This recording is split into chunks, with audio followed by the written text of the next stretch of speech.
Chapter 1320. Although there weren't many prayers in the Storm Cathedral at night, in order to avoid conflict, Klein chose to appear on the corridor that led to the garden. "It's amazing," Pasha muttered to herself as she looked at the surroundings that had stabilized. Roy forcefully restrained his emotions and looked around. If the Grand Archbishop comes to the church to avoid the curfew, he should be in a similar place. If it weren't for the fear of accumulating crimes, an angel would have too many ways to hide from ordinary people. Klein casually said, "I'll send you to another cathedral later. Try your best to stay in places with glass windows and mirrors. Once you discover any outsiders suspected to be from Fasak, find an opportunity to draw a symbol." Before he finished speaking, his head suddenly turned and looked at the door leading to the garden in the prayer hall. A figure over 6 meters tall, slowly walked out. He wore a black robe with white edges, and his muscles bulged out the loose clothes. This was an old man with a grizzled beard and a square hat.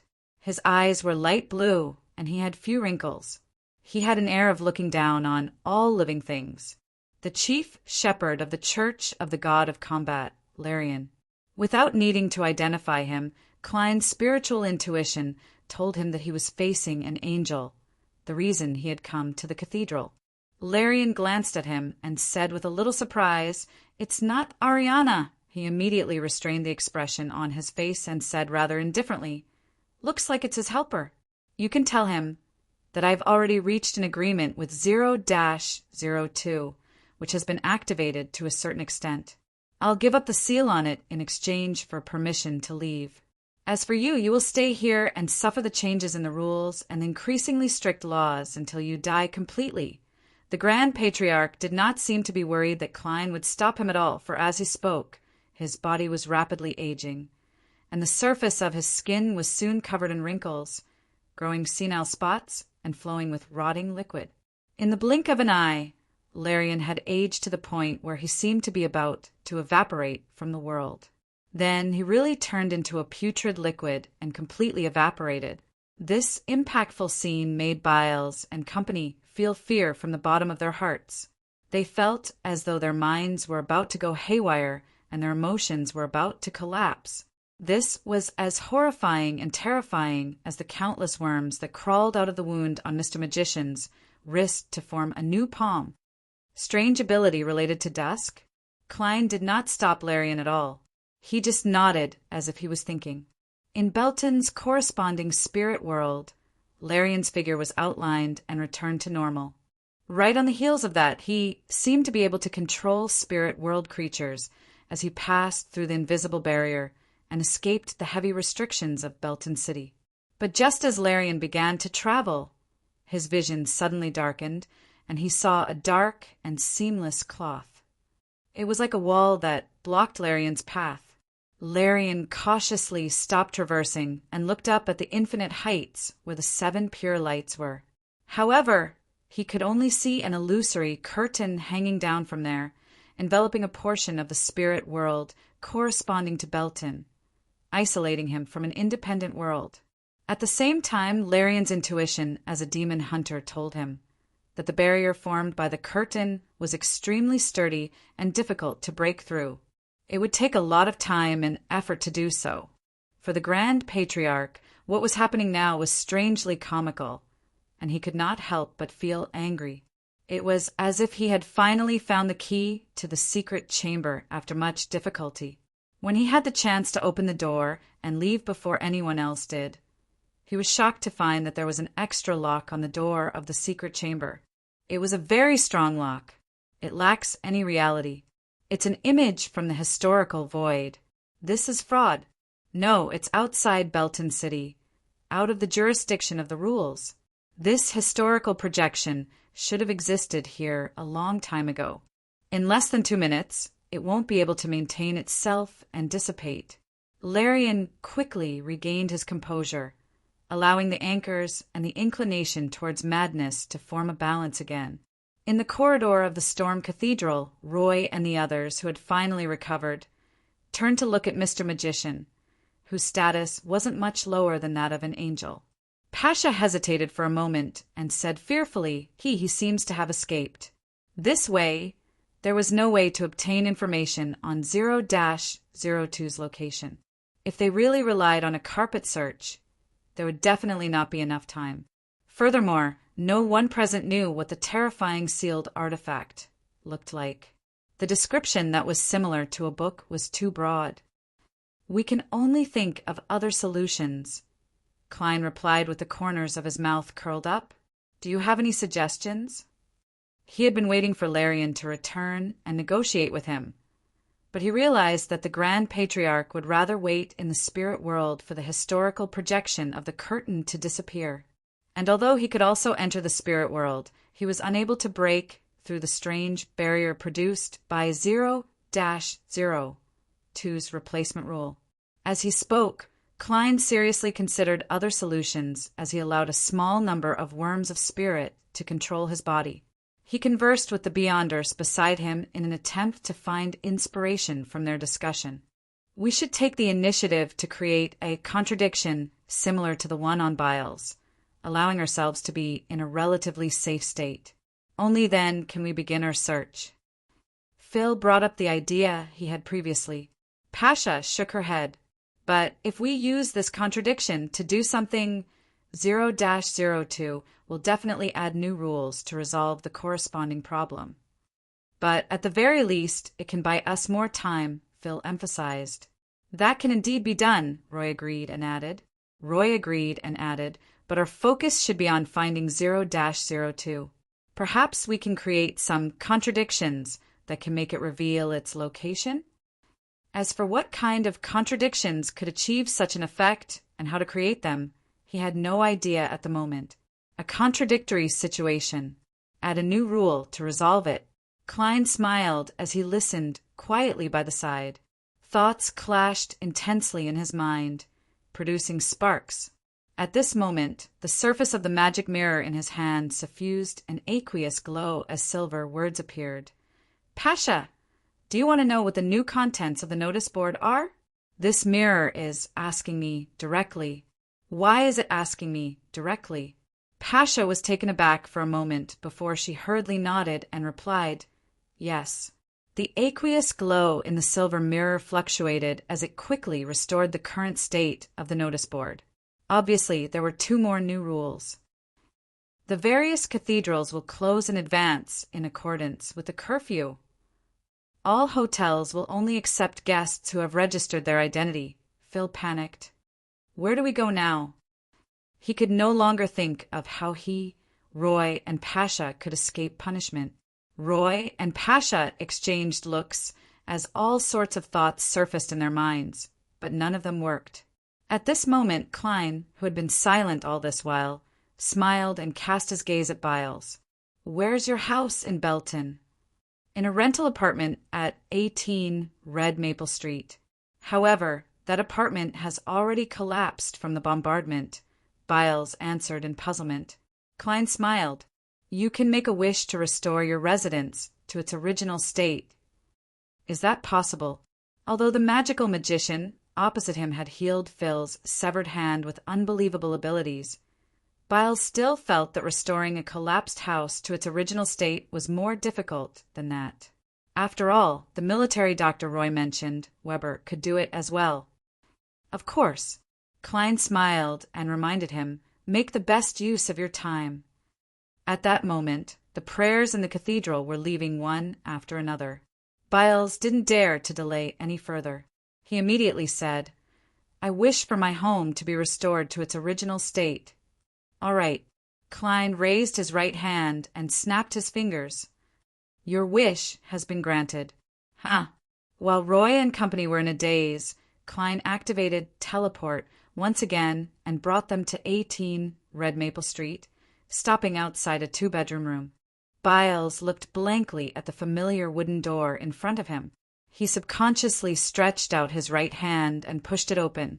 The cupboard, coal stove, bunk bed, wooden table stained with oil, and messy old newspapers all entered Biles's vision, causing his eyes to instantly turn moist. Before the war broke out, when he returned from the mine, he would always see his mother busying herself by the coal stove. His father and brother would either make the best use of their time to make repairs or help deal with the spoiled fruits and vegetables. They would take on certain jobs that could be brought home to do. His young niece would learn the shapes of words from the scrapped newspapers under the guidance of her mother, who made matchboxes. Although such a life was arduous and he didn't have the ability to withstand any risks, it was still a beautiful memory for Biles. It was many times better than the dark mine tunnels, heavy oars, and the supervisor's whips. But now, even this tiny bit of beauty had been completely destroyed. "Aren't you going to invite us in?" Phil stood at the door, not daring to trespass. Biles snapped to his senses and hurriedly said, "Please come in. Please come in." After entering the uninhabited house, Klein pulled a chair that could break at any moment and sat down. He fell silent. Roy, Pasha, and company didn't dare to disturb the gentleman as they waited quietly by the side. After 20 to 30 seconds, Klein suddenly looked around and said with a smile, "I have an idea that needs to be verified. I have an idea that needs to be verified. Who wants to cooperate with me?" "Me," Roy replied without hesitation. Klein said with a smile, "Don't answer my questions truthfully later. I'm looking for loopholes in the rules that 0-02 has issued." Roy nodded. "No problem." Klein then took out the magic mirror and said to Roy, "That's right. Ask it a question." Roy thought for a while. "Where can I go to find my next potion?" On the surface of the silver mirror, a scene appeared. It was the chief shepherd of the Church of the God of Combat, Larian, who was waiting in the spirit world. Roy's expression instantly stiffened. Then he heard Mr. Magician say, "It's your turn to answer its question. Remember, don't give the correct answer." Roy quickly reined in his thoughts and looked at the mirror again. He saw that the scene in the mirror had turned into Mr. Magician himself, and there were a few lines of words written in blood. "Who did you give your first time to?" Roy instantly recalled the past as his face flushed red. Then he answered according to Mr. Magician's instructions. "Not sure. Liar." The blood-colored words on the surface of the silver mirror instantly condensed into a terrifying word. "Pa." A bolt of lightning that was not strong appeared out of thin air and struck Roy. Roy twitched and screamed. His body was charred black and his hair stood up, but his life was not really in danger. Biles, Pasha, and Phil jumped in fright, unsure of what had happened. At this moment, Klein looked around and the corners of his mouth curled up a little. "Look, Mirror wasn't punished for intentionally hurting people. There's a real opportunity here." Chapter 13:21. A real opportunity. Pasha, Biles, and Phil were delighted when they heard that. It was as though they had finally seen the light after groping their way through the dark night for a long time. What kind of opportunity? Roy blurted out after recovering from his numbness. Klein wasn't anxious at all. "Haven't you noticed?" The announcements didn't specify who the law enforcers were. As a former keyboard warrior, Klein had always prided himself on knowing a little of everything. Furthermore, he had interacted with many lawyers in his life and had an Earl of the Fallen marionette. He had a basic understanding of laws and rules. That's right. The announcement only mentioned a new consul and didn't specify who would be the enforcer. We encountered the invisible judge before. Pasha and the others more or less showed thoughtful expressions. Upon seeing this, Klein reached out and stroked the surface of the magic mirror as if he was stroking an animal. Under normal circumstances, everyone tacitly agrees that the police and the official organizations that deal with supernatural cases will enforce the law. This is determined through a series of legal provisions or the corresponding public perception. But this time the rules haven't reached such a strict level. If the blanks in the new rules are made up of the original laws, decrees, and regulations, then when we commit crimes, we will definitely see the police, nighthawks, or mandated punishers. But that's not the case in reality. In other words, the corresponding main body of law enforcement is indeed vague. Pasha, who was the most knowledgeable among the Four Beyonders, thought for a moment. Perhaps the main body of law enforcement is an abstract concept, or perhaps it is equivalent to the new consul. The latter isn't clear either. It doesn't say who the new consul will be. In that case, anyone could be the new consul. The former doesn't have the obligation to inform us. Klein gave a simple reply. Phil frowned. But we can't enforce the law just like the citizens. This is done through a label-style division of exclusion to determine the corresponding authority. Klein smiled and explained, foreigners are the targets of exclusion and pursuit, so of course they don't have the right to enforce the law. The citizens only have the right to deal with foreigners, and this is confirmed by the public announcement. Without waiting for Roy and Biles to speak, Klein continued. So, I got Roy to give it a try through the hidden contradiction, and the result was just as I predicted. First of all, the magic mirror doesn't belong to a foreign creature, nor is it a local. It's just an item with a certain degree of intelligence. It doesn't belong to any group that's divided by the rules. This way, in a situation where the main body of law enforcement isn't clear, it has the right to enforce the law since it hasn't been excluded. Secondly, it punishes foreigners. Those announcements imply that those who deal with foreigners are the law enforcers. Finally, the magic mirror has its own punishment rules. Before such rules are declared illegal, it has the right to punish. Based on the above 3 points, I believe that 0-02 is now caught in multiple contradictions. Following this, it will definitely issue new laws to clarify the law enforcers and mend the loopholes in this area. Once the law enforcers are clarified, they will reveal a lot of information. This will help us lock onto our targets. If 0-02 were to use a forbidden method, it would definitely restrict itself to having the same attributes as the magic mirror. This is definitely not its first choice. At that moment, Roy, Pasha, and company, who were listening to Klein's narration, had an inexplicable feeling that he was extremely knowledgeable and intelligent. Could it be that this Mr. Magician is a wise man who likes to travel among the people in myths and legends? The 4 Beyonders made similar but different guesses. At this moment, the magic mirror in Klein's hand emitted a blurry aqueous light. Amidst the aqueous light, the surface of the silver mirror reflected the notice board. At the bottom of the original piece of white paper, there were 2 additional clauses. All law enforcers must and can only be carried out by the Tren Sostal Brass Book or a group of people authorized by it. No private rules can override the official laws. Tren Sostal Brass Book. Is that the full name of 0-02? Here's my chance. Klein's expression turned serious as he immediately entered a cogitation state. He had forced 0-02 to be the main enforcer in order to obtain more information so that he could better understand the situation of this terrifying sealed artifact. And according to Klein's deduction, 0-02 was more or less related to a certain Sapphira, just like how he was before he truly became the owner of Sapphira Castle. Therefore, a deeper understanding of it would definitely result in a reverse corruption, establishing a certain connection. To a certain extent, Sapphira was equivalent to great old ones, outer deities, and the cosmos. Back then, Klein had used this mysticism knowledge to lock onto dark, demonic Wolf Kotor's location. Now he was using it in reverse. From his point of view, 0-02 was definitely more corrupted by the Sapphira than him. After all, sealed artifacts were in a state of losing control, which was why they needed to be sealed. Under such circumstances, as long as one understood 0-02 a little more, corruption would follow. The facts proved Klein's guess. It was also because of this danger that he didn't show the new content presented by Rhodes to the 4 Beyonders.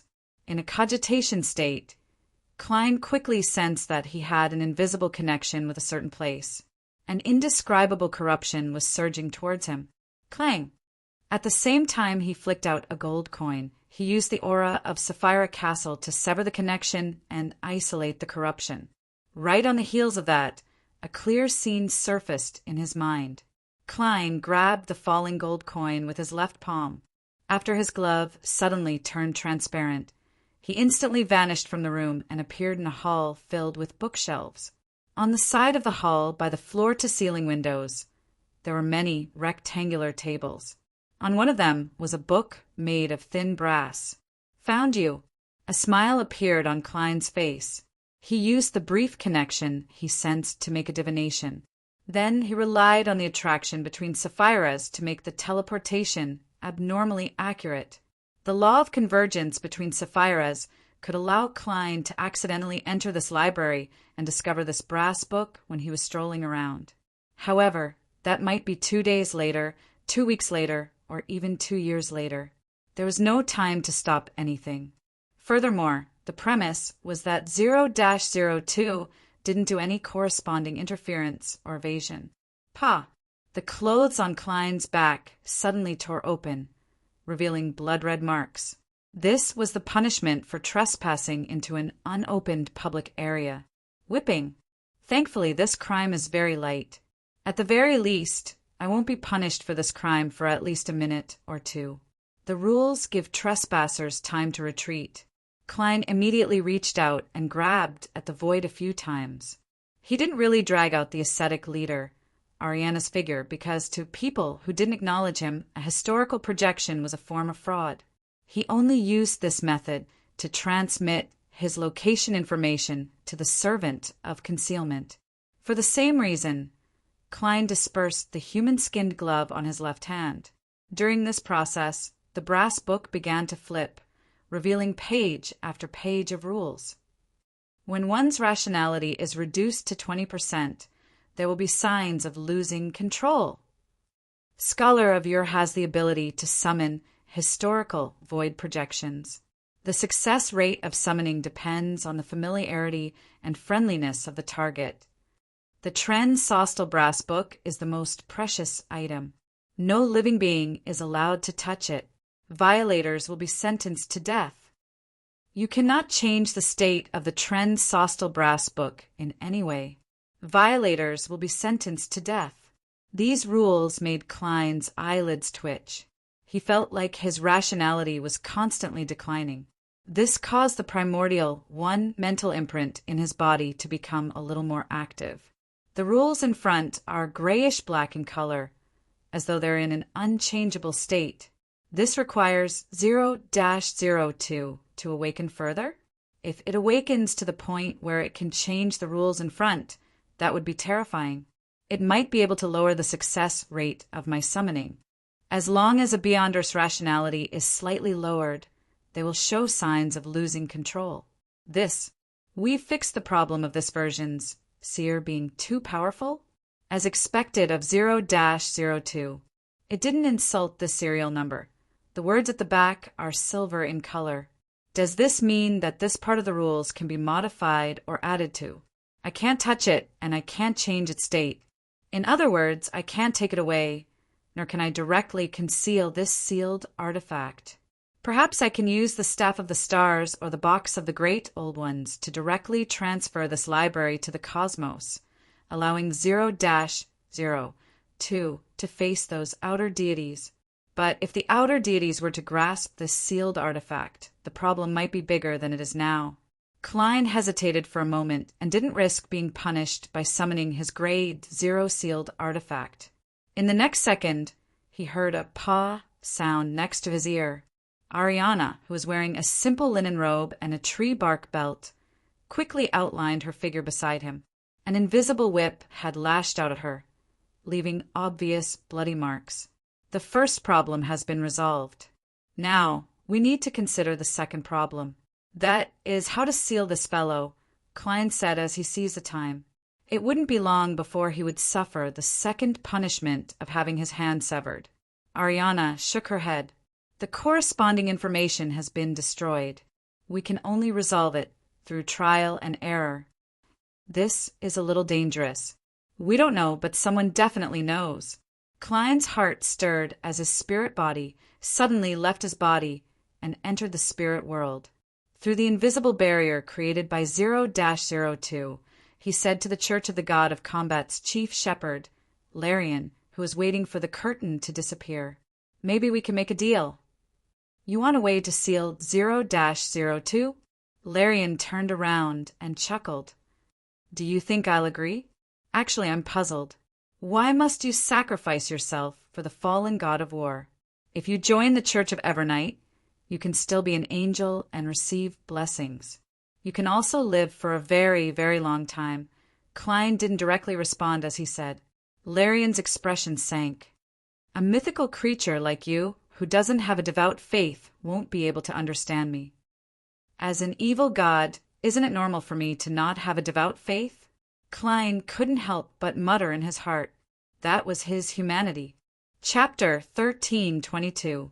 Seeing that Klein was momentarily at a loss for words, the chief shepherd of the Church of the God of Combat, Larian's expression turned even more solemn.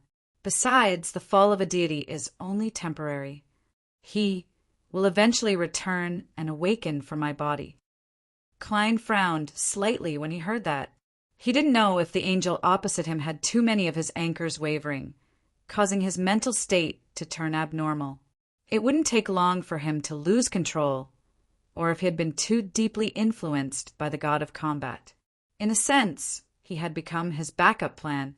Ignoring the sequence 0 true deities, even kings of angels and a number of angels often died, but didn't die. You should know very well that it'll be the apocalypse in another decade or so. I believe the speed at which the god of combat recovers definitely won't be that fast. Klein attempted to use cruel reality to wake him.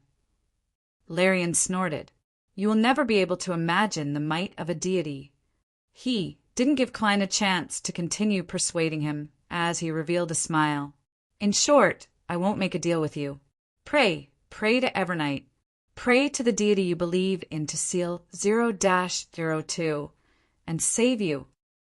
And I'll be able to leave this place in another 30 to 40 seconds at most. Klein looked up at the curtain that hung down from infinity. Without another word, he made his spirit body return to the library where the Tren Sostel brass book was. Have you thought of any solutions? He asked without any delay. Ariana shook her head slightly and asked, What did Larian say? What did Larian say? He wants us to pray to a deity and get a deity to seal 0-02. As Klein spoke, he suddenly froze. Larian's words didn't seem to be problematic, but he had inadvertently revealed a very important piece of information. He believed that a deity could seal 0-02, no matter who it was. Then, what did a deity use to seal it? Forcefully suppress it through a sequence 0, or did he use the power that could destroy the world? Following that, Klein had one question after another. At this moment, the Tren Sostel brass book flipped to a blank page, causing silver words to appear one after another. The language it used was the language on the first blasphemy slate. It seemed to be the source of all the languages still in use. In the blink of an eye, the silver words formed a new text. The Belton City Library is where the Tren Sostel brass book is stored. It's a place that must be closely guarded. Any creature that enters without the permission of the Tren Sostel brass book will be severely punished. This is increasing the severity of the punishment. Next, I might be sentenced to death directly. Klein's pupils dilated slightly, and he quickly speculated the most likely development. However, he did not panic at all. Instead, he smiled and said to himself piously, My wish is for the Belton City Library to be reduced in size so that my current location and Madame Ariana's current location will be the dividing line. Just as he said that, he raised his hand and snapped his fingers, fulfilling his wish. As the snapping sound echoed, the lawn corresponding to the Belton City Library disappeared. The building shrank and the walls retreated. Soon, it was only a tenth of its original size. Klein and Ariana had unknowingly arrived outside the floor-to-ceiling window. Through the open window, they stared at the Tren Sostel brass book on the rectangular table. The distance between them and the target didn't change at all. It was still very close, but it was no longer within the range of severe punishment. It was just that they had violated the curfew for the first time, and they had been whipped by the invisible enforcers once again. After accumulating one wish after another to repair buildings, Klein was already able to create quite a miracle in this aspect. He didn't make any more wishes as he continued thinking, analyzing the hidden meaning behind the words of the Church of the God of Combat's chief shepherd. No, it shouldn't be forcefully suppressed by my level. Otherwise, my spiritual intuition would have long told me the answer, allowing me to trigger the aura of Sapphira Castle and complete the seal from a mysticism perspective. This is understandable. This is because 0-02 is clearly related to a certain Sapphira. It's very difficult to forcefully suppress it with the level of a sequence 0, relying on the power of the gods themselves. This might be possible, but it was most likely not the real method, because Larian himself had a method that did not rely on gods to complete the seal. What's so special about sequence 0 deities? And what methods could angels use to indirectly achieve this uniqueness? The most special thing I can think of about a sequence 0 deity is that they contain a uniqueness. This is something that I can't summon from the historical void. It truly has the characteristic of being unique. But how can an angel simulate the one indirectly? Klein's countless thoughts collided, creating a large number of sparks, but he still couldn't figure out the crux of the problem. At this moment, silver words continued to appear on the trans-sostal brass book, forming a new clause that would classify Klein and Ariana as a group that had to be punished. After observing in silence for a while, Ariana suddenly said, "I'll try to conceal the soil under the table and let 0-02 fall into the Earth's core. Be vigilant and prevent any accidents. Conceal the soil, fall into the Earth's core." Klein's heart stirred when he heard that. He felt that it was a rather good idea. The trans-sostal brass book only prohibited touching and changing its state. The surrounding environment wasn't the same as its state. In addition, the Belton City Library was only prohibited from entering without permission. It didn't mean that Klein and Ariana couldn't exert a certain amount of influence on it. And when 0-02, an item that wasn't prohibited from leaving, passed through the concealed soil and fell into the Earth's core, it would lose its influence on Belton City due to the excessive distance. It would cause the rules it had previously set to lose effect unless it was further awakened or activated, allowing a larger area to be under its jurisdiction. This way, Klein and Ariana would no longer be restricted by the rules. They could seek help from the Evernight goddess. However, just as Ariana finally thought of a solution and was about to carry out the plan, a new clause took shape. The Belton City Library is the place where the trans-sostal brass book is stored. It's a place that has to be strictly protected. No living being or object is to cause any form of damage to it. Indeed, 0-02 has also sensed this loophole. As Klein frowned slightly, he suddenly had an idea about the problem he had previously thought about. The uniqueness of a sequence 0 deity was indeed uniqueness, but they didn't seal 0-02 to directly use the authority and power that originated from it. They might very well have relied on the characteristic of uniqueness to induce 0-02 to set up a series of contradictory rules, causing this sealed artifact to fall into a paradox or an endless loop. On this point, angels, saints, and even ordinary people could rely on themselves to accomplish it. The key was to think of a paradox and induce it to happen. As for how to seal 0-02 when it entered an endless loop and was prepared to fix the loophole, Klein didn't have any clues at the moment. He needed to make further observations when the time came. How should I create a paradox? All the rules that 0-02 had previously set up and the goal of introducing the corresponding rules quickly flashed through Klein's mind. In just a few seconds, he acutely grasped a point that could create an endless loop. He hurriedly turned his head and said to Ariana, "Ma, we won't destroy the city library. We'll directly conceal the rest of Belton and indirectly make this place lose its support, causing it to collapse and fall into the Earth's core." Ariana didn't immediately do as she was told. Instead, she turned her head and gave Klein a deep look. "This will bring about the deaths of a large number of civilians." When you have to choose between two types of harm, you can only choose the lesser one, Klein said with a serious expression. Ariana didn't respond as she fell silent, as though she was in an intense mental struggle or making the corresponding preparations. At this moment, on the brass page where only 2 articles were written, a new rule was born even faster than before. Belton is the city where the Tuluin Sostal Brass Book is located. It's a holy land in the truest sense of the word. No living being or object can cause any form of damage to it. Upon seeing this clause, not only was Klein not disappointed, he even curled up the corners of his mouth. With a snap, he snapped his fingers, causing scarlet flames to surge out of his pocket and quickly drown him. In just 2 to 3 seconds, a stream of flames descended from the sky. Klein jumped out with a person in tow. It was one of the 4 Beyonders he had previously saved, the Belton native, Biles.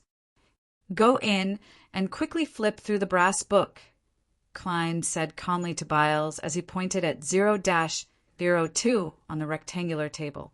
Biles didn't know what had happened, but he believed that this magical magician who had fulfilled 2 of his wishes had found a way to extricate the entire Belton from its predicament. Therefore, after taking a deep breath, he walked into the shrunken city library through the open floor-to-ceiling window. During this process, he didn't suffer any heavy punishment, nor was he even whipped. Upon seeing this scene, the smile on Klein's face became even more obvious. There was a paradox at 0-02. Due to a Rhodes's existence, the Tuluin Sostal Brass Book could only make the most comprehensive ban. It didn't allow any living being or object to cause any form of damage to Belton. As a city, Belton's definition wasn't only limited to the terrain and buildings. It definitely included the people and citizens here. This way, if 0-02 punished Belton citizen Biles and caused any form of damage to him, it would violate the rule that had just been promulgated. And if it didn't punish him, it would violate the series of laws that forbid trespassing in the city library. Hence, the Tuluin Sostal Brass Book entered a vicious cycle. Of course, Klein believed that this level of paradox could quickly be corrected through additional clauses. He only hoped that Biles could flip through the brass book before that happened and find clues to the seal on it. Pay attention to the page that's opened at all times. Once a clause is about to take form, come out immediately, Klein exhorted as he stared at Biles and 0-02. Chapter 13:23. Although Biles had witnessed Phil's severed hand, Weber's hanging, and Mr. Magician's palm formed from worms, and he had a certain understanding of the horrifying changes brought about by 0-02, his level wasn't high enough to witness it. He didn't have a clear grasp of the horror hidden behind these matters. He mostly treated it as a ghost story that had turned into reality. Therefore, at this moment, although he was afraid, under the gazes of the magical magician and grounded angel, he mustered his courage and quickly approached the rectangular table. Of course, this was also due to the influence of the sailor pathway. In just 2 or 3 steps, Biles had already reached a spot where he could reach out his hand to touch the brass book. Without thinking, he reached out his right palm, grabbed the brass pages in front of 0-02, and quickly flipped through them. During this process, the back of Biles's hand was placed on the unfilled brass page to prevent it from being blocked. This was so that he, Mr. Magician, and Angel could observe the changes on it in time and respond in advance. Amidst the rustling sounds, this sailor saw the clause that touching the Tren Sostal Brass Book will result in the death penalty. He first felt horrified before he felt a strong sense of doubt about his current state.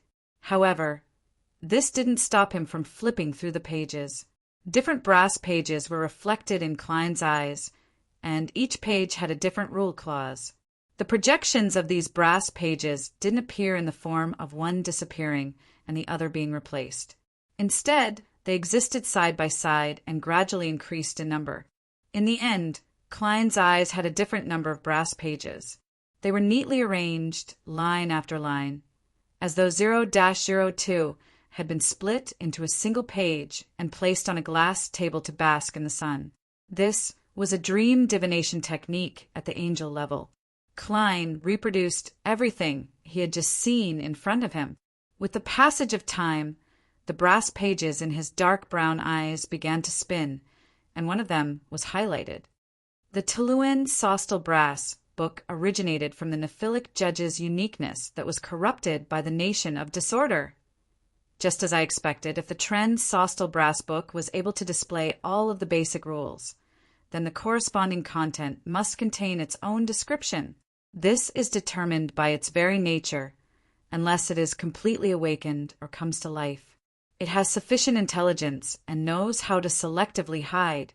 Just as this thought flashed through Klein's mind, he saw in New Mercury words appear on the unfilled brass page.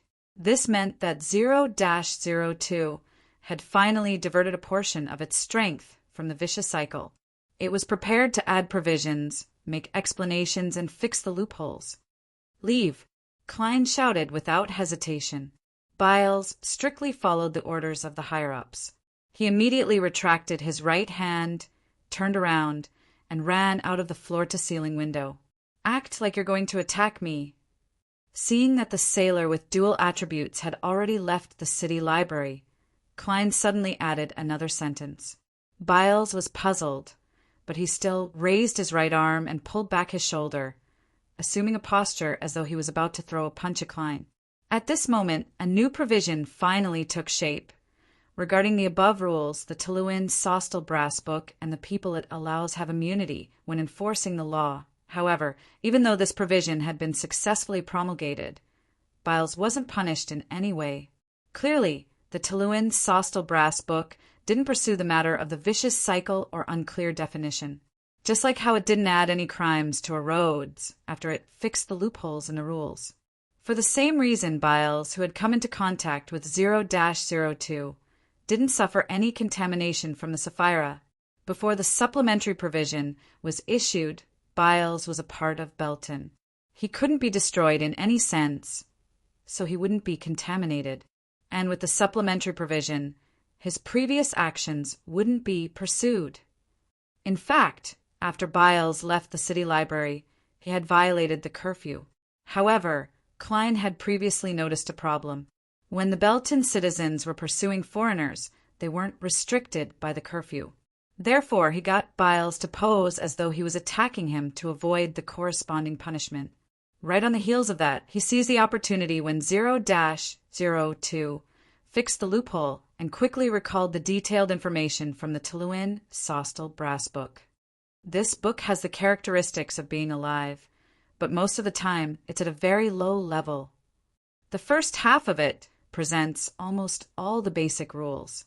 The second half is blank and needs to be written by itself. Once it's not restricted, it will naturally set laws that are biased towards the surrounding area and strictly enforce them. During this process, it will make changes and revisions at any time based on the feedback. As the laws gradually become stricter, his characteristics of being alive will deepen. Once a strict law that can interfere with all aspects takes form, the Tuluin Sostal Brass book will completely come alive. It will possess true intelligence and have the ability to modify the basic rules in the first half to a certain extent. The exact extent that can be achieved is as follows. If there's a contradiction between the laws that can't be fixed, or if all the pages are filled without forming a sufficiently strict rule system, the Tuluin Sostal Brass book will add a new clause at the intersection of the first half and second half. The following rules are invalid. As this clause takes form, the rules written behind will gradually disappear, returning the pages to a blank state. After the second half is completely blank, the clause that the following rules are invalid will be erased. The Tuluin Sostal Brass book will repeat its previous actions until a strict law that can interfere with all aspects takes form. The rules it sets have to be publicized or informed before they can take effect. When an action doesn't have a clear rule, whether it's illegal or not is in accordance with the common understanding of the surrounding living beings. The Tuluin Sostal Brass book hates distorted and unesthetic rules. It hates having loopholes found. What a detailed description. There should be a way to seal 0-02 in here. Klein's thoughts raced as he attempted to find information that he could use from every paragraph. At this moment, the ascetic leader of the Church of Evernight, Ariana, whispered, "Think of a way to fill the pages after 0-02 with clauses. But it won't be strict enough." That's right. This way, the Tuluin Sostal Brass Book will announce that the following rules are invalid and start all over again. When that happens, the restrictions it has on the surroundings will temporarily disappear, giving us a chance to touch it, take it away, or directly pray to a deity. But how should we do that? The Tuluin Sostal Brass Book hates distorted and unesthetic rules. It hates having loopholes found. Klein's heart stirred as he had an idea. Without any hesitation, he immediately extended his hands forward as though he was hugging the air. In the next second, in the Belton City Library, which had shrunk to 1/10 of its original size, a hall paved with black stone slabs descended into reality. The hall had 8 black stone pillars and metal poles hung down from the domed ceiling. The bottom of the poles were connected to candlesticks that were carved into different creatures. There were 41 on the left and 40 on the right. This was the governing hall of the Tudor Tuluin Sostal United Empire that Klein had once seen. Back then, the 2 consul were still sequins, 1 princes of disorder of the Black Emperor pathway. Therefore, this place was filled with distorted, abnormal, and unesthetic rules. In addition, when Klein summoned this historical scene, he had also used his domain's powers to add many of the 4th epic details that he had grasped. It made the order that originated from the Black Emperor more detailed and complete, as though it was corporeal. Pah! Both of his hands were severed at the wrists and fell to the ground. Blood spewed out from the wound, just like an ordinary person. This was the second time Klein had committed fraud. After the 2 palms and the spurting blood fell to the ground, they quickly disintegrated, turning into transparent and twisted maggots and a slightly viscous, almost formless liquid. As the worms of spirit twitched and died, Klein's expression contorted in pain as he made numerous worms crawl out from the stump, forming a new palm. At the same time, he tried his best to maintain the scene that he had constructed through multiple summonings, preventing it from dissipating. On the rectangular table, inside the book that was bound with brass pages, many new articles appeared. All buildings and layouts must follow the golden ratio and be symmetrical. Strange attire is not allowed. The following crimes are punishable by death. The Trunsoist Brass Book flipped as it made one correction after another to the order that originated from the Black Emperor. The further it went, the faster the new text appeared. It didn't even have a pause of tens of seconds, or more than 10 seconds. And inside the hall, the candlesticks that hung from the ceiling broke and disappeared. Following that, there were all sorts of changes in other places, causing the details that could reflect the original order to be erased one by one. In the end, the hall could no longer be maintained. It collapsed and returned to the historical void. At that moment, the Tuluin Sostal Brass Book had already flipped to the last 2 pages. It lay there without any movement. Seeing that the last page was also filled with articles, and that it was impossible to form a strict system with the rules set by 0-02, Klein silently exhaled and relaxed a little. Then he felt that his spirituality was almost depleted. "Let's go to Byles's place and wait for an hour," he turned around and said to Ariana.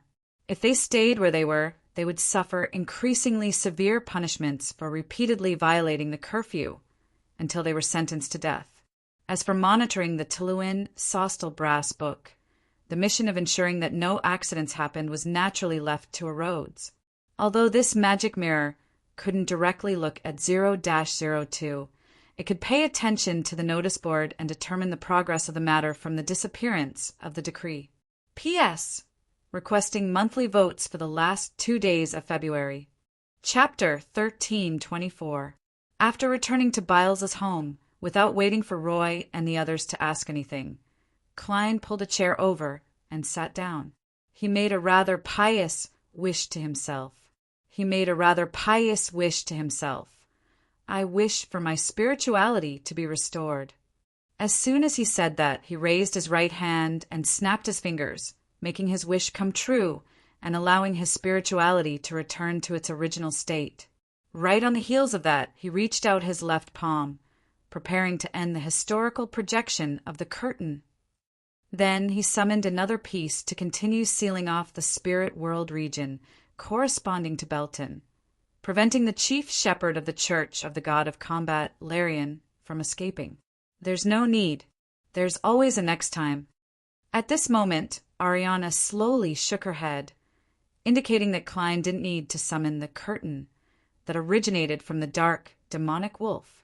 One of the limitations of the wish ability was that a miracle invoker couldn't grant the same supplicant multiple similar wishes in a short period of time. In other words, in the next hour or two, Klein couldn't use such a self-fulfilling wish to recover his spirituality. Of course, for a qualified angel of the seer pathway, there was a way to circumvent this restriction.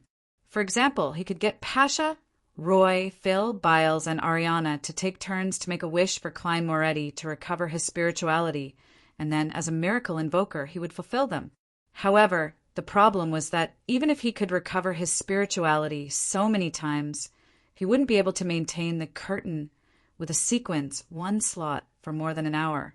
As for 0-02, erasing the rules and rewriting it would take an hour. Klein deliberated for a moment before nodding slightly and replying with a smile. I'll give it a try first. Anyway, I'm rather free now. I'll give it up after I recover my spirituality one last time. Yes, this will purely depend on the chief shepherd's luck. Perhaps during this process, he will lose control because of his anxiety, frustration, and nervousness. As he spoke, Klein removed the maintenance of the original curtain. His left hand tightly pulled forward, pulling out a new curtain, allowing it to appear in the spirit world corresponding to Belton City. In the area where the colors overlapped, Larian, who was wearing a black robe with white edges and a square hat, felt the restrictions disappear. Just as he was about to shuttle away, he saw a new curtain descend, once again isolating the area. The smile on his face froze. Phew! Several seconds later, Larian slowly exhaled, adjusted his mental state, and continued to wait calmly. In the next dozens of minutes, the Grand Patriarch of the Church of the God of War experienced the frustration and pain of having his hopes dashed several times. He tried to find the pattern and figure out the corresponding time interval so that he could seize the fleeting opportunity to rush out of the barrier before the old curtain disappeared and before the new curtain was formed. However, he eventually realized that there was no pattern to the time interval.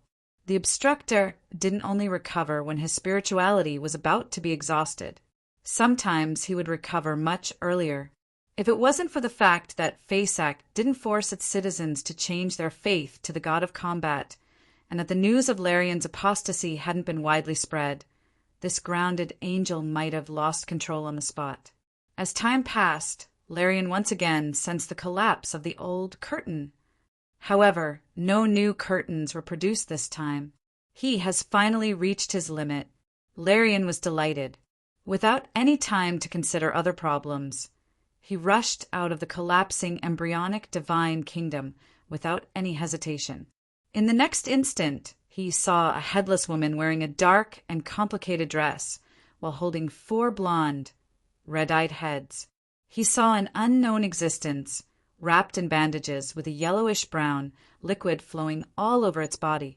He saw many strange-looking but abnormally powerful spirit world creatures. The curtains that Klein had summoned previously were the historical void projection that had been tainted with the aura of Sapphira Castle.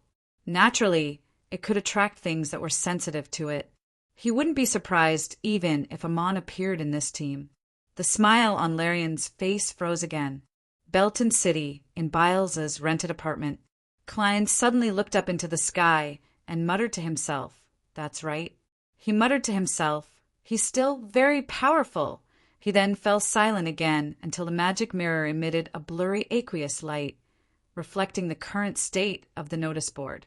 The rules on it were disappearing from the back according to the order in which they appeared. This meant that 0-02 was beginning to erase the rules it had previously set and was preparing to do it again. When the curfew was abolished, the highly focused Klein immediately pulled Ariana, and used Flaming Jump to appear outside the shrunken Belton City Library. At a glance, he discovered that the speed at which the rules were being erased on 0-02's brass page had become extremely fast. In the blink of an eye, the second half of the page was only left with the clause, "The following rules are invalid." Right on the heels of that, the clause disappeared, and a new rule rapidly appeared. The Tren Sostel brass book is the most precious item. No living being or object is to touch it without its permission. Before this rule could be completed, Ariana's figure had already appeared beside the rectangular table. She used her finger to touch the brass page. With a crack, the ascetic leader of the Church of Evernight's neck suddenly tightened, as though she was being hung up by an invisible rope. As an angel, she actually had her bones fractured and found it difficult to breathe. Hanging. However, as Ariana's finger slid across it with some difficulty, the first new rule was erased by eraser before it could fully appear, entering a concealed state. And all the rules set by 0-02 had to be publicized or informed before they could take effect. With a whoosh, Ariana grabbed the Tren Sostel brass book and threw it to Klein, who was outside the floor-to-ceiling window. In the previous hour, Klein had already imagined the various possible developments and had the corresponding discussions with Ariana. At that moment, he wasn't nervous or flustered at all. While 0-02 was still in midair, he dragged out his human-skinned glove from the void. Then he grabbed the Tren Sostel brass book and used his historical projection to teleport away. After his figure vanished, Ariana landed on the ground with a thud, leaving a deep strangulation mark on her neck. In just a few seconds, with 0-02 in hand, Klein appeared at the top of the Hornacis mountain range's main peak. Using his spirit vision at the angel level, he saw the dilapidated ancient palace with collapsed walls that were shrouded in fog. Without any hesitation, Klein made his historical projection take the Tren Sostel brass book and blink to the main entrance of the palace before reaching out to push it open. What appeared before him was a hall with many corpses hanging from it. Every corpse was different. There were men and women, and their clothes were either gorgeous, simple, exquisite, or casual. Behind these hanged corpses was a transparent and slippery tentacle with complicated patterns. They all came from the depths of the hall, from an ancient stone chair. On the gigantic stone chair, transparent and twisted maggots huddled together as they grew wantonly, extending out strange tentacles one after another. This was the half-fool of the Antigonus family, the half-fool who had lost control and gone mad. Sensing the door open and the approach of Klein's historical projection, the maggots left the stone chair and violently waved their slippery tentacles, making them surge towards the door as though they were being affected by some invisible suction force. Similarly, at the bottom of the stone chair, the tarot card with the image of the Fool Roselle and words written with starlight also flew towards the door. Just seeing this scene made Klein's historical projection show signs of collapsing. Thankfully, he didn't have any sentience. He was being controlled by Klein, who was hiding in the distance. He didn't experience any confusion in his thoughts or the negative effects of having his mind mutate. He also didn't stand rooted to the ground, unable to do anything. Before he dissipated, the historical projection threw the Tren Sostel brass book at the terrifying maggots. The transparent and slippery tentacles sensed danger and instinctively responded. They wrapped around the sealed artifact 0-02 at the same time. Amidst such interference and the invisible gale, the Fool card arrived at the door before the strange tentacles. Klein's historical projection had mostly collapsed. Upon seeing this, he mechanically reached out his right hand, grabbed the card of blasphemy, and threw it behind him. In the next instant, the slippery tentacles that had once again extended to the door but they were blocked by the fog and unable to burrow out. All they could do was frantically lash at the barrier. The open door closed bit by bit, hiding the scene. Klein, who was hiding somewhere on the mountain peak, frowned slightly. His heart was filled with joy and relaxation, but he couldn't help but feel a strong sense of doubt. In other words, I used 0-02 to exchange for the Fool card? The goddess doesn't need me to head to Calderon City to find clues to the river of eternal darkness for the time being? Klein silently muttered to himself, walked out of his hiding spot, and came to a spot not far from the ancient palace. He bent down to pick up the card of blasphemy. On the surface of the card was Roselle Gustav, who was wearing a gorgeous headdress and colorful clothes, carrying a cane and luggage. His eyes were filled with longing for the future, and behind him was a puppy. And on the upper left corner of the card, the resplendent starlight outlined a few words. Sequence 0, the Fool. Inside the ancient palace, the Tren Sostal Brass book landed on the ground and automatically opened to the first page of the second half. The new rules began to form. The Tren Sostal Brass book is the most precious item. No living being or object is to touch it without its permission. Violators are to be sentenced to death. You are not to change the state of the Tren Sostal Brass book in any way. Violators are to be sentenced to death. Just as these two rules appeared before they could inform the owner of the place, a line of words suddenly appeared in the gap between the first and second half. The following rules are invalid. An hour later, the two rules were erased and new rules were written. But just after the two rules were written, there was an additional clause in front of them. The following rules are invalid. 0-02 seemed to jump from a basically blank state to a state where the pages of the book were already filled. Again and again, the Tren Sostal Brass book fell into an endless cycle. P.S. Requesting monthly votes for the last 2 days of February. Chapter 1325. Putting away the Fool card, Klein took out Creeping Hunger from the void, wore it on his left hand, and activated Teleport. After returning to the shrunken city library, he immediately said to Servant of Concealment, Ariana, I threw it into the abandoned palace on the main peak of the Hornacis mountain range. It was an entrance to the foggy town. As for what to do with 0-02, that was a problem for the Church of Evernight. All right. Ariana nodded and didn't say anything else. She directly entered a concealment state and vanished from her spot, like a sketch that had been erased by an eraser. She didn't thank Klein, nor did she mention a reward. It was just like how she never made any requests whenever she helped Klein. Ma, I'm Ariana. Do you know that I've already obtained the Fool card? Klein looked around in thought and slowly sighed in the darkening night. Although this beyonder incident had been resolved in less than 2 hours, many people still lost their lives under the strict rules. The citizens of Belton had more or less committed some mistakes, but the punishments they received far exceeded the crimes they committed, and the most innocent were the travelers who came or passed by Belton. They had to face nightmares just because they were foreigners. Klein had tried his best to do some things and protect many outsiders, including Roy and company. However, he was similarly restricted, so there was a limit to what he could do. There weren't many loopholes he could take advantage of, so he couldn't make it seem as though nothing had happened. Next, it's mainly to provide treatment to the survivors. Klein retracted his gaze and prepared to teleport to Byles's home to deal with some latent problems. At this moment, Rionette Tynker, who was holding 4 blonde, red-eyed heads and wearing a dark and complicated dress, walked out of the void with a black goat horn in her mouth. She escaped the spirit world. The remaining 3 heads of Miss Messenger said one after another, as expected of the former chief shepherd. Klein, who had long sensed something, sighed without any surprise. Then he pointed at the black goat horn. This was left behind by Larian?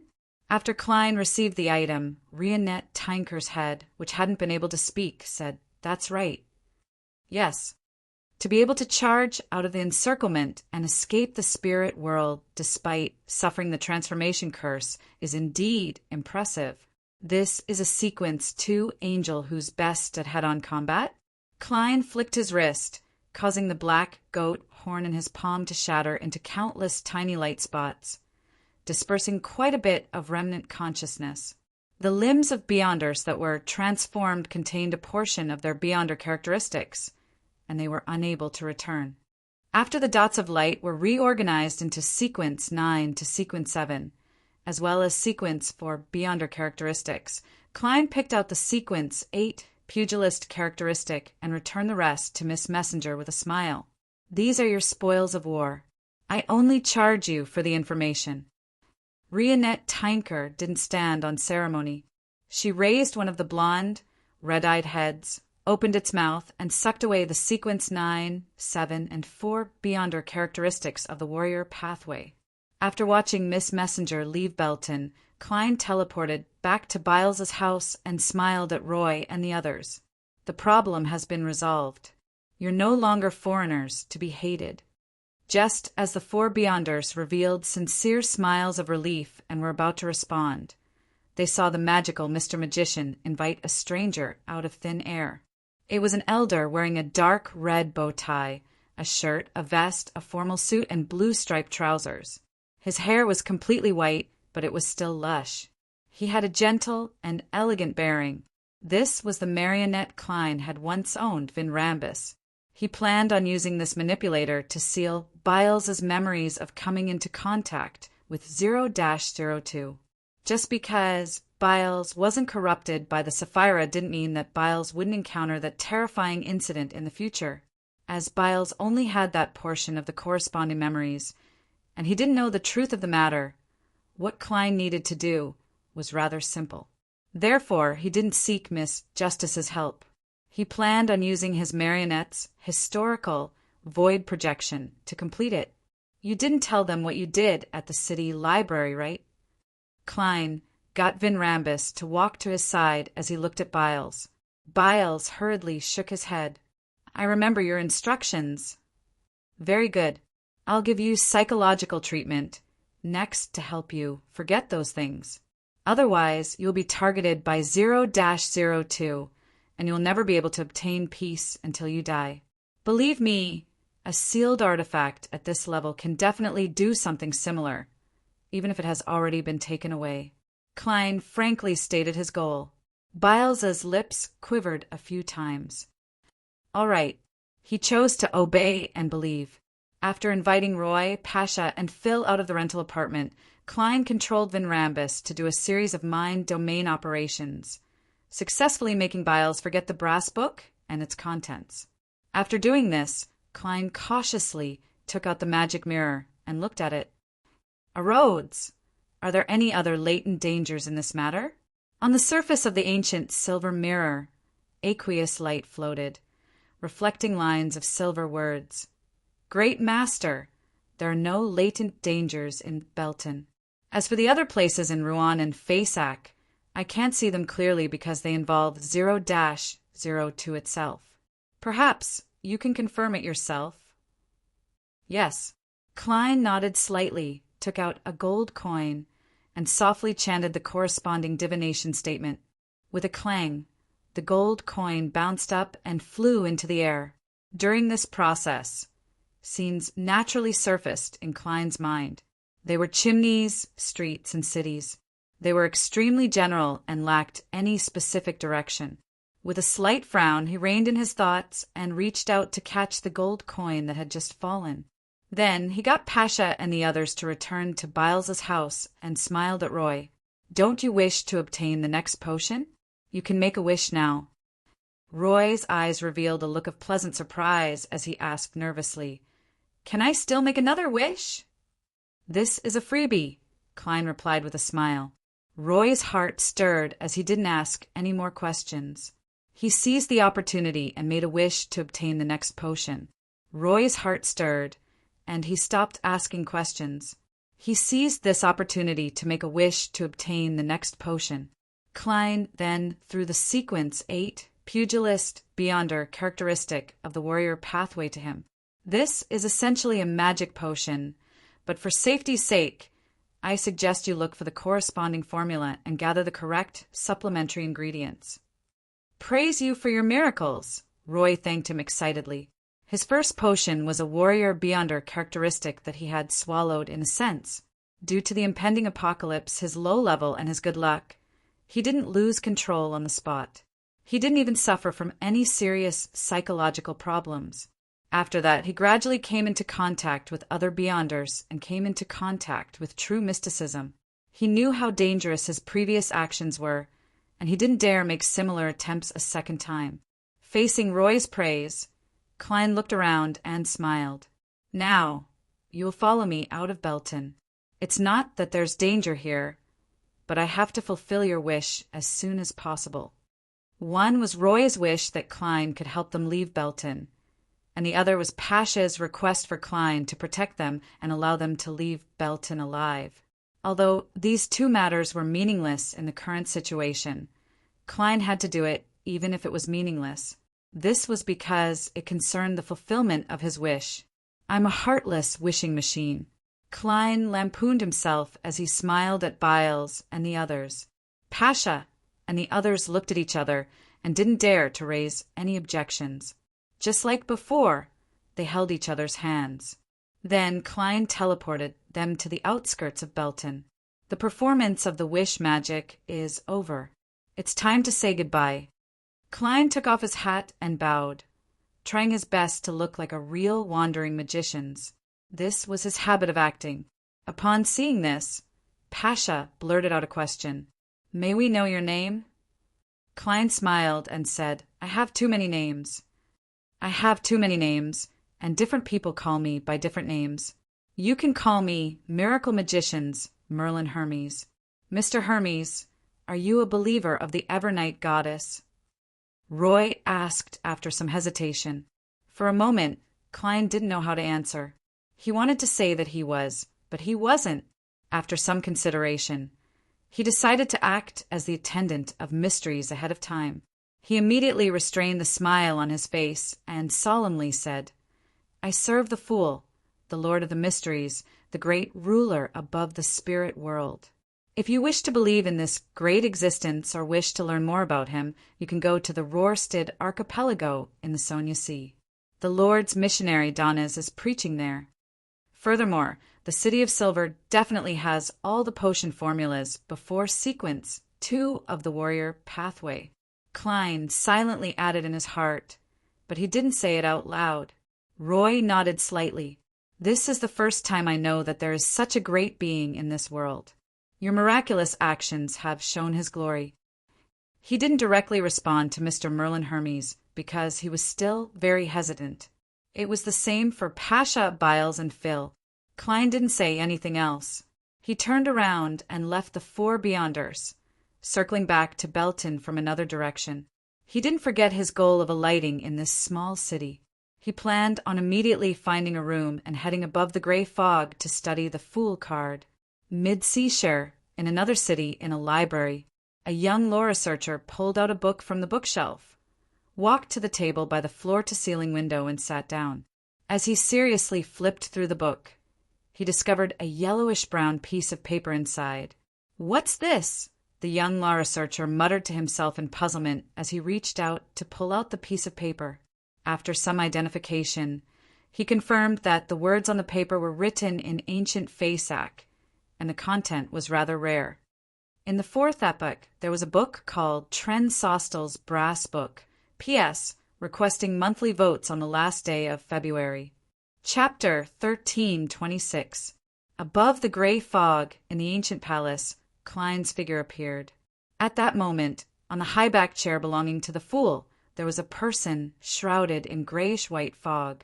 As Klein returned to Sapphira Castle, the person instantly disintegrated, turning into transparent and distorted worms of spirit that flew to Klein and drilled into him. Thankfully, the restriction of 0-02 is only that I can't leak any secrets or return. I haven't lost contact with the worms of spirit that are guarding Sapphira Castle. Otherwise, they would have already lost control and become monsters. Klein sighed inwardly as he sat in the seat belonging to the Fool and picked up the Fool card that he had previously sacrificed. As the card of blasphemy had already been activated, there was no need for him to search for the incantation. All he needed to do was inject his spirituality to see the corresponding changes. The Fool card quickly turned into a miniature, illusory book. Under Klein's guidance, it kept flipping until it reached the last 2 pages. Sequence 1. Attendant of Mysteries. This is an angel that serves the mysteries. It has grasped the corresponding domain's authority and can summon the spirit-body threads that originally existed in an item. It can combine many corporeal objects or abstract concepts together. The potion formula is as follows. Main ingredient: 1 attendant of mysteries beyond our characteristic supplementary ingredients. 9 spirit world specialties advancement ritual. Establish a town purely made up of marionettes, and design the trajectory of each marionette's fate. Let them interact with each other to create a sufficiently realistic picture of life, giving birth to a corresponding region in the spirit world. The larger the town, the more marionettes there are, and the more detailed the daily lives are. The more vivid and real the different fates are, and the longer it lasts, the better the effects of the ritual. This is a true deity. In a sense, he is the embodiment of the corresponding authority. He is good at using all kinds of methods to fool all things and display all kinds of unbelievable miracles. The potion formula is as follows. Main ingredient: the Fool's uniqueness. 2 attendant of mysteries beyond her characteristics, apart from himself. Supplementary ingredients: control at least 1/4 of the fog of history. Advancement ritual: full-time history or fate once. As he watched, Klein's brows gradually furrowed as he silently muttered to himself, "That's right." Compared to the advancement ritual of an attendant of mysteries, the Fool's is just too abstract. How can it be considered as fooling time, history, or fate? How would they determine if it was a success or not? Grasping at least 1/4 of the fog of history is relatively simple for me. On the one hand, I know enough ancient secrets and have lit up quite a number of historical fragments. On the other hand, I can directly influence the fog of history through Sapphira Castle. Let's not consider becoming the Fool for now. My current focus is on becoming an attendant of mysteries. I have to take it 1 step at a time. Of course, some lucky ones can directly fly. The 9 spirit world specialties are very easy to find. Be it getting Miss Messenger's help or asking the 7 lights, it's not a problem. That advancement ritual is very similar to the situation around Zeradol and the Antigonus family's ancestor. Furthermore, it matches what the 7 lights said about having a close connection with the spirit world. It can be preliminarily determined to be true. With this in mind, Klein took off the topaz pendant wrapped around his left wrist and used divination to confirm the authenticity of the attendant of mysteries potion formula. It wasn't that he didn't believe in Roselle the Great, but that his fellow countrymen had likely been influenced by Mr. Dorr before he created the cards of blasphemy. He had gone to the moon and suffered the corruption of the mother goddess of depravity, causing his corresponding memories to be distorted. It was precisely because of this that it was entirely possible for Roselle to bury some traps in the cards of blasphemy in the final stages. In this regard, Klein had always been cautious and careful. Speaking of the primordial moon's main body, the most powerful great old one, the mother goddess of depravity from her title, could the emperor have been unknowingly tainted? On the moon, there might be many younger brothers and sisters that Bernadette has never seen. Of course, there might not be a gender distinction. The marionettes needed for the attendant of mysteries ritual can be obtained from the forsaken land of the gods. There are many monsters there, which is also an advantage. Besides, I've already accumulated quite a lot. As Klein's thoughts wandered, he turned to look at the other side of the ancient palace and made the grayish-white fog beside the junk pile dissipate. As the fog receded, rows of brownish-yellow seats were revealed. Sitting on each seat was a figure. Among those figures, there were giants covered in silver full-body armor, humans wearing linen clothes with deformed facial features, and large chunks of flesh filled with eyes. They sat quietly in their seats, their eyes dull and indifferent as they stared in the direction of the long mottled table. Row after row, row after row. These were all marionettes that Klein had gathered in the forsaken land of the gods. Every time he needed to move, and it wasn't convenient for him to bring too many with him, he would sacrifice a batch to the world above the gray fog. Of course, this had nothing to do with being environmentally conscious. Instead, the encounter in the foggy town and the scene shown by Zeridel made Klein intuitively believe that there was a high chance that he would use many marionettes in a ritual in the future. Therefore, he had always been very thrifty in this aspect. As for why he didn't hang these marionettes up, and instead made them sit in a conjured theater to act as an audience, it was because Klein felt that the actions of the Antigonus family's ancestor and Zeridel were a little perverted. He had once attempted to imitate them, but his goal was to act. There was no need for it now. But how can such a marionette city produce the corresponding information in the spirit world? The spirit world is an amalgamation of the past, present, and future, but it doesn't directly contain such fake things. Produce it through the understanding of others? Every living being's actions and words will be reflected in the spirit world in an abstract form, becoming a source of divination. When their actions, words, and intense thoughts clearly construct a marionette city, the spirit world projection of the city will appear. True existence, the interaction involved in this, involves the deeper mysteries of the spirit world. Klein thoughtfully closed the Fool card and played with it in his hand. As he had already reached the level of an angel, he had a certain understanding of the creation of a card of blasphemy. Back then, not only could Roselle draw strength from knowledge, but he could also bestow strength to abstract knowledge. As for what materials this emperor used to create it, and how he achieved anti-divination and anti-prophecy at the level of a deity, Klein was still unable to figure it out. After some thought, Klein attempted to store the Fool card into his body. His state immediately changed. A layer of colorful clothes appeared on the surface of his body, and an extremely gorgeous headdress appeared on his head. His temperament was clearly extremely deep and terrifying, but it had a sense of comical, ridiculing, and absurd feeling, presenting a strange and contradictory state. The entire space that came with Sapphira Castle gently trembled, as though it was submitting to the feet of this indescribable deity. My status has increased slightly, but there aren't many other substantial changes. After all, I'm already the owner of Sapphira Castle. This is like having an additional piece of clothing that can show off my temperament. Klein shook his head and gave a self-deprecating remark. At the same time, transparent and distorted worms of spirit crawled out from his body, forming a figure that was identical to him. After splitting out himself that could respond to prayers at any moment, Klein returned to the real world and strolled through Belton City. He used the method of granting wishes to treat the injuries suffered by people and learned about the war from them. Dogs *T. When Donnes heard the crew's report, he couldn't help but curse. They actually ate the whale oil. Why didn't you stop them? When they passed by the Gargas archipelago, Donnes and his crew bought a batch of whale oil that had yet to be refined. They planned on bringing it back to Byam and selling it at a high price.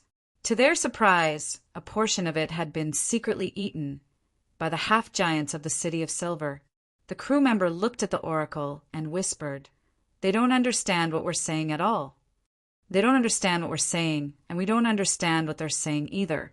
Only the shortest one can communicate with us, but we can't find him all the time. He always goes to the place where the sun shines to meditate, and every time he changes his location." Donnes subconsciously scoffed. This is the outcome of being illiterate. If you can master ancient Faisak, Jotun, Elvish, and many other languages like me, that wouldn't have happened. Of course, language talent is related to intelligence. You don't have to force yourself. The crew member carefully looked at Donnes. "Sir Oracle, What they ate was the portion of whale oil that you bought. Dogs asterisk T. Donna's reaction was faster than his thoughts as he rushed to the cabin. After a moment of chaos, Donna's received a sequence 8 Beyonder characteristic as compensation. He didn't know if he had profited or suffered a loss. Anyway, the monster's dirty bodily fluids left on the characteristic made him feel disgusted and nauseous. By the time the ship calmed down, the City of Generosity biome was already in front of the City of Silver's team of explorers. Derek led Lievel, Candace, and the others to the deck and looked at the destination of their trip. Although they had already passed by many ports, they hadn't been allowed to disembark the ship. All they could do was watch from afar. Now, they were finally going to step onto land for the first time. Even so, the large crowds, houses, and suffering they had seen from afar couldn't hide the exuberance of life. It still made them yearn for a bright world of light. Of course, being accustomed to the darkness and lightning, it took them quite some time to adapt to the sun outside. If they weren't Beyonders, they might have even suffered permanent damage to their eyes. Looking at the large number of people coming and going at the dock, looking at the airship moving high in the sky and the surrounding ships, and listening to the noise that he could barely understand but wasn't familiar with, Derek suddenly felt an unavoidable sense of nervousness when he thought that this would be the future settlement of the City of Silver. As he swept his gaze, he suddenly saw a man standing on the lighthouse by the sea. He was wearing a robe embroidered with the symbol of a storm. His hair was so dark blue that it was almost black like a clump of seaweed. The lines on his face were rough and deep. As their gazes met, Derek instantly calmed down and no longer felt uneasy. P.S. Beginning in March. Updated in advance. Requesting a guaranteed monthly ticket. Chapter 13:27. In fact, I had already summarized it once in February at the end of the 6th novel, so I'll make it simpler this time. At the beginning of the 7th novel, the pace slowed down a little to deal with the state of having 1,000 things to do after the battle. At the same time, it prevented acting from being simplified and becoming of little value. This was actually consistent with the clues buried in the previous article. It was that the high-sequence Beyonder used humanity to make the story sufficiently solid. This point had been reflected through the tiny snakes and them. At the same time, such a pace could also slightly develop other things, making world more fulfilling. It wouldn't be as dry as the main storyline. Just like this 0-02 interlude, the focus wasn't on the fool card at the end, but on the matter itself. Of course, when doing this side quest, I deliberately eliminated the pure combat and used other forms to present the characteristics of the different Beyonder powers and sealed artifacts. This can also be considered a way to enrich the description of the combat. It's inevitable to get tired of fighting all the time, so it's good to change it up and come up with something new from time to time. From everyone's feedback, this attempt was all right. As the 7th novel hadn't been written for long and was slowly unfolding, there weren't any major problems at the moment. So, I'll end this summary here. Yes, it's already March. After this month, I'll have written mysteries for 2 years. It'll officially become the book with the longest writing cycle. I remember that in my previous life, I was short of 1 month to 2 years. Over the past 2 years, I've gained more and more book friends, and I've also received more and more affirmation. My purest thought now is to make more of my friends who have been pursuing mysteries to this point be willing to accompany it to the end. I want this book to become one of the best memories of a particular period of time for everyone. This requires me to be in a better state and use a better story to attract everyone. Of course, I also hope that everyone can encourage me with subscriptions and monthly tickets. All right, the chapter has been updated in advance. I'm looking for a guaranteed monthly ticket on the first day of March. Chapter 13:28. After the large ship belonging to the Resistance docked, everyone from the City of Silver, who had changed into round-neck shirts, brown jackets, wide-legged pants, and dark-colored caps, disembarked the ship with the Oracle, Lord Donnes. They prepared to pass through the dock and enter the city of generosity, Byam. The clothes had been prepared in advance. As they walked, Laeval stretched his limbs and said to Elder Derek in a low voice, "It's really awkward to wear this. It's not suitable for combat." Derek nodded slightly. "But this way it's easier for us to hide ourselves. We won't be too conspicuous and become the focus of attention." Derek's analysis wasn't wrong at all. After all, they were outsiders and there were only 21 of them. It was best if they didn't attract the attention of others. However, he seemed to have forgotten a crucial detail. "But they're all looking at us." Candace quickly looked around and whispered. The workers on the dock were either dressed in simple or bare-chested clothes, as well as the tourists who came and went in different attire. All cast their gazes over. So Tall, a bronze-skinned Byam resident with slightly curly hair, couldn't help but sigh. His height was about 160 centimeters. This was the common height for male commoners in the colonies in the current era. As for the people from the City of Silver, other than Derek, who was just over 2 meters tall, the rest were on average more than 2. 3 meters tall. The tallest was more than 2. 5 meters tall. Such a half-giant walked along the dock and in the crowd. No matter what they were equally eye-catching. Fasak, a man in a top hat, formal attire, and holding a cane from Rouen, turned his head and said to his companion, "Has the slave trade begun again?" He believed that the City of Silver was a Fasak prisoner of war that the Rorsted government had bought from the Kingdom of Rouen. After all, in this world, there were more than 1 or 2 people with such a height. He could only think of the barbarians from Fasak who claimed to be the descendants of giants. His companion shook his head and frowned slightly. "It doesn't look like it. Most people in Fasak have light blue eyes. Furthermore, even among Fasak, there are very few who can exceed 2 meters tall. Unless these are nobles or captives of war. In Fasak, although there weren't any explicit rules in all walks of life, especially in the military, there was a phenomenon of height determining one's status. Of course, this wasn't the only condition. There were also factors such as family background, noble title, and military rank. Due to this custom, the descendants of Fasak's aristocrats and the upper echelons of the military were generally more than 2 meters tall. This was actually a superficial phenomenon. In essence, it was the influence brought about by the Beyonder characteristic. To become part of the upper echelons of the Fasak army, they were either of noble birth or had already reached at least sequence 5. As for the latter, under the repeated effects of the giant pathways potion, their height would definitely reach the standard. Those who chose the Red Priest pathway would also have a certain increase in height. However, it wasn't as obvious as the giant pathway in the early stages. It was only a few centimeters in total. One had to become a demigod to experience a qualitative change. To the descendants of nobles, their ancestors were more or less giants or had marriages with giants. Regardless of whether they had inherited any Beyonder characteristics, the corresponding genes accumulated over generations would definitely allow them to exceed 2 meters in height. Among them, the family still possessed a portion of the giant pathways potion formulas. As for those who had a certain heritage, their descendants were in a situation like the City of Silver. The royal family that wielded the Red Priest pathway maintained the height of their descendants through marriage alliances. The people of the City of Silver, who were being scrutinized by the numerous gazes, became increasingly uneasy. It was as if they had returned to the cursed land. They were walking in the deep darkness, being watched by one monster after another.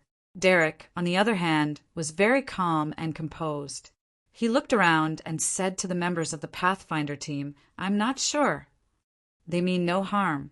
After confirming that Mr. the Hanging Man was in the city and that he had arrived, Derek no longer felt isolated and helpless.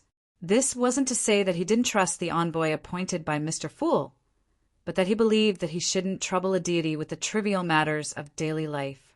It was best to resolve them himself. And in terms of resolving them himself, Derek wasn't that familiar with the outside world after all, so he wasn't too confident. At this moment, an experienced, intelligent, meticulous, and trustworthy local was definitely the best helper. Of course, Derek also knew that Mr. the Hanging Man probably wouldn't make contact with him openly. This was because the other party belonged to another faction and wasn't a believer of the sea god. Once he showed too much enthusiasm regarding the matters of the City of Silver, he would definitely be suspected. However, I'll always find a legitimate reason and a suitable opportunity to meet. Derek thought in anticipation. Amidst his thoughts, he and the members of the City of Silver's Pathfinder team followed Donna's out of the dock and onto the streets. Their field of vision suddenly widened as they saw more people and heard all kinds of sounds. To the people of the City of Silver, this was even more lively than the grandest harvest festival in their hometown. At a glance, there were countless people dressed in unique but equally strange clothes. They were either in a hurry, strolling leisurely or carrying larger fruits, and using tubes to suck the liquid inside, or holding food that resembled the delicious pies on the ship they would take a bite from time to time.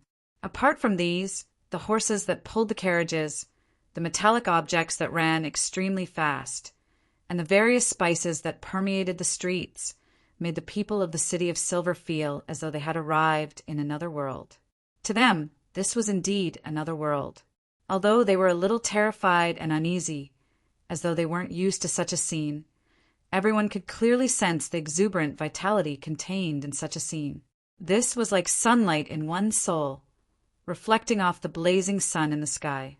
This is where we will live, fight, and reproduce in the future. Derek, Laeval, Candace, and the others subconsciously had similar thoughts. They were a little uneasy, but they didn't reject it. Donna's looked in satisfaction at the group of silly men who were stunned by the bustling scene in Byam and muttered inwardly, "This is only Byam, and this is only Byam. If you go to Trier or Backlund, will you kneel down and kiss the ground?" This famous pirate in the world controlled his urge to mock them. This was because he was now Mr. Fool's envoy, so he couldn't ruin the image of a deity. After leading the people of the City of Silver to a rather luxurious hotel with a portion of the crew, Donnas gestured for the crew to check in as he said to the guests in fluent Jotun, "It's almost dark. It's getting dark. I'll stay here for the night and leave the city tomorrow. On the other side of the jungle, there's a natural harbor. There are a few roads that lead to Byam. Head to this city. After that, we will widen the main road and build a railroad that leads to you." Railways. Derek, who had made up for it on the tarot, knew what it meant. He nodded gratefully and once again praised Mr. Fool inwardly. Donnas continued, "We've already helped you flatten the area in advance and reserved space for water pipes, gas pipes, and other basic facilities. When you start building the houses, we'll send a team over to help with those things. Also, the corresponding building materials and temporary tents have been prepared for you. Thank Mr. Fool. There's also the help of the Church of the Storm. Otherwise, we wouldn't have been able to purchase so many things, but they mainly want to earn some extra funds." Rorsted's new government had just been established not long ago, so the various communications with the outside world weren't smooth enough. To their surprise, the Church of Storms had taken the initiative to provide help regarding the City of Silver. Water pipe, gas pipe. Derek gradually began to not understand, but he still put on a thoughtful expression. Donnas, who nearly blurted out the word **T several times, didn't say anything else. Instead, he introduced the hotel. "This is the hotel that people from Fasak like to stay in when they come to Byam. The height might still be a little low for you, but at least it won't let you hit your head." At this point, Donna smiled. "Turn right at the end of this street, and that's the Red Theater," he revealed a smile that all men understood. However, the people from the City of Silver couldn't understand him at all. Seriously, the Emperor said that the oldest profession of humans is to sell their bodies. They actually don't know what I'm talking about. The corners of Donna's mouth twitched slightly as he gave up on the topic. After his second and third mates helped them settle in, he led the people from the City of Silver to the second floor and assigned them rooms. After doing this, He took out a stack of cards that he had long written and distributed them to the members of the City of Silver's expedition team. Every card has some local words and corresponding Jotun words. If you need any service or food, ring the bell here and get the waiter to come over and show him the card. Of course, they might not be able to understand it, but they will definitely find someone who understands for help. This was a simple and easy-to-understand method. The people from the City of Silver easily grasped how to use the cards, and they were secretly excited that they could finally have a preliminary exchange with the people here. Following that, Donna's demonstrated how to turn on the tap water, how to use the toilet, and how to light the gas wall lamps. It made Derek, Laeval, Candace, and the others have the illusion that they had arrived in a divine kingdom. A switch that would produce water with a twist, a machine that would flush away excrement with a press of a button, and a lantern that would light up all the time was unimaginable to them in the past. And these things would form a new life for them. By the time the people from the City of Silver had gotten used to the hotel, the sky had completely darkened. Night had begun to rule the city. Although Derek and the others had long since confirmed that there was no danger of monsters attacking at night, they were still instinctively afraid. Therefore, they either glowed by themselves or lit up the gas wall lamps. At this moment, they saw that on the street outside the glass window, gas lamps were lit up one after another in the houses near and far away, dispersing the darkness in their respective areas. These bright or dim yellow lights reflected in the eyes of the City of Silver's people, as though the Milky Way had fallen to the ground at night. P.S. Seeking monthly recommendation votes on Monday. Chapter 1329. In a warehouse that was being rebuilt in Pritz Harbor. After a few days, Furs once again saw her teacher, Dorian Gray Abraham. "Are you ready?" Dorian asked in a deep voice. During their previous meeting, he had already informed Furs of the ritual requirements of the Apprentice Pathway sequence for Secret Sorcerer, allowing her to make preparations ahead of time. "Almost. I should be able to meet the requirements." Furs replied without much confidence. The advancement ritual for a secret sorcerer was relatively simple, but simple was the opposite of complicated, and not the other end of difficult. To Furs, she wished it was something else. The ritual required the person to seal a demigod-level creature with clear hostility. The less external forces were used, the more effective the ritual would be. As for the target's level, as long as it was not lower than a demigod, it would not affect the ritual. Hearing the student's answer, Dorian nodded slightly and said, "That ritual is really too difficult for a sequence 5 beyonder who is purely relying on themselves. It's necessary to seek help appropriately, but you have to grasp the degree. You can't exceed the corresponding limits. Otherwise, the ritual will definitely fail." The suggestion he had given Furs was to only borrow a grade 1 sealed artifact. It would be best if she didn't even hire a saint-level helper. Furs said vaguely, "That's right. I only plan on making a wish to Mr. Fool, a wish to increase the success rate of advancing after consuming the potion. This is closer to obtaining good luck when consuming the potion, and not the blessing when sealing that demigod creature. Apart from this, I can also make use of the painting you mentioned. That painting wasn't a grade 0 sealed artifact, the painting of God, but a grade 1 sealed artifact belonging to the House of Abraham. It was called the Devil's Oil Painting. In the 4th epoch, when many members of the House of Abraham advanced to sequence for Secret Sorcerer, they created the oil painting to seal the corresponding demigod-level creature. However, after being attacked by the Aurora Order and losing a lot of information, Dorian Gray wasn't sure how many terrifying creatures were sealed in the Devil's Oil Painting. She was certain that there were more, and more than one.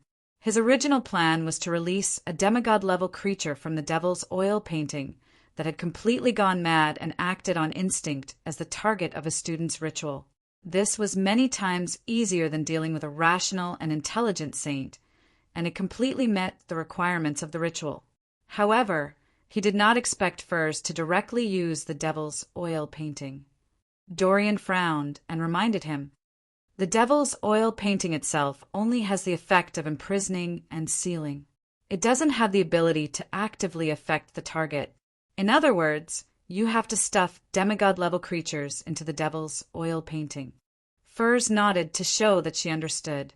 Teacher, you said that my ability to record isn't considered external help. Yes. Dorian Gray gave a very certain answer. If her ability to record was considered external help, almost no traveler could advance. After all, record was the core ability of the apprentice pathway before becoming a demigod. Once it was abolished, all Furs could do was run. It would be very difficult for her to do anything to her enemies. In theory, that's the case, but the number of demigod-level powers you can record is at most 4 or 5. Dorian said worriedly. Before he could finish his sentence, he thought of Mr. Fool and his blessed, and he felt a little more at ease. If it's matched well, it's not impossible. It's just a crazy creature that relies on instinct. Furs was trying to convince her teacher and herself. Dorian nodded indiscernibly and didn't say anything else. She immediately summoned her contracted creature, Malmouth, who loved music. She took back the main and supplementary ingredients of Secret Sorcerer and concocted a bottle of Secrets Sorcerer Potion for her student. If there's no way to complete the seal, there's no need to forcefully consume it.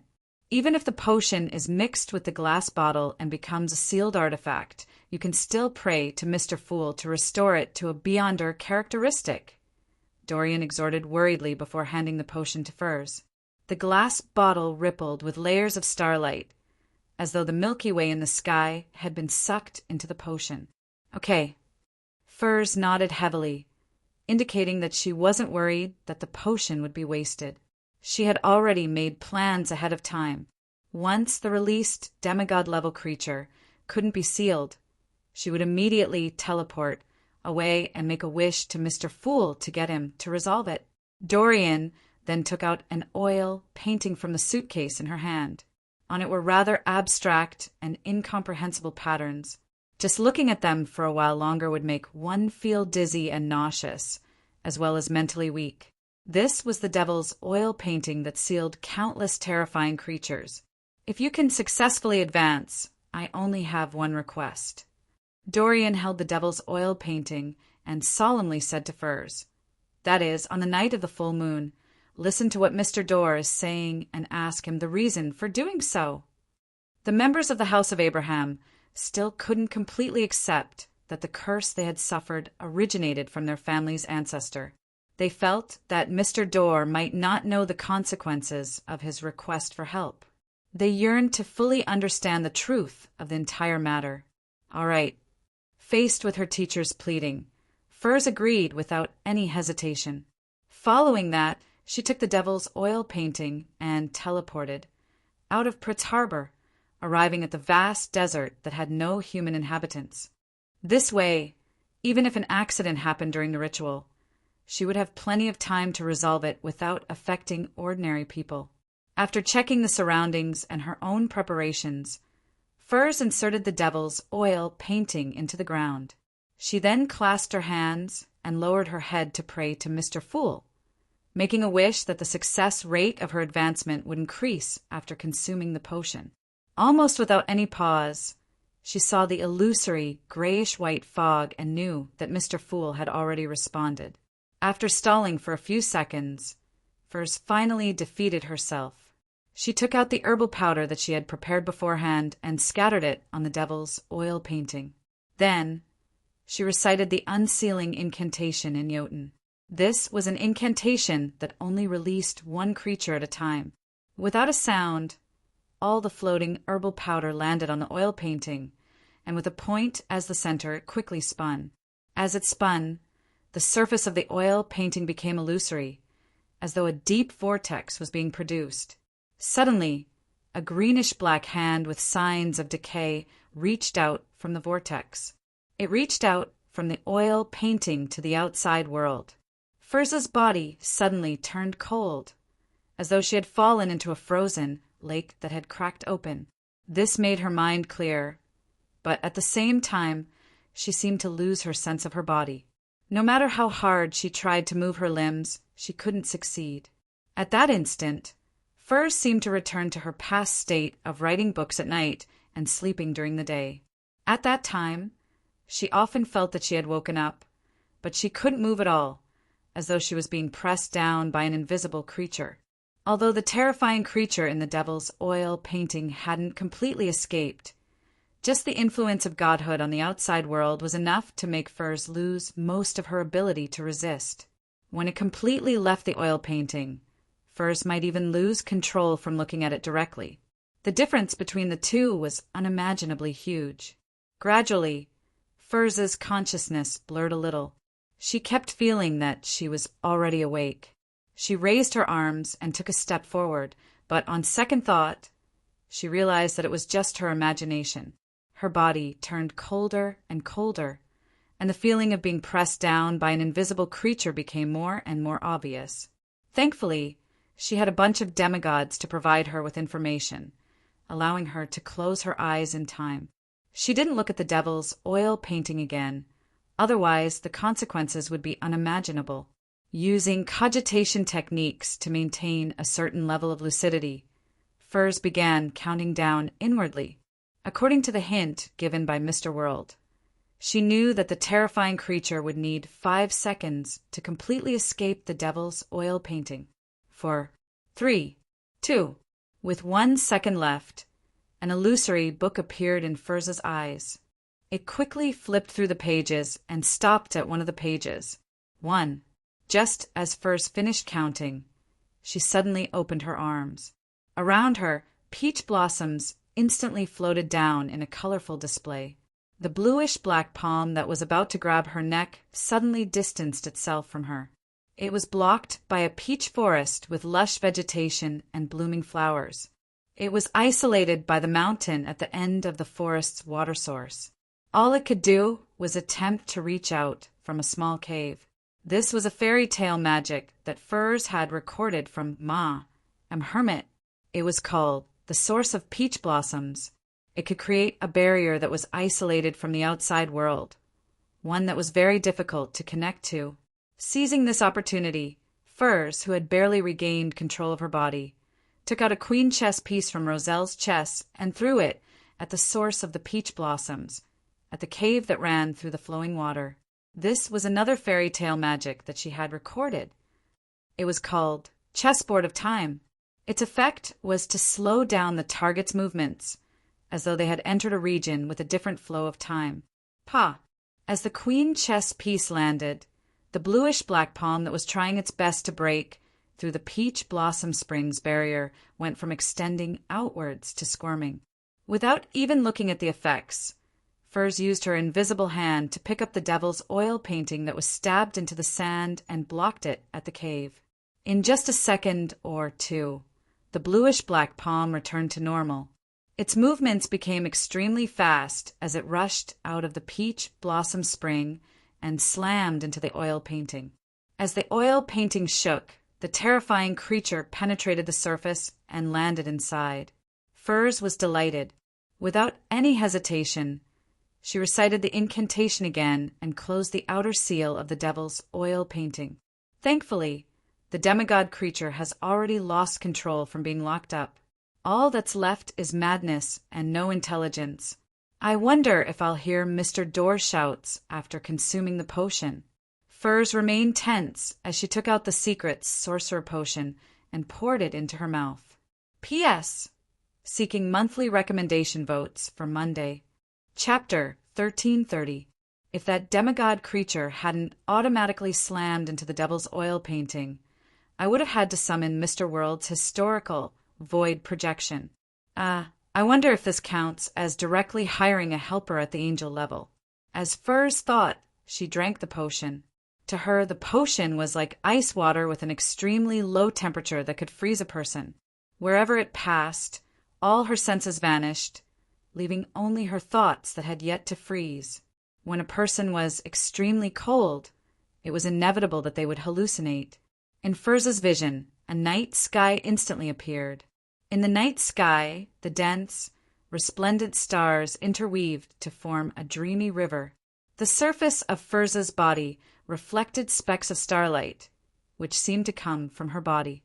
The specks of pure starlight formed an invisible connection with the different stars in the night sky. As the light flickered, they twisted and squirmed, burrowing out of Furza's body like worms, hoping to seek refuge in the Milky Way that seemed to be inlaid with fine diamonds.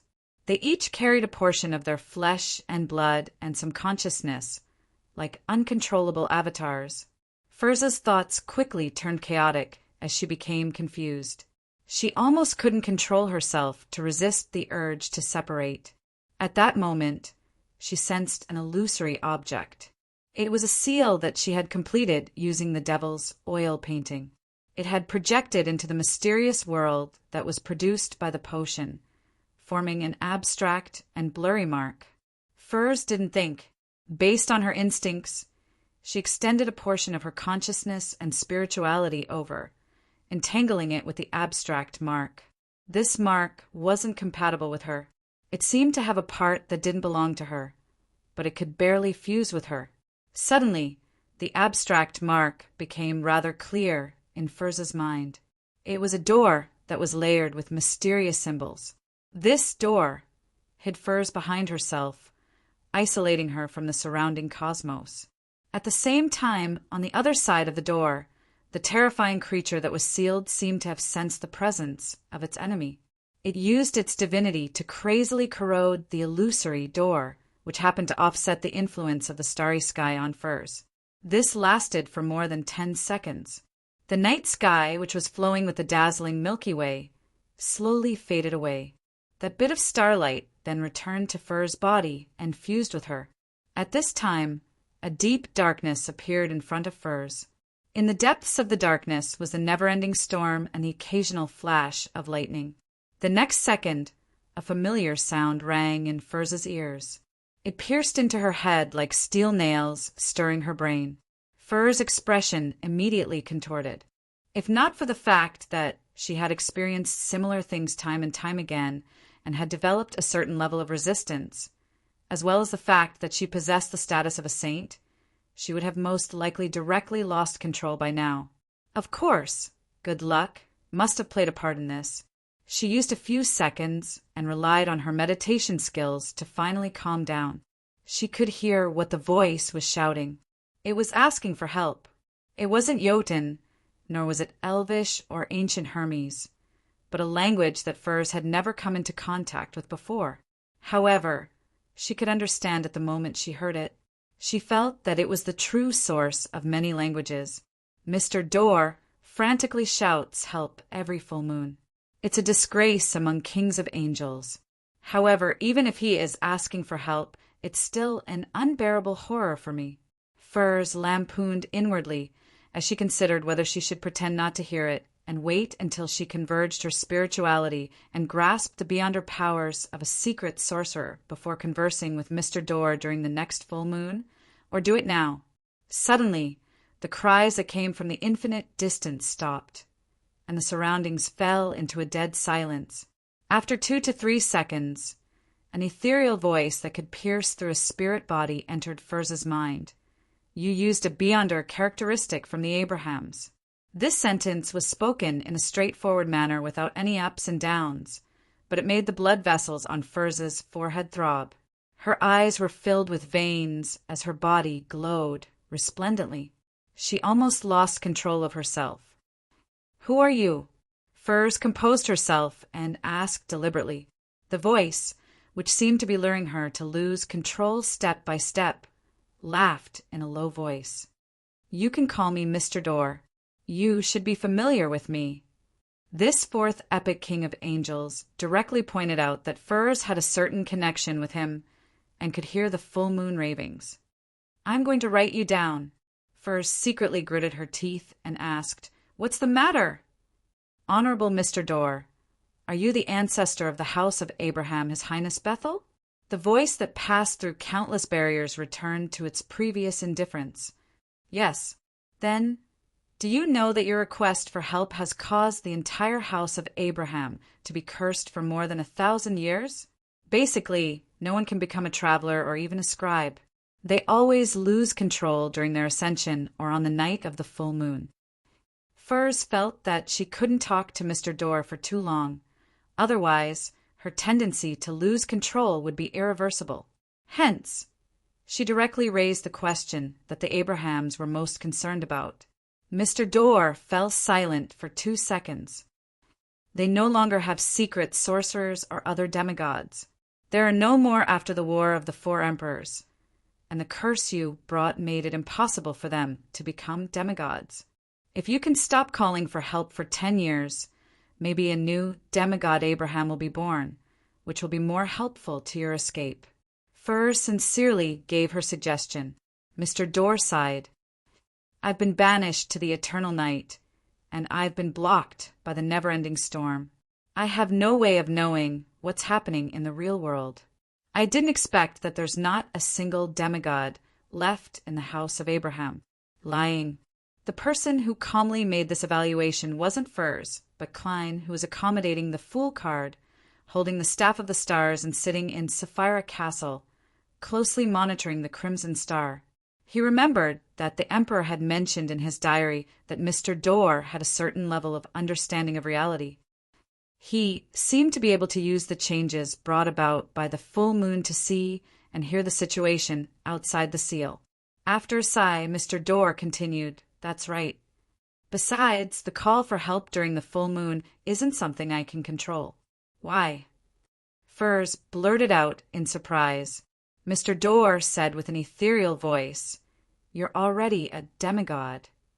You're already a demigod. So you should know very well that the higher the sequence, the greater the threat of madness. A normal angel, even if they can walk freely on the ground and do what they like without needing to engage in any additional battles, might gradually be affected by the Beyonder characteristic and become unlike themselves. They might even appear to be half crazy. I'm a king of angels who's been exiled and sealed for more than 1,000 years, and I don't even have anyone to communicate with. The fact that I haven't gone completely crazy already means that I'm sufficiently powerful and lucky. Every time the full moon comes, my madness will be strengthened, making me unable to control it. All I can do is keep calling for help. So that's how it is. If I were to be locked up like this, I might go crazy in a few months. If I can be provided with alcohol, newspapers, magazines, all kinds of books, and different delicacies, I can last a year, no, half a year." Furs nodded in enlightenment and asked perfunctorily, "Is there anything I can do for you? How can the Abrahams remove the curse?" Mr. Dorr fell silent for a few seconds. "Set up a ritual to help me escape. That way, the curse will no longer exist. There are 2 types of rituals. One is to use a demigod from the seer, apprentice, and marauder pathway as a sacrifice. The second is to draw the blood of at least 99 Beyonders from the House of Abraham and use it to draw such a symbol." "I'll inform them," Furs immediately replied. At the same time, she added inwardly, "The prerequisite is to get Mr. Fool's permission." Mr. Dorr smiled. His voice became more and more ethereal and weak, as though it was returning to its original state with the end of Furs's advancement. 2 to 3 seconds later, Furs couldn't hear the voice that was slowly pushing her towards the path of losing control. The deep darkness and terrifying storm in front of her had similarly vanished. However, before the scene completely faded away, Furs could vaguely see a vast land formed from dark red rocks. She saw an ancient building that resembled a pyramid standing there. Behind the building, she saw the darkness and stars twinkling. It was completely different from the starry sky she saw on the ground as an astrologer. However, before the scene completely faded away, Furs could vaguely see a vast land formed from dark red rocks. She saw an ancient building that resembled a pyramid standing there, and behind the building, she saw the darkness and twinkling stars. It was completely different from the starry sky she saw on the ground as an astrologer. "What's this?" Furs shook her head, controlled her divergent thoughts, and began to seriously rein in her spirituality.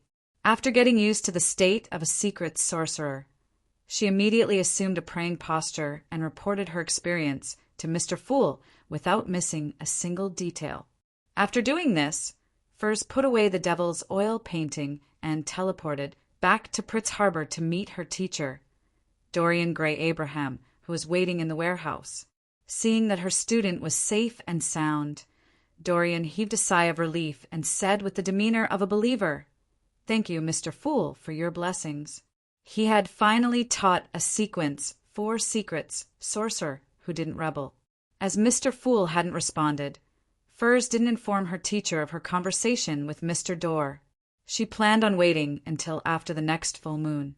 She also smiled in a relaxed manner.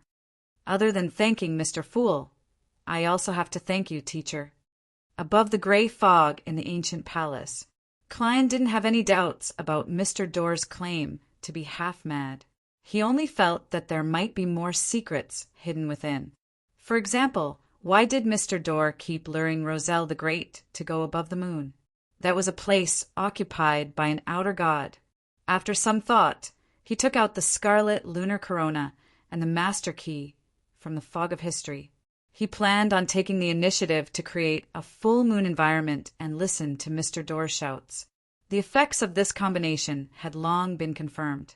Klein soon heard a voice that seemed to be able to pierce through his spirit body. The content of the voice's shout was, "Don't save me. Don't save me. P.S. Requesting for a guaranteed monthly ticket for 3 months." Chapter 1331. Don't save me.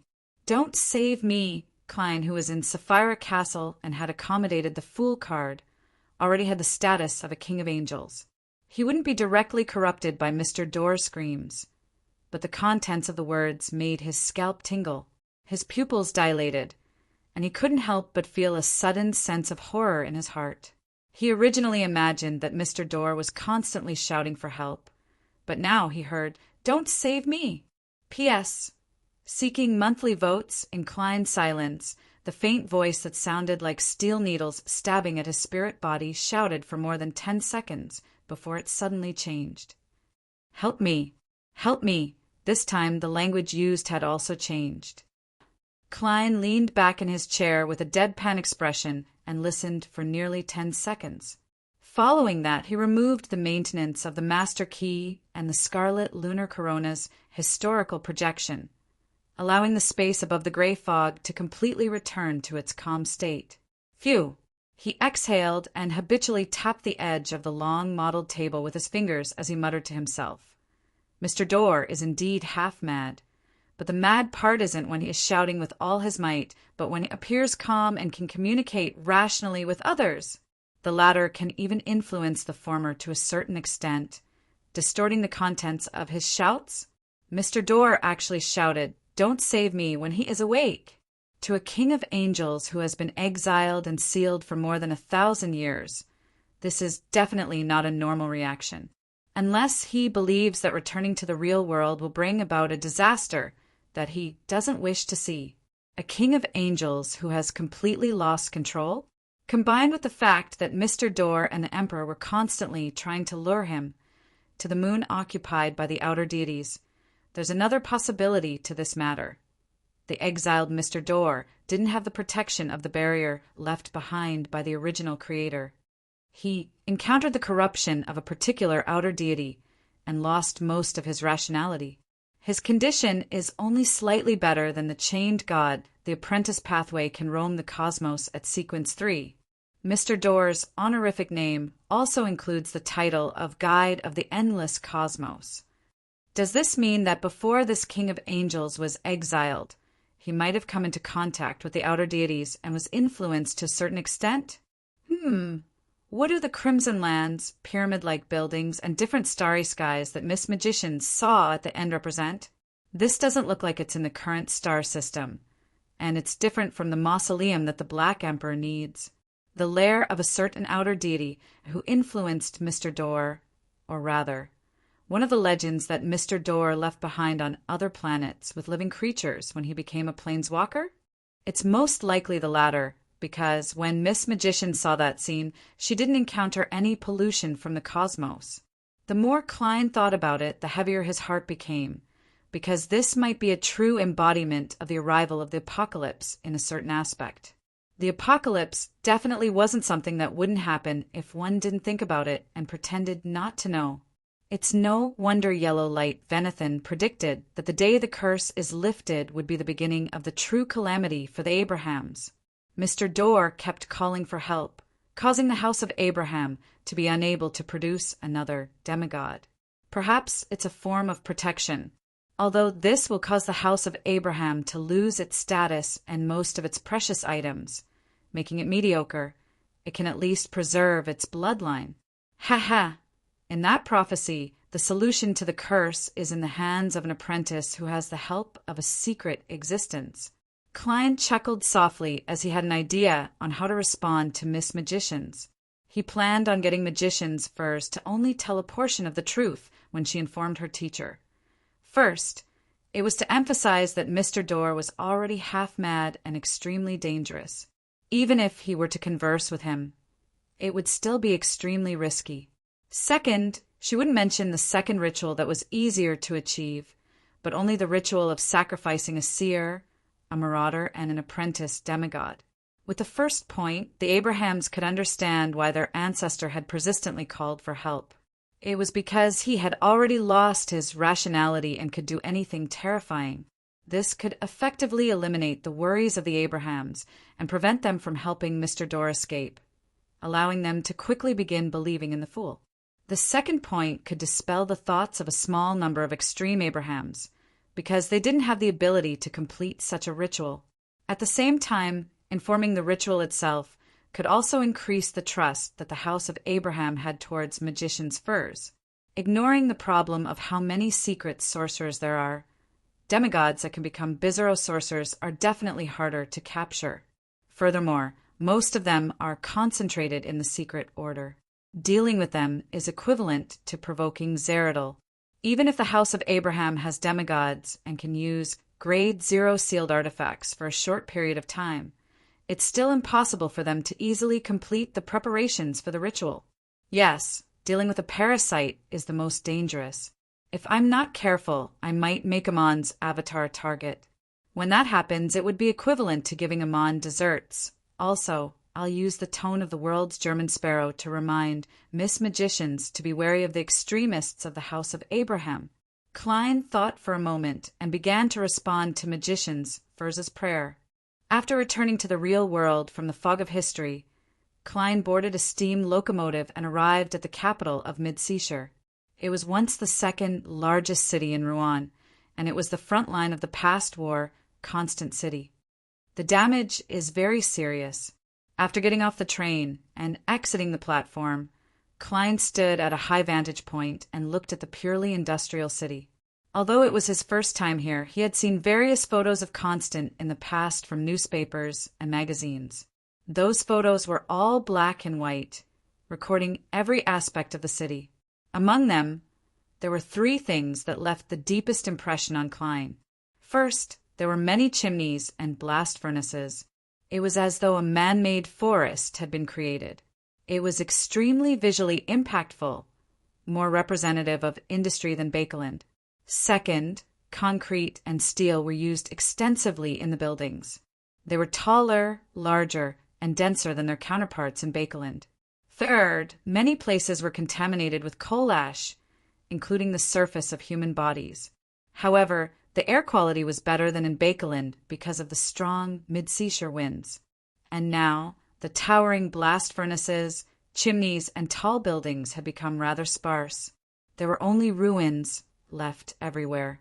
However, relatively speaking, the factory area had suffered less damage than the residential area. This was because there were many steel factories and munitions factories there. They were equally important to the Phasacians. The number of deaths here is definitely in the hundreds of thousands. Klein sighed inwardly. He carried his suitcase and walked down the stairs to the steam locomotive station, entering Constant City. On the way to the hotel, he continued his acting as a miracle invoker and randomly chose a muscular man in his early 30s. I'm a wandering magician. My best magic trick is to fulfill everyone's wishes. Do you want to give it a try? The once thin-skinned Klein could now strike up a conversation very naturally. The burly man glanced at him and impatiently waved his hand. "Can you revive my father, mother, 2 brothers, and a child?" With that said, he didn't wait for the magicians to respond. He walked to the nearest public carriage stop in a slightly irritated manner and punched the left side of his chest with his right fist. Klein stood in his spot, maintaining the slight smile on his lips as he quietly watched the man leave. He recalled a magazine he had seen on the steam locomotive.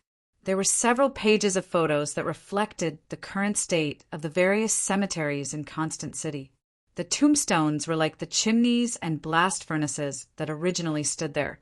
The shelves that held the ashes were like tall buildings that had yet to collapse. The entire city of Constant seemed to have been buried in the cemetery.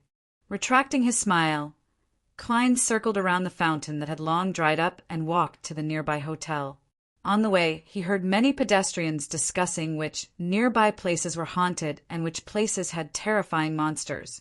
When I passed by the Maris River, I heard many people crying in the water. I didn't dare to take a look and ran back into the city like the wind. That's nothing. I saw something even more terrifying at 9 Hyacinth Street. There was a face stuck to the window there. A very pale face. Behind my house, a few passers-by went missing. Blood was dragged all the way to the nearest ruin. But the police didn't find any corpses. How terrifying. May the goddess bless us. Holy Lord of Storms, keep these ghosts and monsters away from us. By the way, the City Hall posted a notice saying that any similar incidents are to be reported to the police station immediately. From the looks of it, the previous meat grinder-like war didn't allow many corpses to be buried in time, turning them into ghosts. Phew, most of the time, some of the dead might not even have their corpses preserved. Yes, there's definitely no lack of Beyonders who have lost control due to mental breakdowns or physical disabilities. Also, most of those who didn't consume the potion according to the normal procedure have also lost control. The Nighthawks and mandated punishers will definitely clean up these incidents. But at least in Constant City, people might have to coexist with Beyonder incidents for a long period of time. After all, some ghosts and monsters are good at concealment and evasion, and they're innately cunning. Klein looked straight ahead as he walked, gaining a new understanding of Constant's overall situation.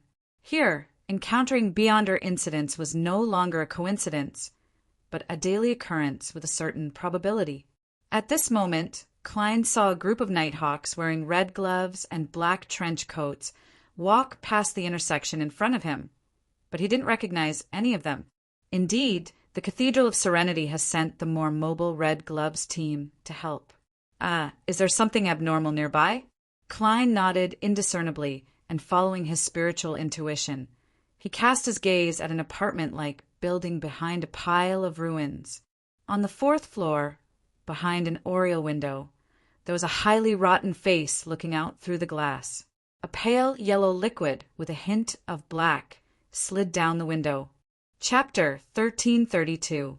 Eric had become a Red Glove captain in the later stages of the previous war, and he had advanced to Sequence 5 Spirit Warlock. He had witnessed the deaths of his former captain and his former captain. He knew that a higher sequence wasn't the first guarantee of safety. Being cautious and careful was. To the elite Red Gloves of the Nighthawks, this was a belief that almost everyone believed in. This was because ordinary Nighthawks might encounter ordinary problems that looked like Beyonder incidents.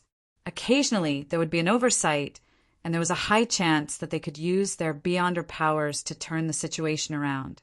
As for the Red Gloves who were pursuing all sorts of important cases, their potential targets were definitely rather dangerous. At this moment, Eric was standing on the 4th floor of the apartment at 14 Playa Street.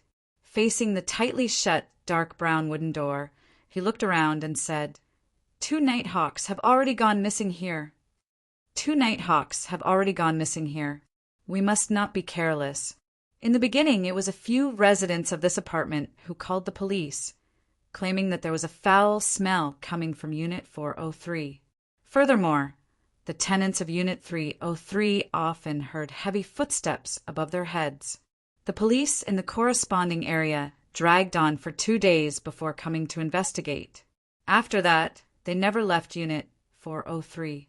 After the police station confirmed this, they immediately handed the case over to the Church of Evernight. However, the 2 Nighthawks who came to handle the case had also gone missing. The door to Unit 403 remained tightly shut. Due to this premise, the Archbishop of Mid-Seashire of the Church of Evernight entrusted the matter to Eric's team and allowed them to apply for a Grade 1 sealed artifact to assist them. "Yes, Captain." The members of the Red Gloves team either nodded or spoke, giving their responses one after another. Eric didn't say anything else. Standing in front of the tightly shut dark brown door to Unit 403, he raised his red-gloved left palm and tapped one of his teeth. A blurry figure suddenly appeared in front of him, and as though it had no thickness, it seeped into Unit 403 through the gap in the door. Eric's expression was abnormally focused, as though he was observing the situation in the room through the blurry figure. It was a natural spirit that he controlled. It wasn't considered powerful, but it had special abilities. It usually lived on his left front tooth. In the present situation, Eric believed that they couldn't barge in directly. It was best to do some reconnaissance first. Even if his team had a reasonable combination of powers and the help of a powerful sealed artifact, they still had to be cautious. If he could get a preliminary understanding of the situation inside and make more targeted preparations, he believed that things would be much easier. At this moment, tiny blood vessels protruded from Eric's eyes one after another, and some of them even exploded. As his vision turned bright red, Eric heard a heavy creaking sound. The tightly shut dark brown door suddenly swung open. Inside the room, there were a total of 6 figures. 3 of them were wearing black and white checkered police uniforms, sitting on armchairs, high stools, and sofas respectively. 2 of them were wearing half-top hats and black windbreakers. 1 was standing by the door, and the other was standing on the platform behind the oriel window. Their faces were pressed against the surface of the glass, as if they were watching the street below. There was also a figure sitting on a high stool at the edge of the balcony, with an exquisite astronomical telescope in front of him. The skin of these 6 figures had swollen, as if someone had injected a lot of gas into their bodies. Some parts of their bodies had even cracked and were highly decayed, but they still did not shrivel up. Instead, they glowed with a greenish-black luster, and a yellowish-black liquid flowed down. Sensing that the door had opened, the 6 figures turned their heads and looked at Eric and company. The first one was the former Nighthawk standing by the door, and the last one was the man in a cotton shirt sitting behind the astronomical telescope. One of his eyeballs was still stuck to the lens, and he could only use his remaining eye and the dark hole to sweep his gaze at the Red Gloves team outside the door. A faint stench drilled into the nostrils of Eric and company as an indescribable coldness filled the surroundings. Eric instinctively wanted to raise his hand and tap his teeth to release more spirits. Then he would use the beyonder powers of a nightmare to forcefully drag all the targets in front of him into a dream. However, no matter how he tapped his teeth, no spirit was released. His beyonder powers that were related to Spirit Warlock seemed to have vanished. At the same time, a nightmare in the Red Gloves team was surprised to discover that he was unable to drag anyone into a dream. At this moment, other than the enhancement of their physique brought about by the potion, their beyonder powers had vanished in a bizarre manner. "Leave this place." Eric didn't hesitate as he gave the order in a low voice. He had never encountered such a strange situation before. All he could do was get the team to evacuate first before choosing a targeted sealed artifact to deal with. However, his and his team's feet didn't move as a result. It was as though they were no longer listening to the commands of their own consciousness. Eric instinctively lowered his head and looked at his lower body. He saw that his legs were already swollen, and his trousers were about to split open. In addition, he could clearly feel that his skin was deteriorating, rotting, and oozing pus. Before he and his Red Gloves team had even made contact with the target, they had fallen into a clear nightmare of watching themselves slowly die and swell up. It was difficult for them to escape. At this moment, Eric's bloodshot eyes reflected an ordinary palm. It held the handle and gently pulled outwards. Creak! The dark brown door to Unit 403 closed once again, isolating Eric and his red gloves team from the creatures in the room. They instantly regained control of their bodies, but their legs seemed to have suffered serious injuries. Be it raising their feet or bending their knees, it was a little difficult. Eric didn't bother to check on his injuries, as he hurriedly cast his gaze at the palm that had closed the door and its owner. It was a young man wearing a classic top hat and a black robe. His facial features were ordinary, making it impossible for people to have a deep impression of him. They would forget him the moment they turned their heads. I sincerely suggest that you return now and leave the matter to the Archbishop or high-ranking deacons to handle.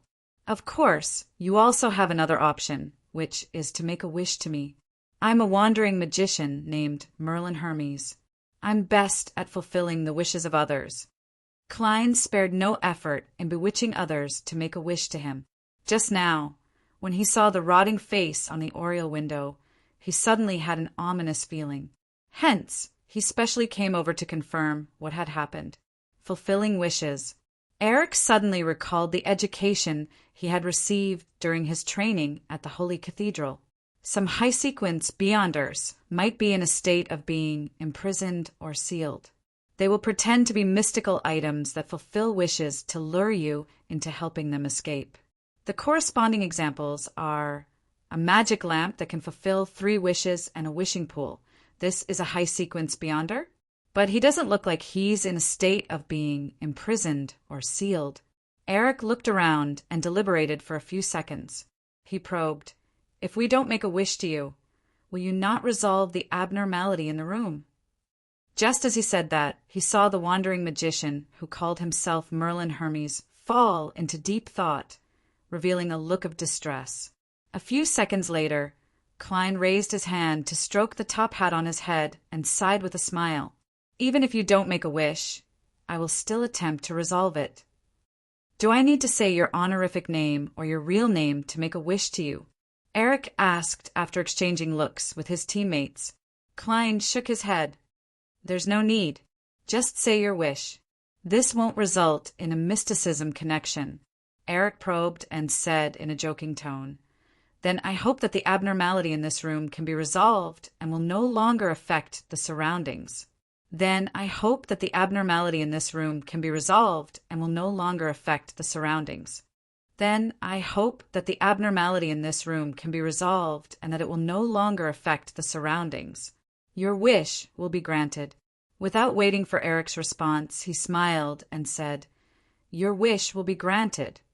The abnormality inside can suppress the beyonder characteristic, rendering the corresponding powers ineffective, but this is an absolute. Typically, when encountering such a situation, my suggestion is—" As he spoke, Klein grabbed with his left hand and took out an eyeball-shaped glass ball. He then twisted the handle with his right palm, opening the door a little. Then, through the gap, he threw the glass ball into room 403. As the glass ball flew, it constantly absorbed the surrounding light, emitting a brilliant, pure, and extreme sundae. It was like a miniature sundae. In the next second, Klein closed the door with his right palm, preventing Eric and company's eyes from being unable to bear it.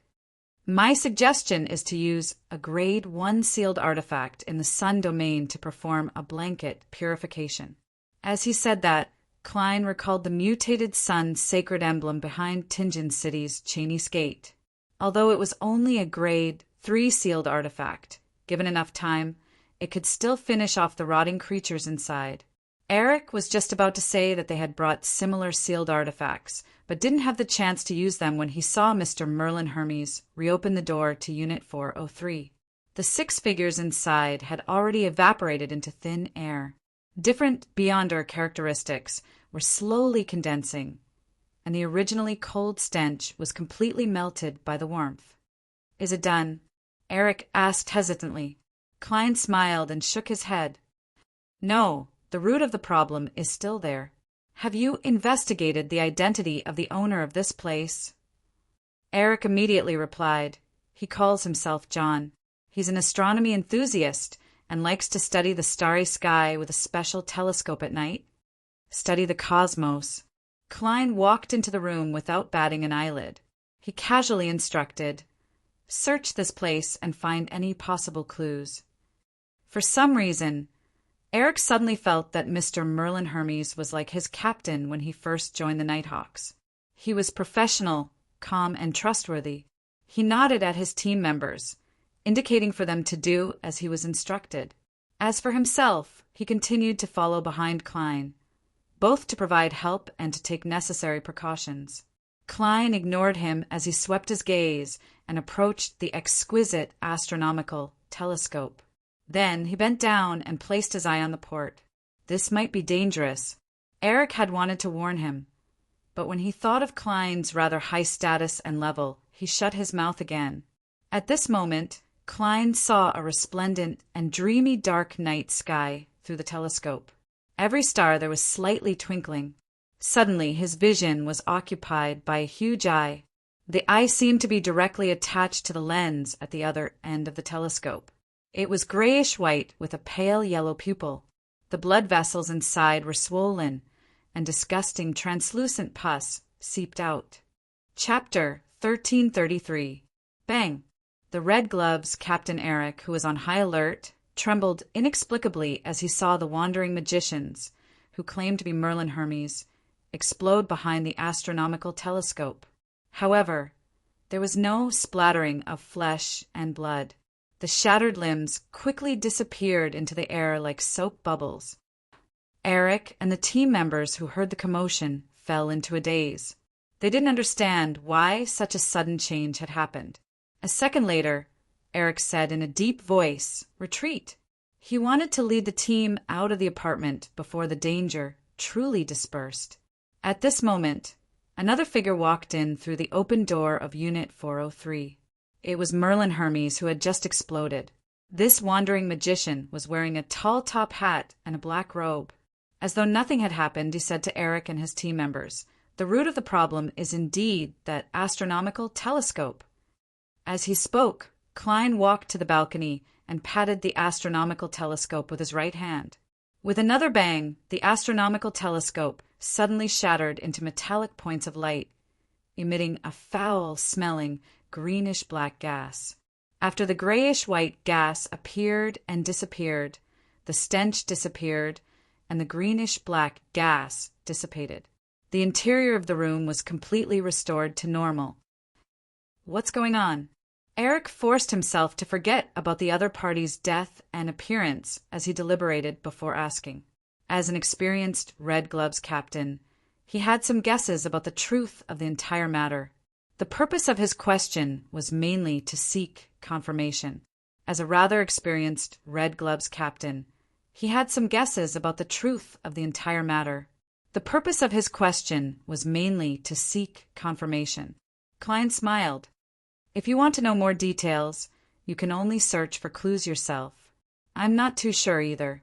Eric nodded slightly and cast his gaze at his team members, indicating for them to continue their investigation. After some work, Eric said to Merlin Hermes, If you want to know more details, you can only search for clues yourself. I'm not too sure either. Eric nodded slightly and cast his gaze at his team members, indicating for them to continue their investigation. After some work, Eric said to Merlin Hermes, There aren't many clues left in the room. First, John is a local resident. He served in the war and seems to have some mental problems because of this. Second, he has been an astronomy enthusiast for a long time. After the war, he joined an academic organization called the Celestial Body Institute, but we have not collected any information about this organization. Third, John seems to be looking for a way to see the real sky. When he mentioned the word cosmos, Eric paused for a moment, as though he had received a warning from the upper echelons of the Church of Evernight. After the war ended, I joined an organization called the Celestial Body Research Society, searching for a way to see the real cosmos. Combining the experience from before, Klein had a certain level of confidence in the matter. All of you should know that the starry sky represents danger. In fact, you shouldn't even try to understand it.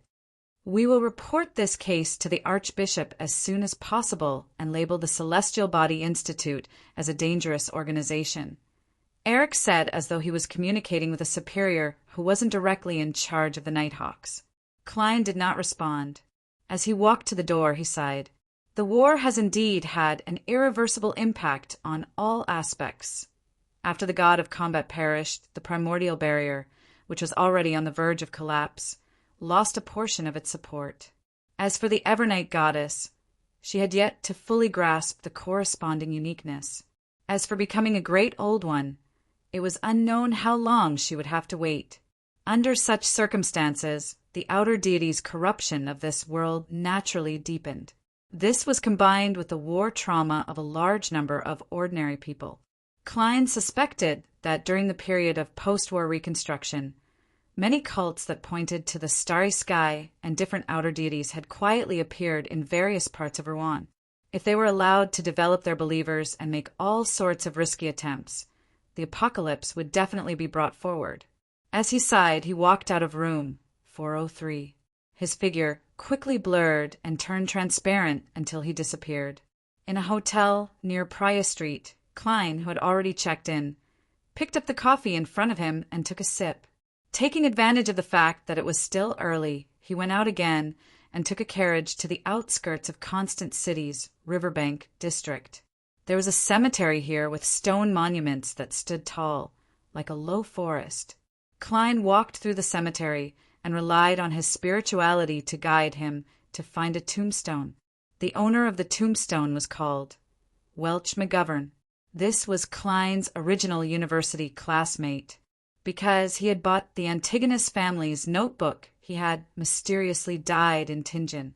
This had indirectly led to Zhou Mingrui's transmigration. Welch McGovern's father was a banker in Constant City. He had spent money to bring his son's corpse back to his hometown and buried it in this cemetery. Klein stared at the photo on the tombstone for a few seconds before bending down and placing the white bouquet in front of Welch's grave. Just as he was about to turn around and leave, he suddenly stopped in his tracks. 20 to 30 seconds later, an old man with a black cane walked over from another direction. Klein recognized him and knew that he was Welch's father, the mid-seashore banker who had once treated him and his classmates to a sumptuous meal. However, compared to a few years ago, this gentleman had aged a lot. He was originally a spirited middle-aged gentleman, but now his hair was mostly white. There were many wrinkles at the corners of his eyes, mouth, and forehead. "Who are you?" Welch's father looked at the stranger in front of the grave and asked in puzzlement and wariness. Klein sighed and said, "Uncle, I'm Welch's friend." "Uncle, I'm Welch's friend. I happened to pass by Constant City recently." Welch's father nodded slightly and said in a deep voice, "He's a person who likes to make friends." He was a man who liked to make friends. I only knew some of them. He was actually explaining why he hadn't invited this guest to the funeral back then. He was very apologetic about it. Klein didn't say anything else as he looked around. He looked around and said, "Is there anything you need help with, or should I say, do you have any wishes you wish to fulfill? I hope I can provide you with some strength." Welch's father looked around and smiled bitterly. "Can you make all the dead stand up again?" "It's not impossible, but it's not the same as what you want to stand up again." Klein sighed and shook his head. "Then can you restore Constant to his original appearance?" Welch's father asked with a wry smile. Without waiting for Klein to respond, he sighed and continued, "There's no need to provide help. If I can do it, I can do it myself. If I can't, I can only pray to God." As he spoke, the banker walked past Klein to his son's tombstone and bent down to put down the white bouquet in his hand. Klein looked at his back and muttered to himself, "That's right. I'll try my best." With that, he turned around and left the cemetery. Constant, a bar decorated in the style of the last century. A man wrapped in a thick jacket held a beer, and walked to the wooden board next to the bar. He was trying to find a part-time job on the pieces of paper pasted on it. Suddenly, he saw a strange commission. I'm a reporter. I want to gather all kinds of stories about what happened in the war from different people. It's best if they've experienced it themselves. The reward I can provide is to satisfy your wish to repair and rebuild your house for free. I have enough resources in this area. Merlin Hermes. The man subconsciously frowned. He felt that this commission was too strange, like the product of a prank. Can you read the words on it? A thin man sitting beside the wooden board seized the opportunity to ask. Among the customers in this bar, only a handful were literate. Even if they wanted to find a job or accept the corresponding commission, most people couldn't understand what was written on the paper pasted on the wooden board, and the bartender could only remember the few who were paid the most. Due to this situation, the thin man relied on the fact that he had attended a free school and mastered the common Rouen vocabulary. He provided the corresponding interpretation for others at the price of a quarter of a penny each time. This was how he made a living. The man shook his head, indicating that he could read Loanese. He pointed at Merlin Hermes's entrustment and said, "That's right." He pointed at Merlin Hermes's commission and asked, "Is this true?" "Yes, that reporter is sitting in that corner. He's wearing a very tall hat." The thin man enthusiastically pointed in the direction. The reporter had promised to give him a quarter of a penny for every person he introduced. The man holding the beer fell silent. He hesitated for a full 10 seconds before walking to the corner and finding the reporter named Merlin Hermes. "Will you really help me rebuild my house?" he asked, a little perturbed and worried. Klein pointed at the documents on the small round table. "We can sign a contract." "There's no need. Even if you just provide me with some materials, I'll be very satisfied." The man sat opposite Klein and said, rather cautiously, "I don't have a vivid story." "As long as it's realistic enough." Klein nodded slightly in encouragement. The man shifted his gaze down and stared at the table. "I'm a native of Constant. I once had a decent job and bought a terraced house on Tide Street. Later, war broke out, and my house was reduced to ruins in a bombing. My eldest son, the child who had just entered elementary school, was buried inside. We had no choice but to rent a 2-bedroom room until the Phasacians occupied Constant. They dragged my wife away, and she never returned some time ago. Someone informed me to identify the corpse. I couldn't recognize her. She had rotted beyond recognition. However, the pockets of her clothes still contained our water bill. When she was renting the house, she always missed our home. It's the same for my youngest daughter. I don't have much money now, and I can barely make ends meet. However, I hope to rebuild that house bit by bit. To be frank, I really don't like telling others about my misfortune. I'd rather remain silent, but if I can really obtain help in rebuilding, then I can." Klein held a pen and paper and pretended to take notes. He nodded slightly and said, "Your wish will come true. Your wish will come true. Wait for me in front of the ruins of the house on Tide Street tomorrow." At the same time, he pushed a 1 soldi note over. "Here's the money for your drink." The man's eyes flickered, as though he wanted to refuse, but in the end he picked up the note. The next day, after sending his youngest daughter to the church school, he followed the familiar path and walked back to the familiar Tide Street. Then he saw the familiar house. Its chimney, its windows, its door, and the weeds on its walls hadn't changed at all. It was so familiar, as though a beautiful mistress would open the door in the next second and lead the 2 children out to welcome their father. The man was stunned, unable to believe that this was real. But even if it was an illusion, he was willing to sink into it. A few days later, Klein, who had completed one similar wish after another, pushed open the hotel's window. In the mist of dawn, he raised his hand and snapped his fingers. In a rather elevated city district in Constant, Welch's father habitually woke up early because he dreamed of his dead son and family. He walked to the balcony and prepared to breathe in the morning air. Under the light of dawn, he suddenly saw a forest of chimneys and blast furnaces, as well as tall buildings. The former constant city appeared before his eyes in its entirety, bathed in the orange-red light of dawn. Chapter 1334. While the residents of Constant were shocked by the miracle in front of them, Klein had already carried his suitcase and left the city with a Rhodes. After causing such a huge commotion, he was worried that Zeradol would lock onto his location, so he didn't dare stay any longer. With his current level and strength, he wasn't too afraid of clashing head-on with Zeradol, but he didn't wish to be ambushed. To a beyonder of the seer pathway, being prepared and not being prepared were completely different. Once Klein exposed his location and didn't leave in time, he would be facing a prepared Zeradol.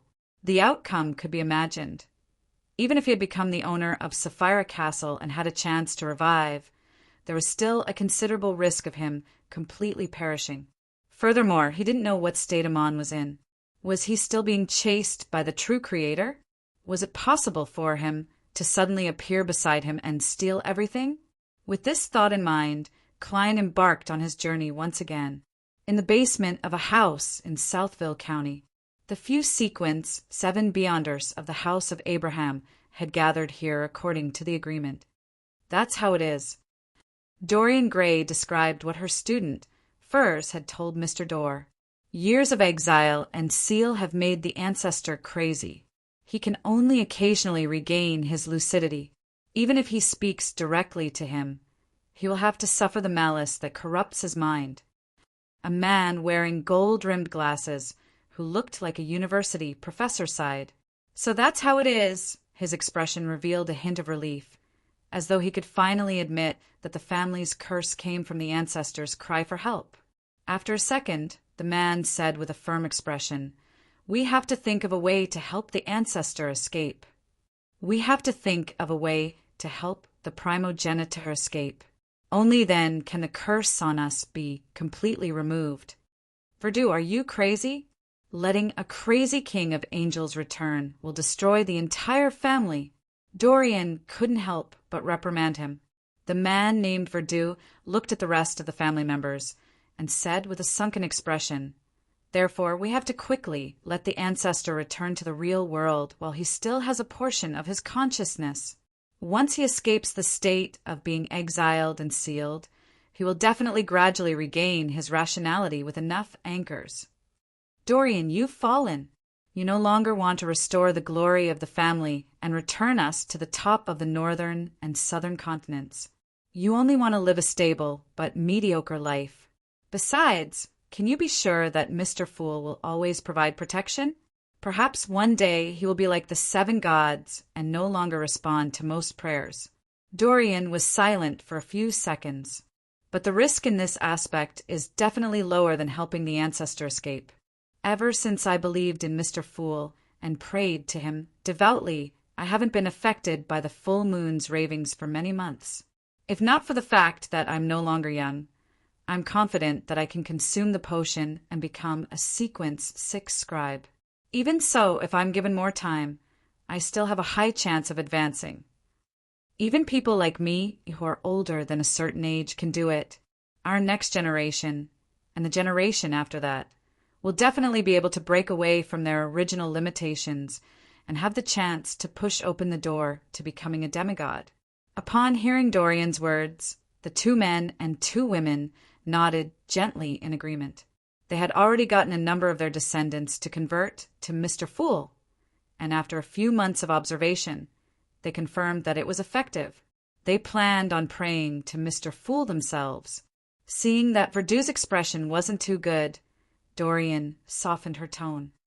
More importantly, we don't have the strength to complete the ritual at all. No matter which pathway a demigod is, they aren't easy to deal with. Among them, the demigods corresponding to the seer and marauder are known for being cunning, bizarre, and dangerous. Even if we're willing to sacrifice ourselves and use a grade 0 sealed artifact, it'll be very difficult to capture them. Verdu nudged his gold-rimmed glasses and slowly exhaled. I won't stop you from converting to the Fool.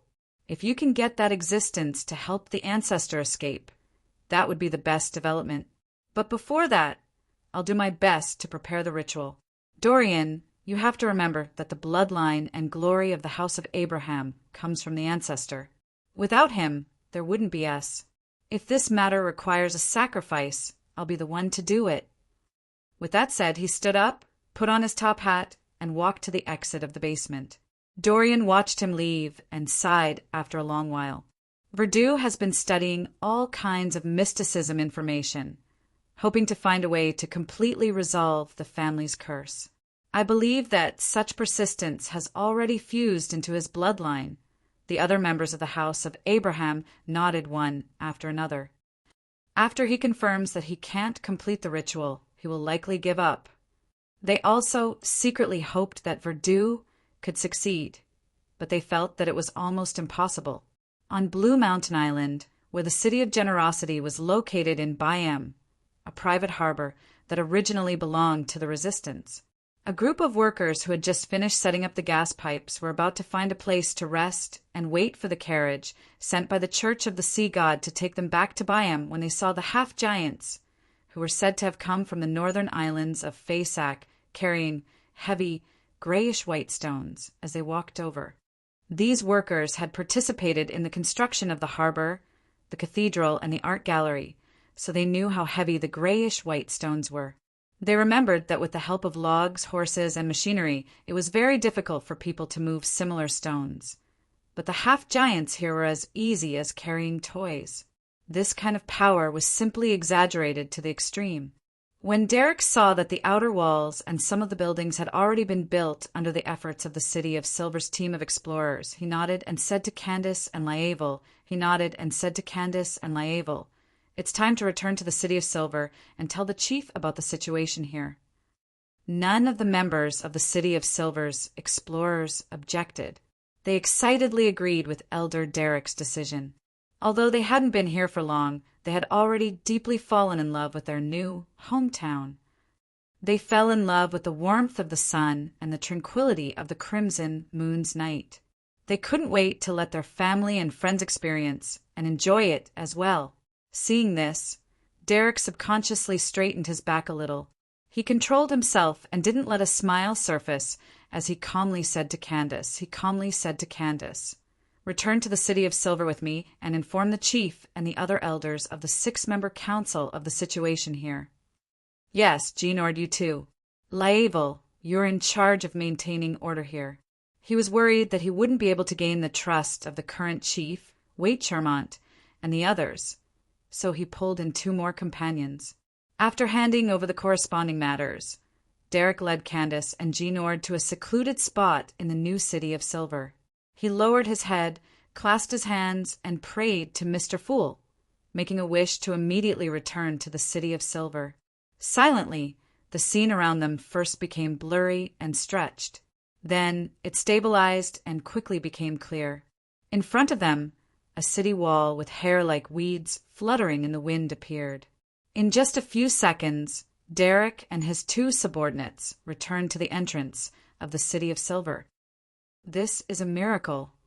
Candace rubbed her eyes with the hand that wasn't holding a weapon as she praised from the bottom of her heart.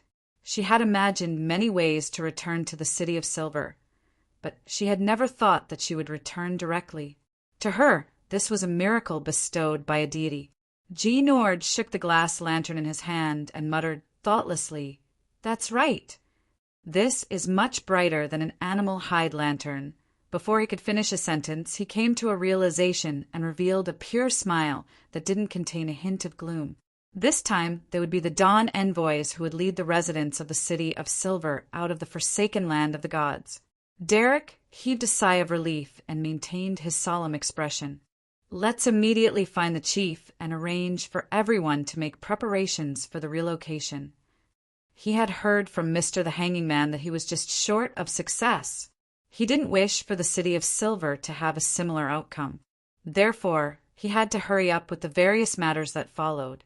When they passed through the door, the residents of the City of Silver who were in charge of guarding looked curiously at the 3 pathfinders. They saw hope in their rosy, glowing faces. "Laeval and the others haven't returned?" someone asked worriedly. afraid that the other members of the Pathfinder team had already been sacrificed.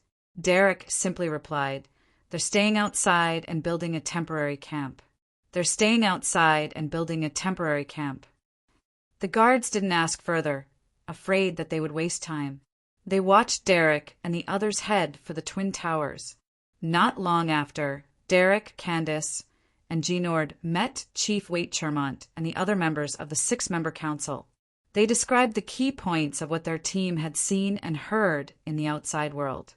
At the end of the report, they even took out pocket watches, music boxes, and other exquisite mechanical creations as proof. Apart from Waite Chermont, who was more than 5 meters tall and had a dark blue symbol tattooed on his head, the other members of the 6-member council looked at each other and sighed. "Your experience is like a beautiful dream. No, I can't even dream of such a scene." With that said, his expression turned solemn. "Has the dungeon that stores the sealed artifacts been built?" "This is the first building we completed." Derek gave a very certain answer. Waite nodded slightly and immediately issued an order. "Get everyone to gather at the training ground with the necessary items. In order to prevent any accidents, we will directly pray to Mr. Fool and ask him to transfer us over." At this point, Waite thought for a moment. Mr. Fool previously sent down an oracle to get us to wait another 3 hours for the ancient survivors from Moon City to rendezvous. However, this doesn't stop us from making preparations ahead of time. Also, tell everyone that the living environment in Moon City is very difficult. Many people have already shown signs of abnormalities. We have to look at them normally. Although the City of Silver had black-face grass as their staple food, they would still eat the flesh and blood of monsters from time to time to replenish their strength. This caused deformed children to occasionally be born among them. Therefore, everyone was no stranger to this phenomenon. All right, the other members of the 6-member council didn't hesitate to respond. They couldn't help but reveal excited expressions on their faces. This time, they were no longer just seeing the dawn. They were welcoming the day. Chapter 1335. The Forsaken Land of the Gods, Moon City. When Adele, Exayan, and Russ heard the high priest's voice that resounded throughout the city, they became abnormally excited. They stood up almost at the same time and carried the beast hide bags they had prepared on their backs. Inside were the mushroom powder, dried mushrooms, and pieces of monster leather, as well as a number of Beyonder characteristics of different states. To them, although they were very excited and filled with anticipation for the future, the suffering they had suffered in the past made them not dare to be careless. They brought as much food as they could. Before the lightning alternated several times, the priests of Moon City had received a divine revelation from Mr. Fool. They stopped sending out hunting teams and instructed every resident to pack their important items and be prepared to leave at any time. In less than a minute, Adele and company walked out of their houses with lanterns in hand and onto the streets. As their gazes met, their wart-covered or deformed faces brimmed with undisguised joy. They didn't have any negative emotions about abandoning Moon City and leaving their hometowns. This was the source of their nightmares. Countless generations of people had lost their happiness in their childhood. After gathering at the square with the platform, they suppressed their excitement and lined up according to their residences in an orderly manner. They then checked if their neighbors had arrived. Before long, all the residents of Moon City were present. High Priest Nim walked up the platform and couldn't hide his smile. "Everyone, I've received a revelation. Mr. Fool is about to help us leave this cursed land and obtain a new life. Praise Mr. Fool." He took the lead to press his right palm on his left chest. This was a gesture they had invented to praise Mr. Fool, and Mr. Fool didn't deny it. Praise Mr. Fool. The residents of Moon City pressed their right palms on their left chests and loudly expressed their gratitude and piety. As their voices echoed, the gray-haired and wrinkled Nim raised his hand and pressed it down. "We will first head to the City of Silver and rendezvous with the survivors there. We will head to the world of light outside. Don't worry, Mr. Fool will protect us. All right, close your eyes and begin praying."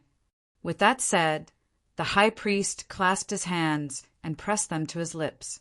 He piously prayed to Mr. Fool, hoping that the great existence could satisfy the greatest wish that Moon City had accumulated over the past 2,000 to 3,000 years. In the next second, this demigod of the Evernight pathway acutely sensed the changes in his surroundings. He opened his eyes and observed his surroundings. He discovered that the stone pillars were turning clear, lanterns were hanging from them, and tall figures were quickly outlining themselves. This is the City of Silver? We've already arrived at the City of Silver. This is the power of a deity. Praise Mr. Fool. Adele, Xian, and company followed closely to observe their surroundings. They subconsciously had a good impression of the City of Silver.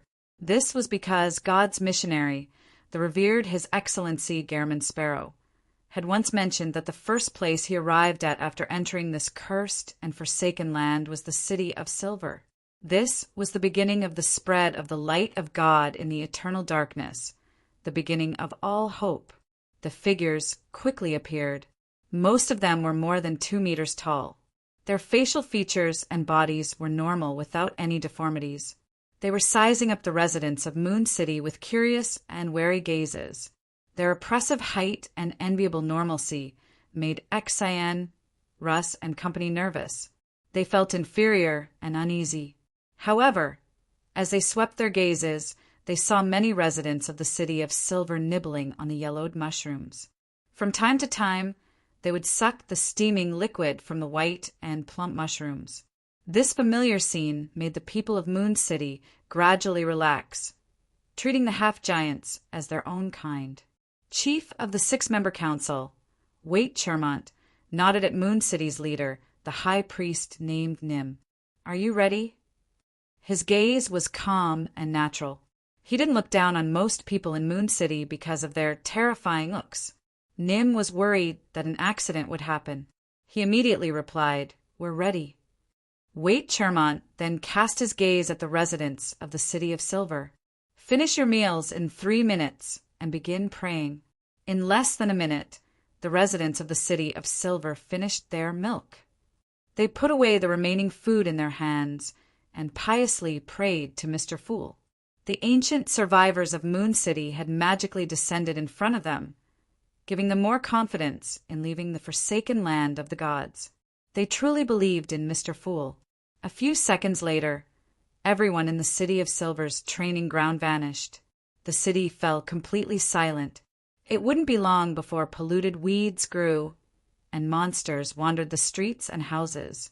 In the blink of an eye, the residents of the City of Silver and Moon City arrived in front of the Giant King's palace, which was covered in the frozen glow of dusk. This was deliberately done by Klein. He wanted to give these ancient survivors of the forsaken land of the gods a ritual to bid farewell to the past.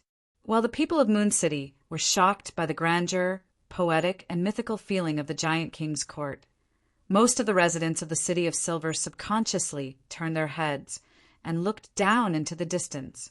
Beyond the orange-red dusk was the land that was completely drowned in darkness. Occasionally, lightning streaked across the sky, revealing the silhouettes of ancient buildings, towering mountains, and mutated plants. When the lightning struck down, darkness surged over once again, devouring everything once again. Then, the people of the City of Silver and Moon City turned their heads and cast their gazes deep into the Giant King's palace. There was an open door, and outside the door was a blazing golden ocean. The people who were blinded by the sunlight immediately felt their surroundings turn blurry as the scene rapidly shattered.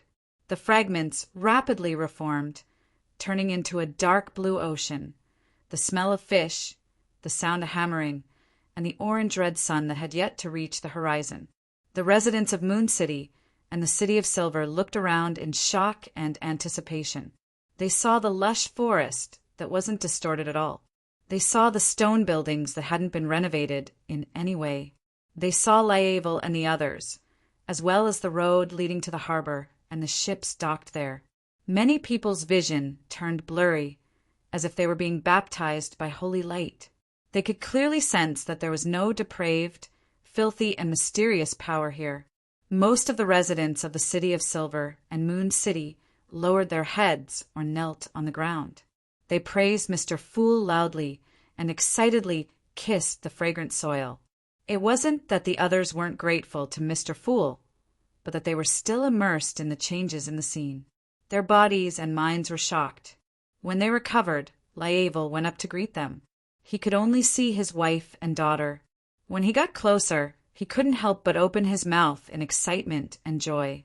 He wanted to tell his wife and son everything he had seen and heard during this period of time, but he found that there were too many things he wanted to share. Like countless surging rivers, they all rushed to his throat and were blocked there. After a few seconds, Laeval spat out a sentence. We have a new home." Before he could finish his sentence, the 2-5-meter tall half-giant hurriedly reached into his pocket and stretched his hand out to his wife and daughter. "This is the milk candy that Sir Oracle gave us. They all said that it's delicious." Laeval smiled. Lying quietly in his palm were 2 thumb-sized objects wrapped in thin paper. Their surfaces were wrinkled and stained with sweat. Milk candy. Laeval's wife didn't quite understand this word. It was a new word formed from milk and honey in Jotun. Their daughter was infected by her father's emotions. She boldly took the milk candy and was about to stuff it into her mouth. No, I have to peel off the outer layer." Laeval hurriedly took back the 2 milk candies, peeled off the wrapping paper, and handed them to his wife and daughter's mouths. His daughter bit down and exerted force with her teeth, producing a cracking sound. Her eyes narrowed a little, and her expression gradually became a little intoxicated. During this process, she couldn't even bear to speak. Upon seeing her daughter's expression, Laeval's wife also ate the milk candy. She felt that it was a very precious item, so she didn't bite it to pieces. Instead, she used her mouth to contain it and let it melt bit by bit. The indescribable milky fragrance and sweetness slowly spread out, causing Laeval's wife to gradually become intoxicated. Upon seeing this, Laeval's smile became even more obvious as he said the words that had been stuck in his throat. "Sir Oracle said that we can go to Byam City to find work, accept commissions, and earn gold pounds. That way, we can buy more milk candy. We can also sell the unwanted Beyonder characteristics and monster leather to the Church of the Sea God. Sea God is Mr. Fool's subsidiary god. It's going to be dark soon. I'll take you to the beach to watch the sunset. It's really beautiful. I go there every day. I've been waiting for you to come so that I can take you there as well. It's finally resolved. The anchor has stabilized quite a bit.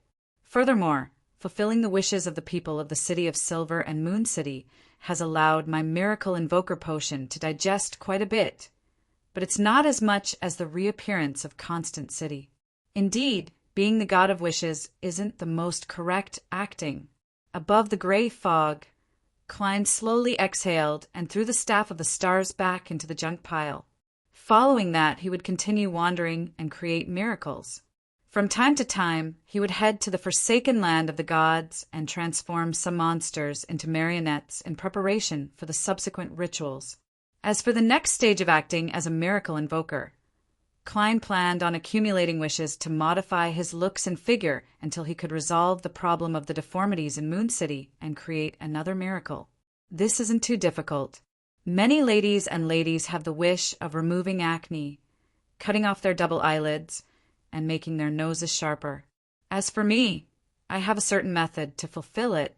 This way, from low to high, from simple to difficult, I'll be able to save the deformities in Moon City sooner or later. In the outside world, they will feel even more inferior. Klein muttered inwardly before he suddenly gave a self-deprecating laugh. That way, I can call myself the ruler of the beauty industry, the guardian of designers and construction workers, and the miracle creator of long-distance travel. After entering the waters without a safe sea route, Queen Mystic Bernadette seemed to lose her sense of time. If it wasn't for the accurate wall clock hanging in her captain's cabin, She definitely would have forgotten how many days she had been in this dangerous zone. The strong winds and torrential rain made the ship fly high and move horizontally from time to time, as though it was announcing the arrival of the apocalypse. Bernadette watched calmly and waited patiently. She didn't interfere with the dawn situation too much. After an unknown period of time, the storm finally subsided. At that moment, a black outline appeared in the distance. Chapter 1336. Bernadette stared at the silhouettes for a long time until they gradually became clearer as the dawn approached, outlining a sizable island. On the island, huge dark green trees that were nearly black stood tall, covering the ground and the mountain. Although Bernadette wasn't certain that this was the primitive island that her father had once visited, her intuition as a clairvoyant told her that this was very likely the place she was searching for. As the coastline entered her eyes, she pursed her lips, lowered her head, and chanted an honorific name. The fool that doesn't belong to this era, the mysterious ruler above the gray fog, the king of yellow and black who wields good luck. Right on the heels of that, Queen Mystic Bernadette raised her hand and made the cruelest dawn stop offshore, not approaching the shore. At the same time, the sounds of a piano, violin, cello, flute, and other musical instruments sounded in the empty cabin, interweaving into a warm and cheerful tune. As the music reverberated, the toast, steak, mashed potatoes, and fried mushrooms on the plate jumped up one after another, dancing back into the oven or into the trash can. The red wine bottle, white tablecloth, and other items also returned to their original positions. They either plugged themselves in or kept folding themselves neatly. Then Bernadette gently threw out a bright ball of yarn that didn't seem real enough with her right hand. This ball of yarn rolled into the void, leaving behind a thread. Bernadette followed it as she strolled through the spirit world and arrived at the edge of the nameless island. This Queen Mystic wasn't in a hurry to venture deeper to search for the Black Emperor's mausoleum that might exist. She cautiously made her ocean blue eyes turn deep, temporarily losing focus as though she was prying into the river of fate. A few seconds later, Bernadette's eyes returned to normal as she subconsciously looked up into the sky. She felt that she was being watched by a certain existence. Of course, this was within her expectations because she had taken the initiative to chant Mr. Fool's honorific name. Above the gray fog in the ancient palace, Klein accommodated the Fool card, draped the curtain, and held the staff of the stars. He was examining the situation on the island through Queen Mystic's prayer light. In his true vision, the island was enveloped in a layer of faint, distorted darkness, preventing him from seeing the situation inside. He could only obtain Bernadette's perspective. Even if it's not the primitive island discovered by Roselle the Great, this place isn't simple either. Klein nodded indiscernibly as he waited for Queen Mystic to do more exploring. Bernadette didn't use the ball of thread again, because she had a premonition that it would lead her into an abyss of danger that she couldn't resist. She took out an illusory hat and put it on her head. Her figure, who was dressed as a captain, disappeared, concealing all traces. It was also one of the fairy tale spells from Mysterious Reenactment. The core of the spell was a hat that could make one invisible. Then Bernadette followed a path created by humans and entered the forest formed by huge trees. There was no chirping of birds, no roars of wild beasts, and no movement of insects. It was so quiet that it seemed like time had frozen. It was so quiet that it seemed like there were no living creatures. According to Bernadette's understanding, there should be quite a number of beyonder creatures that were extinct in the outside world. Normally, it would be rather lively, but now she felt like she was walking through an uninhabited cemetery. Every huge tree was a tombstone. If it were those beyonders with weaker minds, they would have already tensed up and shouldered the heavy pressure, slowly approaching the edge of losing control. However, Bernadette's expression didn't change at all. It was as though she was already used to proceeding through danger and oddities. After walking for nearly 30 minutes, she still didn't see any living creatures. She didn't even feel the existence of the wind. Suddenly, the area in front of her opened up, because the huge trees in front of her had become sparse. Bernadette didn't feel any joy. Instead, she slowed down, raised her hand, and pressed it against her glabella. Immediately, a pair of eyelashless, abnormally cold, and almost transparent eyes appeared in front of her. Then, this pair of eyes of mystery prying was grabbed by invisible hands and placed on an invisible person's face. This was Bernadette's invisible servant. With the eyes of mystery prying, the invisible servant quickly passed through the remaining paths and arrived at an open forest. During this process, its vision gradually became clear, as though it was no longer affected by the faint blackness in the air. Finally, the invisible servant arrived at the edge of the open area and transmitted the situation to Bernadette's vision through the eyes of mystery prying. Outside the sparse forest was a large, empty space. There were countless creatures crawling there. Among them were red dragons with flames flowing through their skin, treants with lumps as their eyes and cracks as their mouths, demonic wolves with 8 legs, giants with 4 abnormally long limbs, feathered snakes with dark green scales and oily feathers. Just by coiling there, they looked like small hills. There were all kinds of creatures that were a mix of humans and beasts. At that moment, they were all facing the same direction. Their upper bodies or heads were prostrated, as though they were worshipping an unknown existence. None of them made a sound. There were even a few humans among them. 1, 2, 3, 4, 5. When Bernadette silently counted the number of humanoid creatures, her blue pupils suddenly dilated a little. She had learned from Admiral of Stars Catlia that the primitive island her father had discovered once had some kind of strange pollution. It allowed the creatures that died from it to return to the source, regardless of where their corpses were.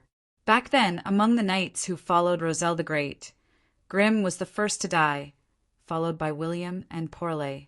However, apart from the 3 of them, no one else had been sacrificed in the corresponding incident. And at that moment, there were a total of 5 people among the Beyonder or mutated creatures. In addition, Bernadette also knew that her father had finally resolved the problem of the pollution, making this primitive island his secret base. Could it be that it wasn't that island? Through the eyes of mystery prying, Queen Mystic examined the 5 humans one by one. They were dressed in luxurious clothes from Roselle's era. Their side profiles were pale, and their skin was shriveled. They looked more like zombies than humans. As the 5 of them were prostrating on the ground, Bernadette couldn't see their faces for the time being. All she could do was patiently wait for the prayer to end. A few minutes later, the creatures straightened their bodies at the same time, and the entire primitive forest came alive. Seizing this opportunity, Bernadette saw the faces of the 5 people and compared them with her memories and the portraits she had. Grim, he's really grim. This is that primitive island. This is Uncle William. I remember him. He once taught me swordsmanship. Uncle Porlet, when she recognized the 4th person, Bernadette's face, which rarely showed any emotions, revealed an unconcealable look of shock. That person was Edwards. In Bernadette's memories, this knight had lived until her father perished. Then he moved his family to Lemberg and didn't die on this primitive island. And according to the information she obtained from Vice Admiral Iceberg Edwina, Edwards had lived to nearly 100 years old. He had passed away very peacefully and was buried in a cemetery in the suburbs of Lemberg. Uncle Edwards has also returned to this island. Didn't he not suffer from corruption and didn't die as a result? Thoughts flashed through Bernadette's mind. As a result, the eyes of mystery prying that were placed on the invisible servant's face kept staring at the human suspected to be Edwards. The gentleman looked old, and his hair was completely white. He was identical to the portrait of her ancestor in his later years that Edwina Edwards had shown her, and from his facial features and outline, Bernadette could tell that he was in his prime. Back then, Edwards was her equestrian teacher. Suddenly, the human suspected to be Edwards turned his head and looked at the invisible servant with cold, wooden eyes. Although Bernadette had inherited quite a bit of Roselle the Great's inheritance, to be able to reach this point in the mysterious world, she definitely didn't rely on items. At that instant, she decisively dispersed the eyes of mystery prying, allowing the invisible servant to return to the spirit world. Right on the heels of that, she secretly changed her location. At the same time, Klein, who was above the gray fog, tapped the edge of the long, mottled table, increasing the chances of Bernadette not being discovered. After the human suspected to be Edwards retracted his stiff gaze and walked to a different spot in the primitive forest with the surrounding creatures, Klein frowned slightly and muttered to himself, "What's going on?" He remembered that the Emperor had resolved the corruption of the cosmos on this primitive island when he was alive, but now these creatures were still worshipping an unknown existence and holding a mysterious ritual. It was very close to the earliest description in the diary. Did someone from the cosmos invade this place after the Emperor perished, or are they actually worshipping a symbol left behind by the Emperor? Who are the two extra people? They look like Edwards and Benjamin Abraham from the historical fragment. Due to the faint blackness on the island, Klein temporarily couldn't see what was being worshipped. All he could do was follow Bernadette's eyes to observe his surroundings. After a while, Bernadette, who was proficient in prophecy, finally confirmed that there were no creatures in the open space. She summoned the invisible servant again and gave it the eyes of mystery prying. The invisible servant passed through the sparse and completely empty areas of the forest and carefully arrived at the spot where the creatures were worshipping. There was a huge boulder, and on it was a simple shrine made of dark redwood. The invisible servant circled around and came to the front of the shrine. It discovered that it was empty inside. There were no statues, nor were there any emblems formed from symbols. The creatures on this island seemed to be worshipping something that didn't exist. Chapter 1337. Through the eyes of mystery prying, Bernadette saw that the interior of the dark red shrine was empty. There was nothing, only the shadowy curtain that usually enveloped reality. She was unable to divine anything from it, so she had no choice but to retract her gaze and follow her intuition. She made the invisible servant walk to the other end of the open area. It was also a primitive forest with towering trees. At the same time, as the invisible servant couldn't go too far away from her, she quietly followed behind while wearing the invisibility hat. She unhurriedly passed through the area where all the creatures on the island were gathered. Here, the sky always seemed a little gloomy, filled with a faint black color. As time passed by quickly, the invisible servant entered the forest where the branches blocked out the sky. His vision suddenly turned dark. Right on the heels of that, the pair of nearly transparent, cold, and undetectable eyes of mystery prying saw through the dark environment.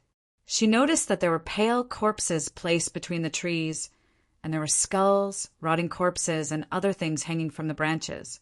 Some of them were dragons, some were bird-like creatures, some had 8 legs, and some were strange trees that completely filled the gaps in the forest. At a glance, Bernadette felt as though she had arrived at a cemetery, and a scene naturally surfaced in her mind. Before those Beyonder creatures died, they gave birth to their descendants, passing down their Beyonder characteristics to them. As for themselves, they struggled and came to this area of the primitive forest from all directions, searching for an unoccupied spot. They faced a certain direction and died quietly, gradually rotting and turning into bones. What's the point of this place to them? As a clairvoyant, Bernadette fully believed that the scenes in her mind were real.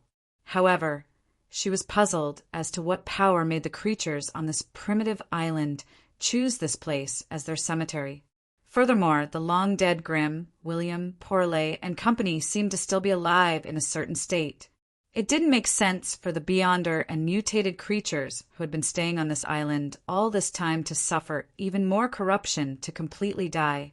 This made Bernadette frown slightly. She drove the invisible servant to continue forward, heading deeper into the creature cemetery.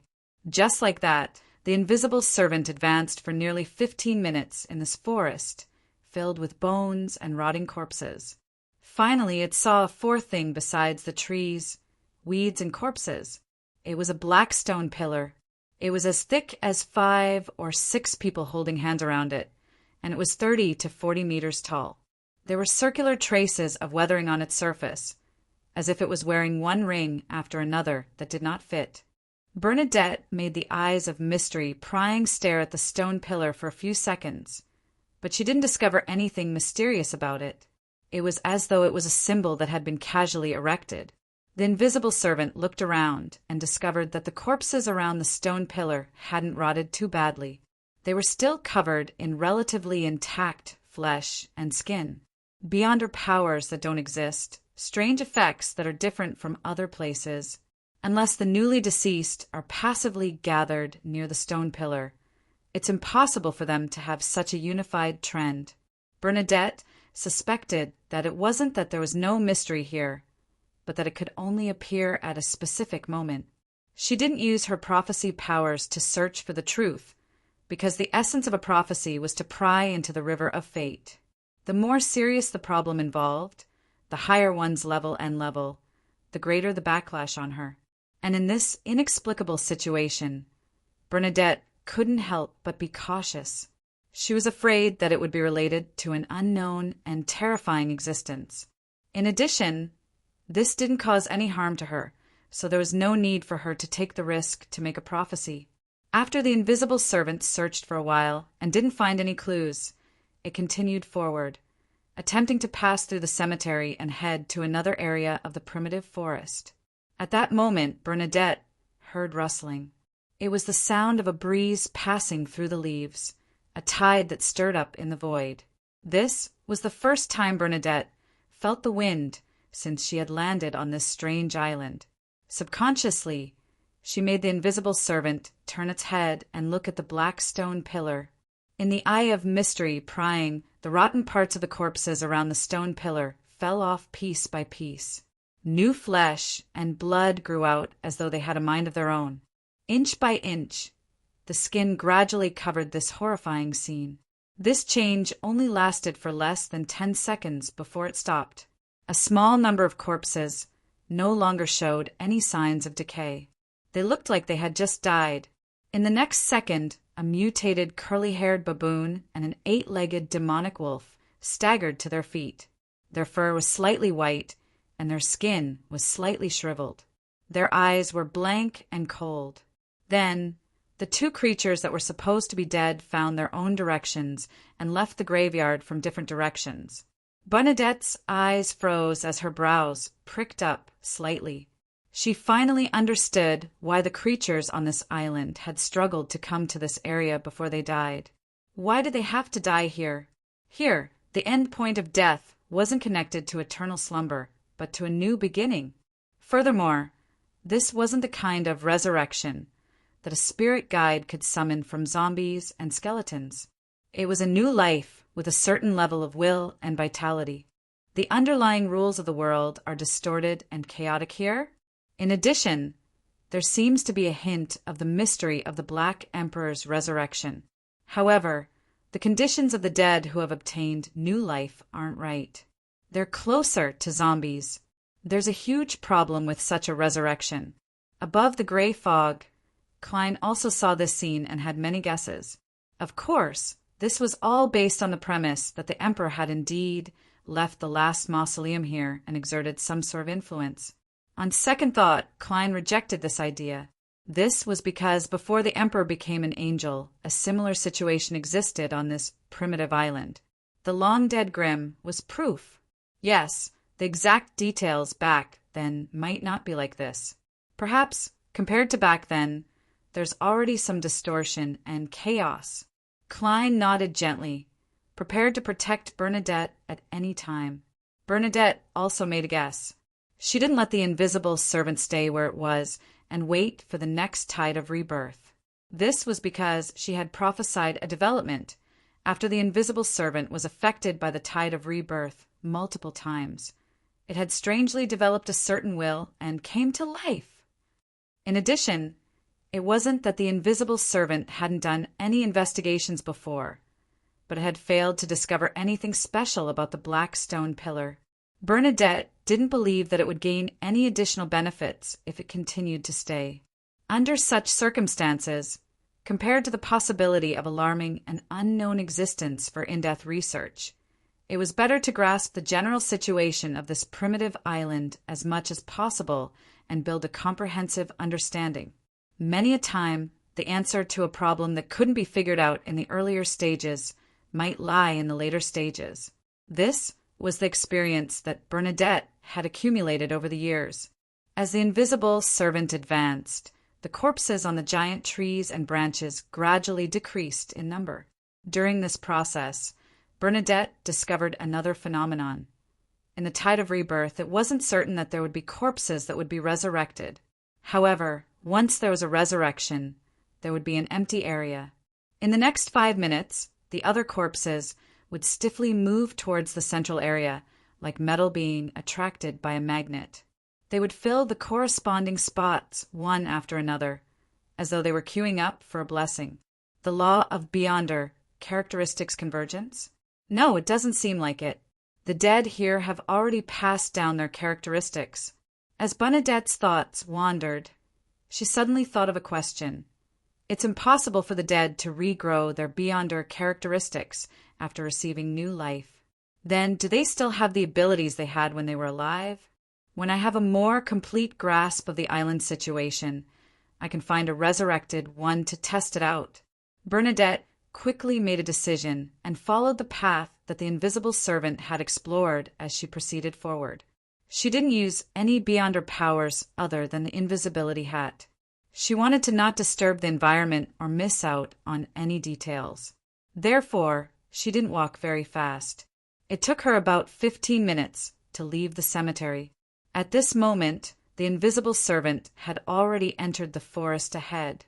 He heard the occasional bird chirps and beast roars, and he sensed the vibrant vitality that was different from the other areas. Above the gray fog, Klein sighed. Thankfully, I'm now the owner of Sapphira Castle. With the status of a king of angels here, I can observe reality for as long as I want. I don't have to worry about exhausting my spirituality. Yes, the only thing I need to pay attention to is the body hidden in the ancient city from before the first epoch. After proceeding for a few more minutes, the invisible servant suddenly saw something that didn't match the primitive island's environment. It was a wooden hut that looked like the wooden hut of a forest ranger. The wooden hut was brownish-green in color, and it wasn't more than 5 meters tall. It looked like it was prepared for humans, but every detail exuded roughness and simplicity. At that moment, the wooden hut's door was open, allowing Bernadette to see a portion of the situation inside through the eyes of mystery prying. A log-colored table, a fur-covered bed, and a low-back round chair formed a scene of humans living here. Who lives here? With a thought, the invisible servant quickly approached the wooden hut in search of possible clues. It then discovered that the wooden hut was cold. Apart from the furniture, there was nothing else.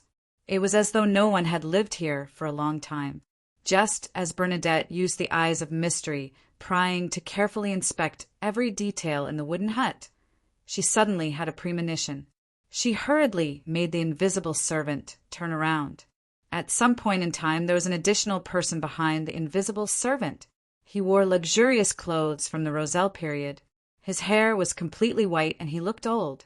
He had a pair of light blue eyes that were extremely cold and blank. Edwards. This was the knight who had lived for a period of time after the emperor perished. Vice Admiral Iceberg, Edwina's ancestor. Edwards stared at the invisible servant for a few seconds before suddenly opening his mouth and saying in a deep voice, "Your Highness." Chapter 1338.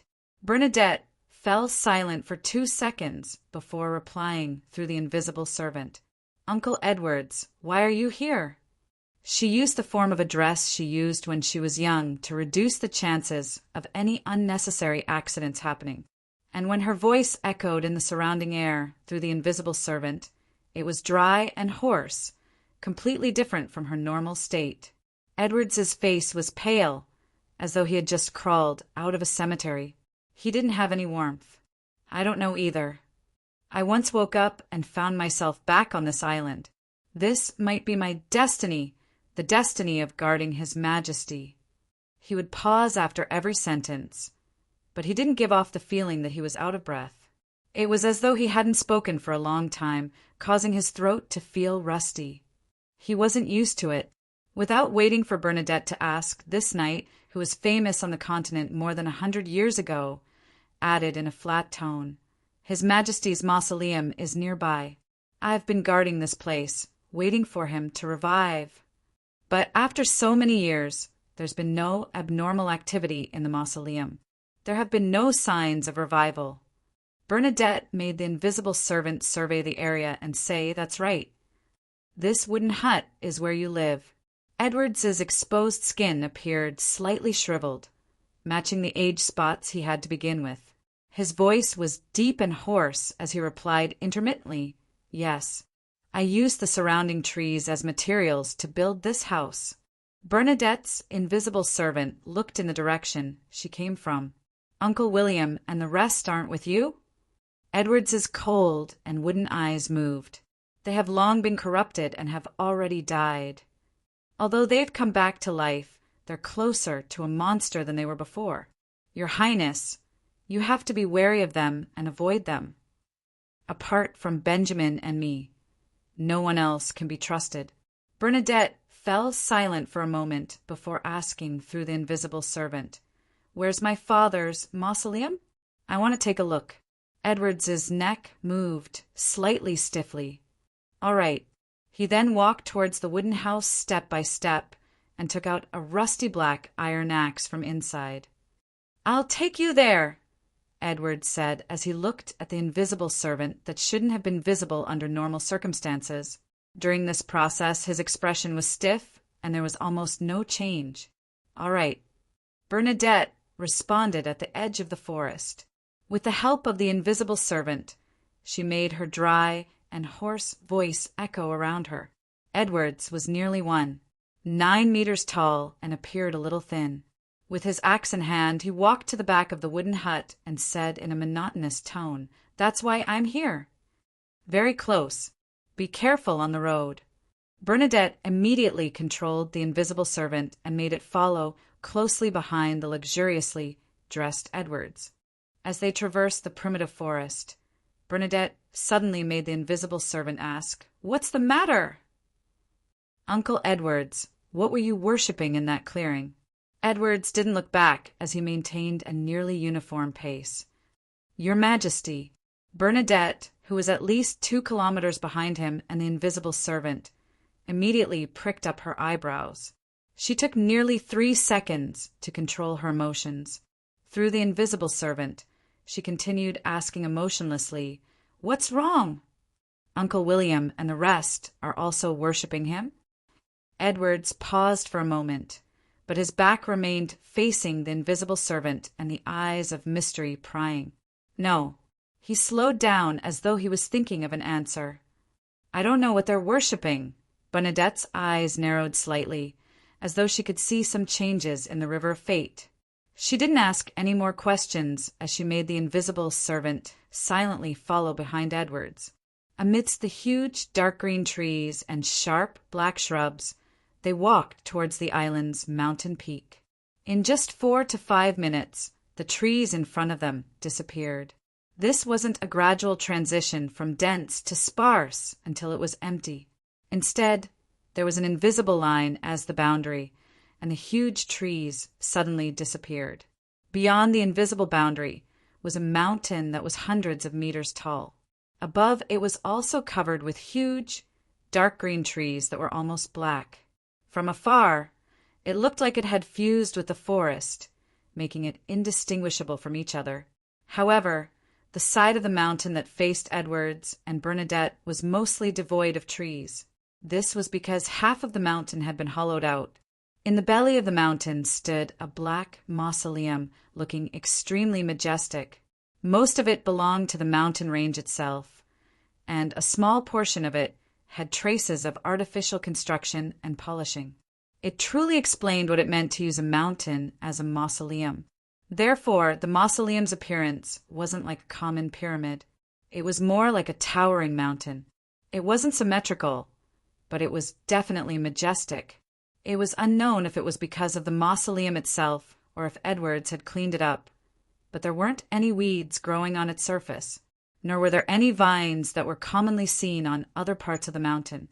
This allowed Bernadette to directly see the various words and symbols engraved on the mausoleum through the eyes of mystery prying.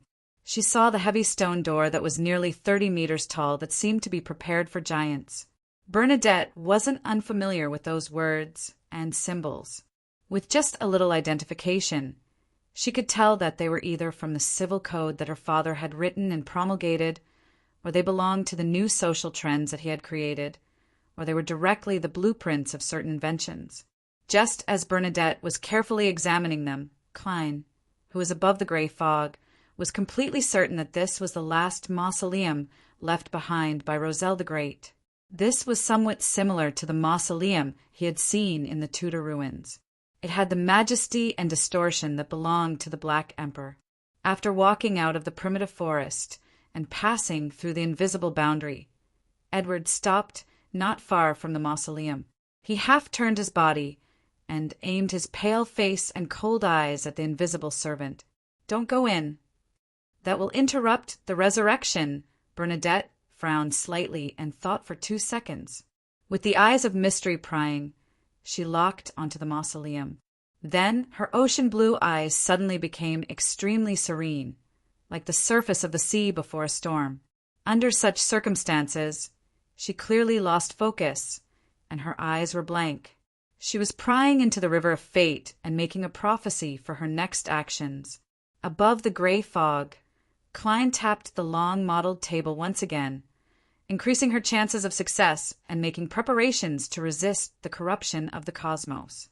Of course, the latter wasn't necessary, because Bernadette had a grade 0 sealed artifact that she could control. In the next second, Bernadette raised her right hand. Her skin immediately turned as white as snow, her lips as red as blood, and her hair as black as ebony. An illusory, ancient mirror appeared in her hand. This was Snow White from fairy tale magic. Bernadette used it to increase the success rate and accuracy of her prophecy. Silently she saw a scene. The majestic and dignified dark mausoleum clearly shook as the heavy and tall stone door opened. Then a huge, pitch-black arm extended out of the stone door. The size of this arm was close to the trees on the island. From its color and state, it looked more like a part of a shadow, but it wasn't a thin layer. Instead, it was filled with flesh and blood, making it look extremely strange. It used its elbows to support itself on the ground and moved forward with great difficulty, as though it was trying to pull out a larger and more terrifying part of the mausoleum. Boom! The entire island began to shake. Bang! The pair of eyes of mystery, prying that were almost transparent, suddenly shattered. Bernadette's eyes immediately closed, as though she had seen an intense light that she couldn't look straight at, or she had suffered unbearable damage. Blood flowed from the corners of her eyes, and her face turned much paler. On her body, pairs of illusory and holy wings spread out, using the descent of pure white feathers to neutralize some invisible corruption. She does have the ability to resist. The Emperor's inheritance is really rich. Ha ha! Before Ma Hermit was educated by me. She liked to use the eyes of mystery, prying to observe the people and objects around her. There's definitely a factor of her upbringing. In short, it's all Roselle's fault. Above the gray fog, Klein heaved a sigh of relief as he couldn't help but criticize the Emperor. Immediately following that, his thoughts raced as he analyzed the scene Bernadette had seen in her prophecy. After the stone door opened, a terrifying creature seemed to crawl out of the mausoleum. This might be the resurrected Roselle, or it might be a symbol of some disaster. For example, a particular outer deity that had once corrupted this island, or the primordial moon that had secretly corrupted Roselle. Yes, even if it's Roselle, it's definitely not in the form of a human. It's closer to a mythical creature or a deity. In addition, I can't be sure if that terrifying creature has any intelligence or if it can be communicated with. There's another important question. Was the opening of the stone door done by Bernadette or someone else? Or was it done by the terrifying creature in the mausoleum? If it's the latter, even if we don't do anything, things might develop to the stage in the prophecy. A prophecy is really filled with ambiguity. Klein casually conjured a gold coin and flicked it up to make a divination. The results of the dream divination showed that the mausoleum was in both a dangerous and safe state. How do I interpret this? As Klein pondered, he focused his attention back on Bernadette. Bernadette took nearly a minute to recover, no longer appearing as weak as before. However, for the time being, she was unable to make any predictions about what she saw. She could only confirm that the problem was definitely very complicated. Because the eye of mystery prying had shattered, she could no longer use it to see all kinds of secrets. She could only use the senses of the invisible servant to check the basic situation around her. She realized that Edwards had remained silent and motionless when she was unable to control the invisible servant, as though he hadn't noticed anything amiss. After some thought, with the help of the invisible servant, Bernadette said to Edwards, "I'm not sure. Do you still remember the years spent in Lemberg?" Edwards' indifferent, light blue eyes moved. "I remember. I seemed to be—" At this point, he seemed to have thought of something. His expression twisted as if he was suffering from some kind of indescribable pain. In this state, his eyes suddenly glowed with a strange light. I seem to have died." Chapter 1339. "He's already dead!" Edwards turned his head and looked at Bernadette's invisible servant with his light blue eyes. His gaze was no longer cold and blank. It shimmered with a strange glint that was filled with disbelief.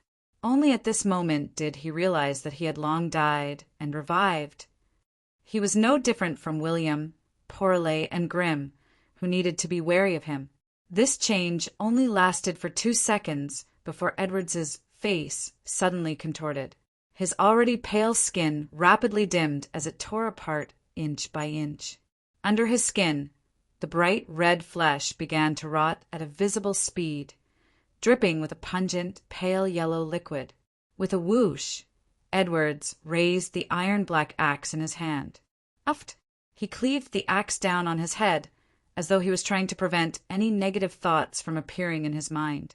The axe was heavy and sharp, directly splitting open Edwards's skull and cleaving down to his glabella. Drip, drip, drops of milky white brain juice flowed down the axe's edge and slid down Edwards's twisted and torn face, as though milk had been poured onto a bright red strawberry. Don't come near me." After striking himself in the head, Edwards said in a low and hoarse voice to Bernadette's invisible servant. As soon as he finished speaking, his expression became stiff again, and his eyes gradually became wooden. He turned around and walked towards the forest he came from, 1 step at a time. His thin and shriveled body was slightly bent, as though he was hunched over.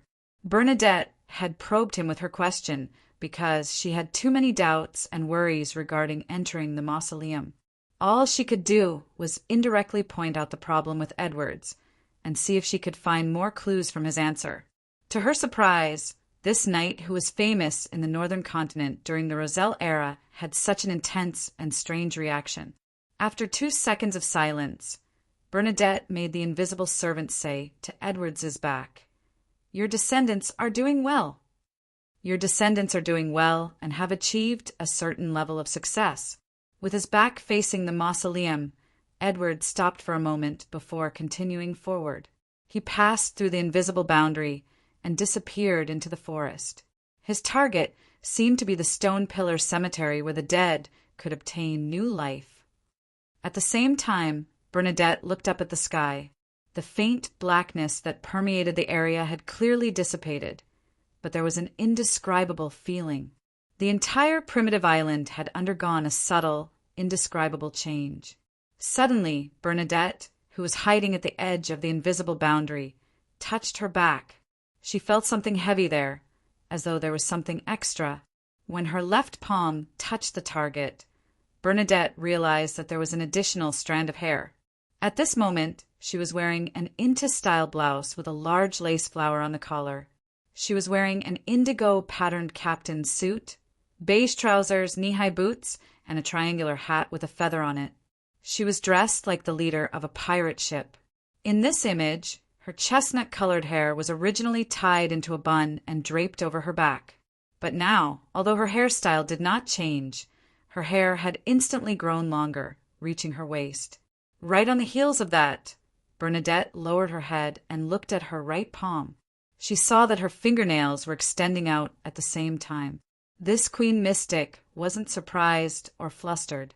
Following her instincts as a clairvoyant and the experience she had accumulated over a long period of time, she took a few steps forward and passed through the invisible boundary.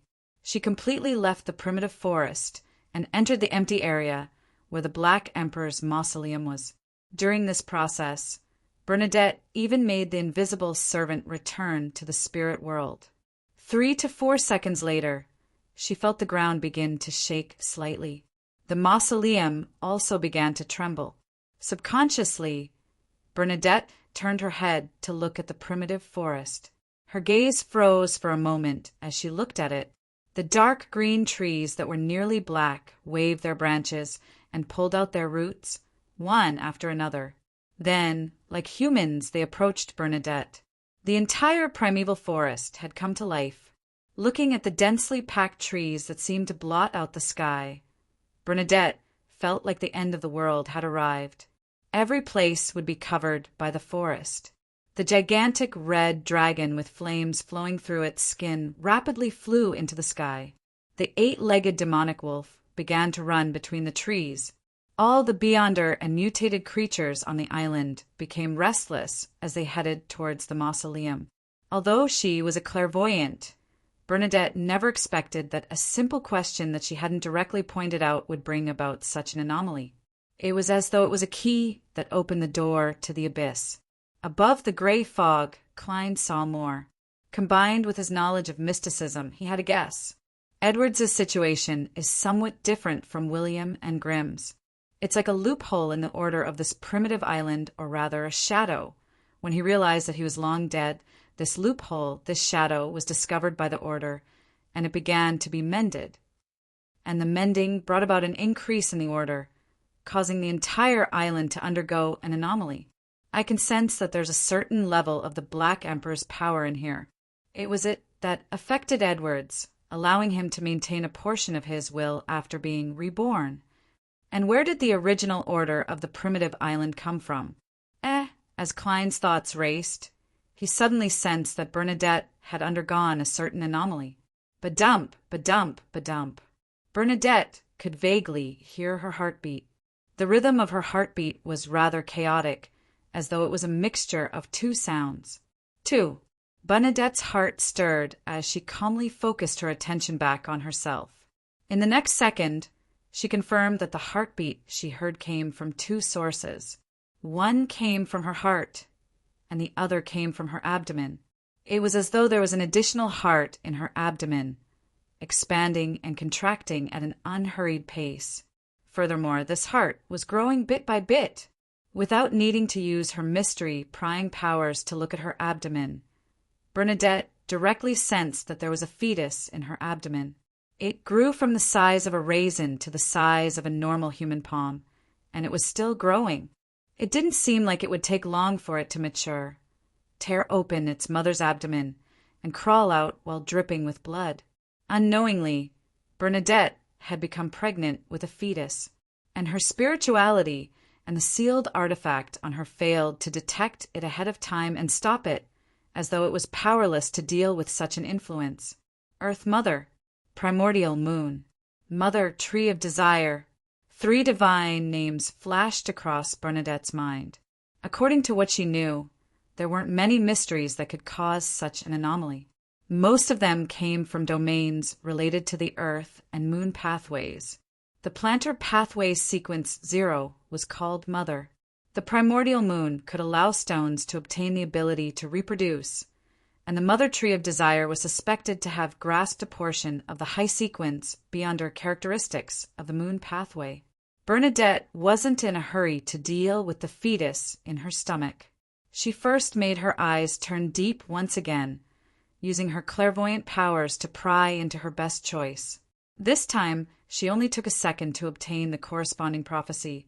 The hope of survival lies in the mausoleum. Without any hesitation, Bernadette extended her right hand and quickly outlined words that were suffused with starlight in midair. These words, which were similar to the words on the blasphemy slate, quickly intertwined into a strange symbol, opening a secret door that led deep into the spirit world. Following that, the secret door opened and a gust of wind blew out, transforming into a man whose upper body was human and lower body was covered in white cloth. "Sage Frontlet," Bernadette instructed with a calm tone and a dignified voice. The man respectfully responded and took out an ornament from the white cloth wrapped around his body. At the core of the accessory was a vertical eye embedded with a diamond. It shimmered with a pure light, giving off an abnormally holy and intelligent feeling. However, it also appeared rather cold and devoid of warmth. Bernadette took the accessory and embedded it in the middle of her forehead. This was a Grade 0 sealed artifact. Bernadette usually didn't carry it with her because the negative effects were too severe. However, at this moment, the Sage Frontlet had an ability that was rather important to Bernadette. She was willing to bear the consequences of not being able to use any evil magic, as well as the Beyonder characteristic gradually affecting her body and fusing with it bit by bit. If she couldn't remove the Sage Frontlet in a short period of time, it would be equivalent to someone splashing a Sequence 2 potion on her. When the time came, she would either be lucky and successfully advance to become a sage, or she would lose control and turn into a monster. And without the supplementary ingredients and the corresponding ritual, the chances of the former were almost negligible. After the diamond vertical eye appeared on her forehead, Bernadette's body began to turn incorporeal, disintegrating into a vast amount of knowledge. In an instant, she became a pure creature of information. The fetus in her womb didn't obtain such a state as it fell to the ground with a thud. It was about half the size of a normal baby, and it had already grown facial features and limbs. Its skin was wrinkled, and it was flowing with sticky pus. As it left its mother's body, it that hadn't completely taken form gradually degenerated and quickly melted into the air. The baby was clearly indignant as it tried its best to open its eyes that were sealed by the mucus. It opened its mouth with sharp fangs and made a final struggle. At this moment, Klein, who was above the gray fog, tapped the edge of the long mottled table with his finger. Pa! He magnified the probability of the baby's struggle failing. The baby finally couldn't maintain itself and completely dissipated in front of the approaching forest. At the same time, the torrent of information that Bernadette had transformed into passed through the heavy stone door and entered the Black Emperor mausoleum, reforming her original body. During this process, she seemed to see a black shadow. Chapter 1340. When she entered the Black Emperor mausoleum, Bernadette vaguely saw a black shadow. However, after she escaped the torrent of information and reconstructed her body with her vast and pure knowledge, she didn't sense anything. It was as though what she had just experienced was just an illusion. This queen mystic wasn't in a hurry to enter the mausoleum. She stayed where she was and carefully sized up her surroundings. Without using her powers related to mystery prying, everything here was clearly presented to her. The interior of the Black Emperor mausoleum was empty. Apart from the dark walls and the high platform in the middle, there was nothing else. On the high platform was a seat that seemed to be prepared for a giant. It seemed to be made of iron, and its surface was engraved with complicated and distorted patterns. The top of the backrest extended upwards in the shape of a crown. At that moment, there was no figure on this heavy and huge seat. It was as though it was waiting for its emperor to return. Just as Bernadette was about to take a tentative step forward and approach the high platform, she suddenly realized that she couldn't move at all. It was as though she was firmly bound to the spot by invisible shackles. Right on the heels of that, pairs of illusory and wholly white wings naturally spread out from her back, as though she was passively resisting something. In the next second, The white feathers on the angel's wings fell one after another. In midair, deformed, thin, furry limbs grew out, and the gaps created by the layers of feathers opened up one after another, as though they had become countless eyes. The distorted feathers immediately let out a crisp laughter, causing the sound to reverberate within the mausoleum. They all came to life, turning into miniature feathermen. This reminded Bernadette of some of the fairy tales her father had told her. In them, there would always be pixies that weren't larger than a thumb. As this thought flashed through her mind, Bernadette felt her right eye begin to itch. The eyelashes of that eye rapidly grew long, turning into tiny arms that propped up her face, trying hard to pull out her eyeball. I saw it. I saw it. The blood vessels in Bernadette's right eye protruded as it let out a childish and lively voice, as though it had obtained its own sentience and consciousness. This was also a form of rebirth. Almost at the same time, Bernadette's left ear drooped down, covering her ear canal. I don't want to hear it. I don't want to hear it. The ear shouted with a slightly shrill voice. If she didn't use her spirituality to sense it, Bernadette would definitely imagine that there was a young lady beside her, covering her ears and stomping her feet while screaming. Without giving her any time to react, the sage frontlet in the middle of her forehead automatically left her body and floated into the air. On the surface of the vertical eye that was inlaid with diamonds, countless cold brilliance flashed, as if it had grown one tiny eye after another, and every eye reflected Bernadette's figure. The philosopher's frontlet also gained a certain living characteristic. Just as the grade 0 sealed artifact was about to awaken and affect its target in some way, a pale and slender illusory palm reached out and grabbed it. The living characteristic of the sage frontlet quickly dissipated, as if it had reached the end of its life. The cold and pale palm that clearly belonged to a woman came from behind Bernadette. At some point in time, a figure with only the upper half of its body had appeared. This figure grew out from Bernadette's back, and it was nearly transparent and rather illusory. She wore the same clothes as Bernadette, and she wore the same triangular hat with feathers on it. Her eyes were blue, like the reflection of the sea. It was clearly Bernadette herself, a part of her spirit that had drilled out of her body. However, Bernadette's illusory face wore a pale mask that shimmered with a metallic luster. The mask only had holes for the eyes, and there were no other gaps. It made Bernadette's illusory figure appear extremely cold and noble, but it lacked the aura of a living person. This was the third and last grade 0 sealed artifact she had. It was an item made by Roselle the Great after he returned from the southern continent in his later years. It was called Pale Death. Its negative effect was to make the wearer die bit by bit until they turned into corpses and became its slaves. At that moment, Bernadette was using this point to suppress the abnormal activation in her body. At the moment the illusory figure appeared, her right eye quietened down. The eyelashes that had thickened and lengthened into arms fell off one after another. Her ears also stopped producing any sounds as they slowly opened and returned to normal. Without such suppression, Bernadette's facial features, arms, and legs would have broken off from her and sought freedom. After stabilizing her body's condition, Bernadette attempted to take a step forward, but she was still unable to do anything. All she could do was drive the half-spirit body.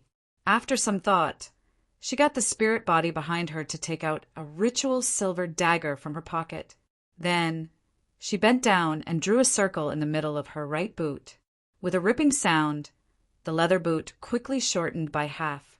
Right on the heels of that, Bernadette used her half-spirit body to tear the pants at her left knee, cut off a corner of her coat and shirt, and plucked out a few feathers on one side of her triangular hat. Such an attempt didn't seem to have anything to do with transcendence. It was like a willful and rebellious girl trying to dress up differently from normal aesthetics. However, as Bernadette completed this series of actions and carefully took a step forward, her body could actually move. She no longer felt like she was bound to the spot. The invisible suppression vanished as the Black Emperor's mausoleum seemed to have accepted such a Bernadette. Who would have thought that dealing with such abnormalities was something that an ordinary person could do? Furthermore, Bernadette suspected that the more she used her beyond her powers to resist, the deeper the effects would be. This was because she had the feeling that she was facing an invisible deity.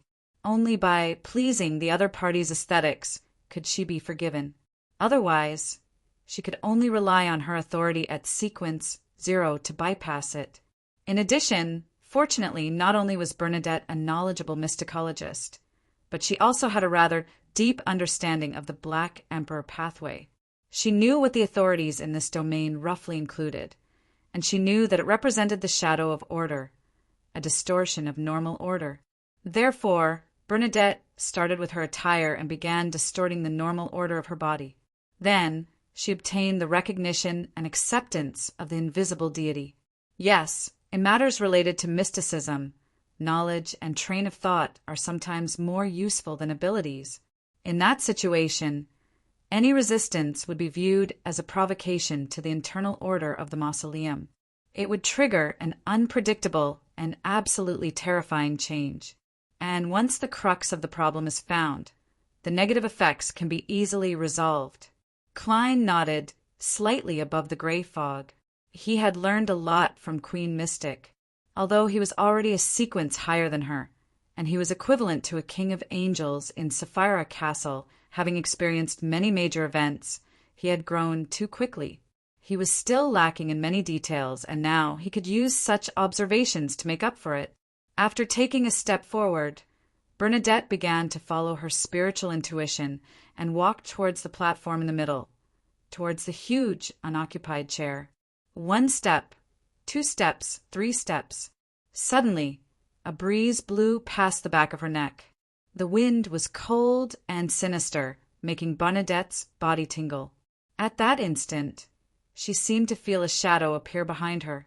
Silently, the long chestnut-colored hair parted on the back of her head, revealing a pair of eyes that grew on her scalp. It was a pair of eyes that were nearly transparent, cold, and emotionless, eyes of mystery prying. The pair of eyes moved slightly and saw that the shadow-like curtain in the mysterious world had clearly distorted inside the mausoleum. However, it didn't discover the black shadow, nor did it find the source of the cold wind. Just as Bernadette attempted to close the pair of eyes of mystery, prying to reduce the possibility of an accident happening, the cold and sinister wind suddenly blew past her mind. Her thoughts became more and more active, and they became more and more uncontrollable, developing in a direction where she couldn't think. This seemed to be a trend, one that couldn't be reversed, and it was rapidly becoming chaotic. Without any hesitation, Bernadette seized the few seconds she could still think and made the half-body spirit behind her take off the pale mask. Then she put the pale death mask on her face, and the other half of the spirit retracted back into her body, becoming one with her. From this second onwards, Bernadette's thoughts would gradually die along with her body. However, her thoughts were uncontrollably active, turning chaotic bit by bit. These two contradictory states cancelled each other out, forming a fragile and delicate balance that helped Bernadette regain her ability to think. To Bernadette, compared to the beyonder effects of pale death itself, its negative effects were more useful at this moment. Maintaining that balance, Bernadette took a few more steps forward. During this process, she kept feeling that there was a black shadow loitering around her, but she couldn't find it. After thinking for a few seconds, Bernadette's blue eyes turned deep and unfocused once again. She was attempting to predict the consequences of one of her choices. Soon, the corresponding scene appeared in front of her. Wearing the sage frontlet again, she once again transformed into a pure and chaotic torrent of information. Thus, she bypassed the obstruction and headed for the high platform in the middle. However, just as she approached, the torrent of information suddenly collapsed and lost its order. With different cores as the foundation, it reorganized into several Bernadettes. There was a little girl in a cake dress, a tall girl, a girl filled with melancholy and puzzlement, a lady with a twisted and pained expression, and a queen who had become calm and determined. The scene of the prophecy was fleeting as Bernadette's eyes regained focus. At that moment she saw the black shadow. It was standing in front of her, less than a fist away from her. The face formed from pure shadows completely occupied her vision. P.S. Seeking recommendation votes and monthly votes on Monday. Chapter 1341. The moment she saw the black shadow, Bernadette didn't even have the time to feel fear. She instinctively clenched her right hand and condensed an ancient spear. From the tip to the handle, the spear was dyed with blobs of dark red. It emitted a strong aura of destruction, as though it could harm a true deity. Spear of Longinus. This spear had once appeared in an ancient era that couldn't be traced back. It had been stained with the blood of a great existence, and now, through mysterious reenactment, it had descended into the Black Emperor's mausoleum. However, Bernadette's thrust forward didn't have any effect because the tip of the spear was pointed behind her. She clearly wanted to attack the black shadow in front of her, but the spear of Longinus had strangely been pushed backwards. The area seemed to be in chaos, or it had been distorted. Above the gray fog, Klein, who was inside the palace, had already sensed a black shadow when it appeared in front of Bernadette. Without any hesitation, he raised the staff of the stars in his hand. At this moment he didn't wait. He didn't observe what Queen Mystic would do before considering if he should provide her protection. This was because the danger level of the black shadow gave him, an angel of the seer pathway, a clear premonition. In addition, more importantly, after Bernadette entered the Black Emperor's mausoleum, she would sense the existence of the black shadow from time to time. As for Klein, he was unable to use the true vision provided by Sapphira Castle to find any clues. This undoubtedly meant that it was terrifying and dangerous. When the various gems embedded at the top of the black cane lit up, a melodious bell suddenly echoed in the area where Bernadette and the black shadow were. Gong! The bell that came from an infinite distance exuded an indescribable sense of emptiness, causing the interior of the Black Emperor to show a visible stagnation and solidification. It made Bernadette's figure seem to be frozen as she stiffened, unable to make any movements. However, the black shadow didn't fall into the vortex of time. It seemed to be located in another world with completely different underlying rules.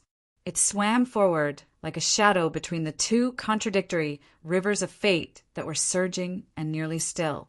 This made it look like it had only slowed down, and it wasn't affected by the illusory bell. This was the first time Klein had encountered such a situation after being able to simulate this ability. Although the beyonder effects he simulated through the Staff of the Stars were definitely quite different from the original version, it still reflected a certain level of authority. It wasn't that easy to ignore.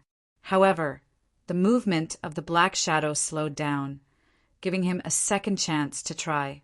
This time he activated the powers of the Staff of the Stars, planning to move Queen Mystic out of the Black Emperor mausoleum and let her summarize her experience before considering if she should enter. As the gems on the tip of the staff shimmered, Bernadette's body, which was almost stuck to the black shadow, vanished into thin air. In the next second, she appeared dozens of meters away, near the high platform in the mausoleum. The transfer of the Staff of the Stars was disrupted, and the predetermined destination was distorted. Everything was abnormally chaotic. Bernadette was experienced, so she didn't feel any panic from staying in the Black Emperor's mausoleum. She decisively raised her left hand and pressed the sage frontlet to the center of her forehead, while swiping across the pale death mask with her finger. The shimmering metallic mask suddenly turned soft as it quickly squirmed, as though it was about to form a face that didn't belong to Bernadette.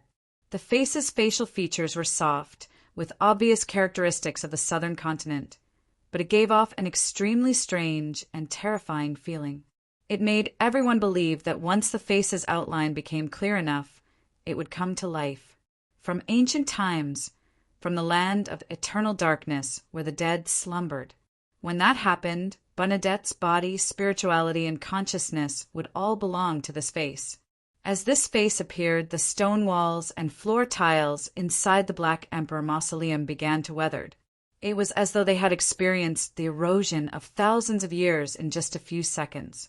They quickly became mottled, constantly dropping fragments or being blown into dust by the wind. In between the cracks, thin, pale white fur grew out. In the blink of an eye, these fur turned into white feathers. Their surface seemed to be soaked in pale yellow oil. The black figure's aura was also weakening bit by bit, as though it was running towards the end of death. Its color clearly faded, and its movements became slower. In the vicinity of the pale mask, even the concept of death itself would be weathered away. However, what marked death wasn't the end. When the stone walls and floor tiles inside the mausoleum weathered to a certain extent, and when the black figure declined to a certain stage, new stones began to form as an ethereal aura rapidly grew. During this process, the black figure reached out its right hand. This palm, formed purely from shadows, grabbed Bernadette's neck from dozens of meters away. This wasn't achieved through the lengthening of the arm, but at that instant, the concept of distance was messed up.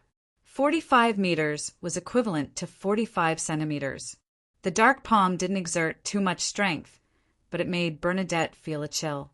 Amidst this coldness, she realized that she couldn't use the 2 grade 0 sealed artifacts, the Sage Frontlet and Pale Death. Normally speaking, as long as she injected her spirituality and gave the corresponding thoughts, the sealed artifacts on her would react correctly and create different effects. But now, the tacit process and rules had been disrupted and distorted. No matter how Bernadette thought, she couldn't make the sealed artifacts move at all. It was as though she was speaking to the air. Above the gray fog, after failing in his attempt to move Queen Mystic, he didn't waste any time.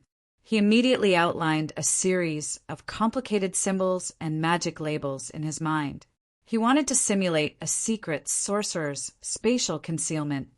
He planned on separating Bernadette's location from the Black Emperor's mausoleum and concealing it so as to help Queen Mystic escape her current predicament. In fact, it was more appropriate to simulate the fairy tale magic of the source of peach blossoms. But considering how Bernadette was once a mysticologist, Klein felt that it was better to use spatial concealment. Otherwise, it might expose some of the fool's secrets. As for where he learned spatial concealment, it was obviously from the newly advanced magician's furs. Previously, Klein had rented Lamino's travels under the name of the World German Sparrow. He had also specifically asked Miss Magicians to record the corresponding powers. Then he released and recorded them again and again, summoning the complete travels from the fog of history. It didn't take long for him to grasp the knowledge and techniques, allowing him to simulate spells like spatial concealment. As the many gems on the staff of the stars lit up, the area where Bernadette was turned darker, as though it was enveloped by a curtain of shadows. The curtain warped, concealing the space, isolating the black shadow and its palm. This helped Bernadette's neck regain its freedom. In the next second, the pitch-black palm that had been forcefully separated reached forward again, touching the boundary of the hidden space. In an instant, a transparent, vortex-like door appeared in the void that didn't look abnormal. Or rather, the door that existed to begin with swam over from a hidden spot and opened up in front of the pitch-black palm. All hidden spaces definitely had a door, but the location of the door depended on the creator's thoughts. The shadowy palm quickly passed through the open door and entered the hidden space. It grabbed Bernadette's neck and once again interfered with the connection between Queen Mystic and the sealed artifact on her, distorting the corresponding order. At the same time, the black figure raised its head and looked at the top of the mausoleum. It seemed to be observing Sapphira Castle and Klein through layers of space-time and fog. Klein's eyelids twitched instinctively. He sensed that the black shadow had a certain level of understanding of this place and that it was distorting something. Without realizing it, Klein's expression turned abnormally solemn. On the staff of the stars in his hand, different gems lit up at the same time. He wanted to attempt to steal the corresponding Beyonder powers. Only by doing so would he have a chance of restraining the black shadow. And in order to increase the success rate of stealing the target's powers, Klein flipped his left palm and tapped the edge of the long mottled table. However, his stealing still failed. He didn't even obtain anything. This was because his target had long escaped his lock. The black shadow was clearly still in its original spot, but it had already escaped his lock. Klein's gaze immediately froze. Then he saw the black shadow flash and enter the hidden space, closing the distance between it and Bernadette. It distorted my true vision, causing me to see a state that was 1 or even 2 seconds ago. A thought flashed through Klein's mind as he made a preliminary judgment of his failure. He decided to summon Will Oseptin's historical void projection and let him restart what had happened in this area. At that moment, Bernadette, who was unable to use her sealed artifact, grew white, illusory swan feathers on her back. This was the ugly duckling from fairy tale magic. It could allow Bernadette to reveal an incomplete mythical creature ecology while maintaining her lucidity. It could be done twice a day for 15 seconds each time. At that moment, her thoughts stirred once again as they boiled and accelerated into chaos. This caused her ugly duckling magic to be cut off before it could take effect. Almost at the same time, she saw the black shadow stick to her body like a sticky, corrosive liquid that seeped into her body. Bernadette's eyes darkened as she suddenly sensed something. She seized the last moment of her lucidity and opened her mouth slightly, chanting a Chinese word with a mellow accent. Home, the black shadow's corrosion stopped as it slowly raised its upper body and looked at Bernadette. P.S. Seeking monthly votes and recommendation votes on Monday. Chapter 1342. The black figure stiffened as it released its grip on Bernadette's neck, as though it was staring at Queen Mystic with eyes that didn't exist. A dry, hoarse voice echoed in the hidden space. Homeworld. This voice was a little hesitant, a little lost, and a little seeking for confirmation. It was as though it came from another world.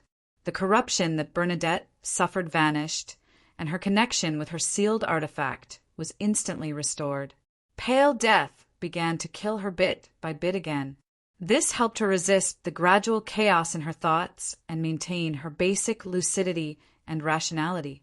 Just as she was about to say something, the black figure suddenly stretched out his palm. But this time, it didn't pinch Bernadette's neck. Instead, it gave her a heavy push. Accompanying this push was the disintegration of the hidden space. It was a voice that carried a clear sense of pain, as though it was resisting something. Leave! As the voice echoed, the black figure vanished into thin air. An instant later, it appeared on the high platform in the middle and sat on the huge iron-black high-back chair.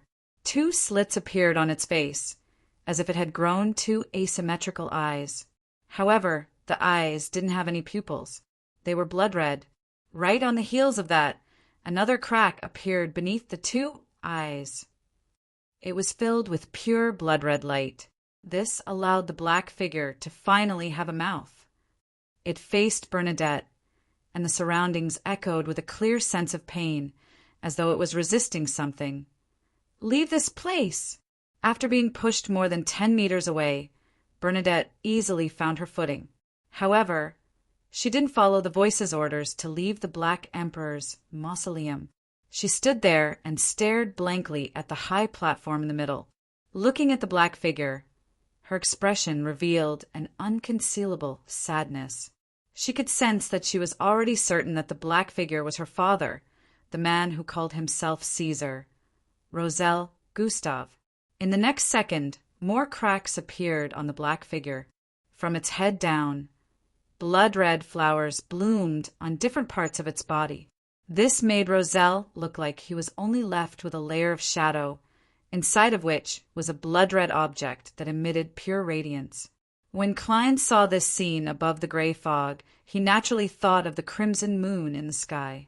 At this moment, Roselle seemed to have turned into a shadow, trying to cover the crimson moon. However, he was torn apart one after another, allowing more and more moonlight to shine into reality. When these openings were connected, the black shadow would completely split open and give birth to a brand new red moon. At that time, something extremely terrifying would definitely happen. At this moment, Roselle's black figure became a lot more illusory, as if it had become some kind of illusion. This made him look like he was isolated in another world, with an invisible barrier separating him from reality. Then, Roselle raised his shadowy right arm with difficulty and pinched his forehead. The frequency at which the blood-red cracks appeared on his body immediately decreased to an extreme, but the eyes that existed previously began to blink again and again. However, this didn't bring about any negative effects to the surroundings. It seemed to be a simple change in order. The blood-red cracks that had been born had been distorted to the original, gradually active state. After completing this matter, Roselle raised his head and looked at Bernadette, who was dozens of meters away. He laughed with a dry and hoarse voice. He said with a dry and hoarse voice, "You've really become an important figure in the mysterious world.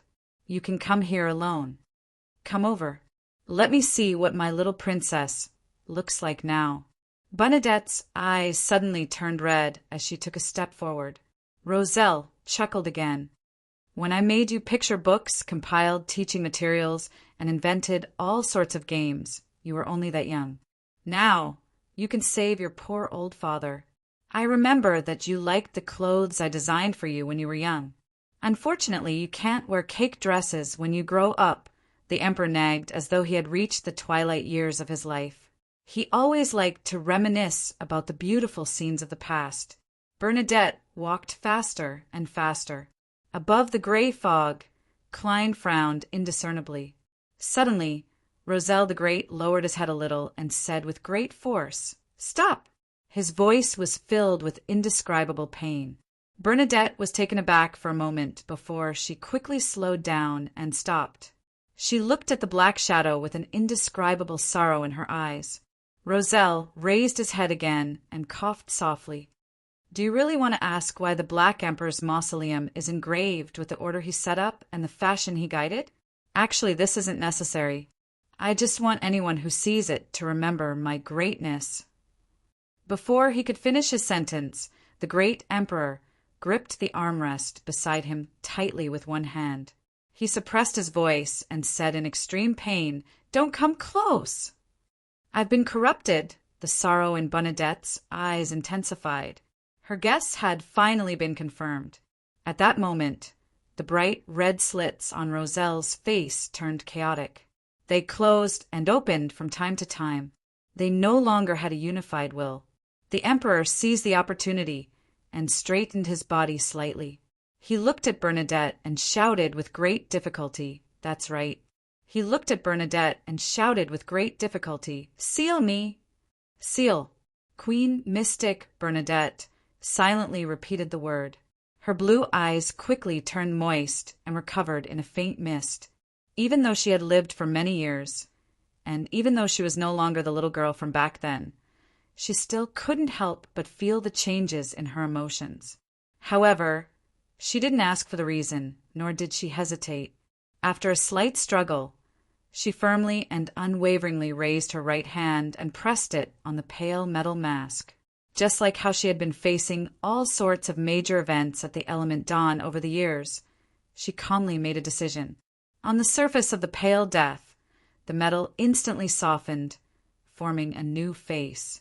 It had a pair of black eyes. In the dark eyes, pale lines protruded, outlining an extremely complicated and mysterious three-dimensional symbol.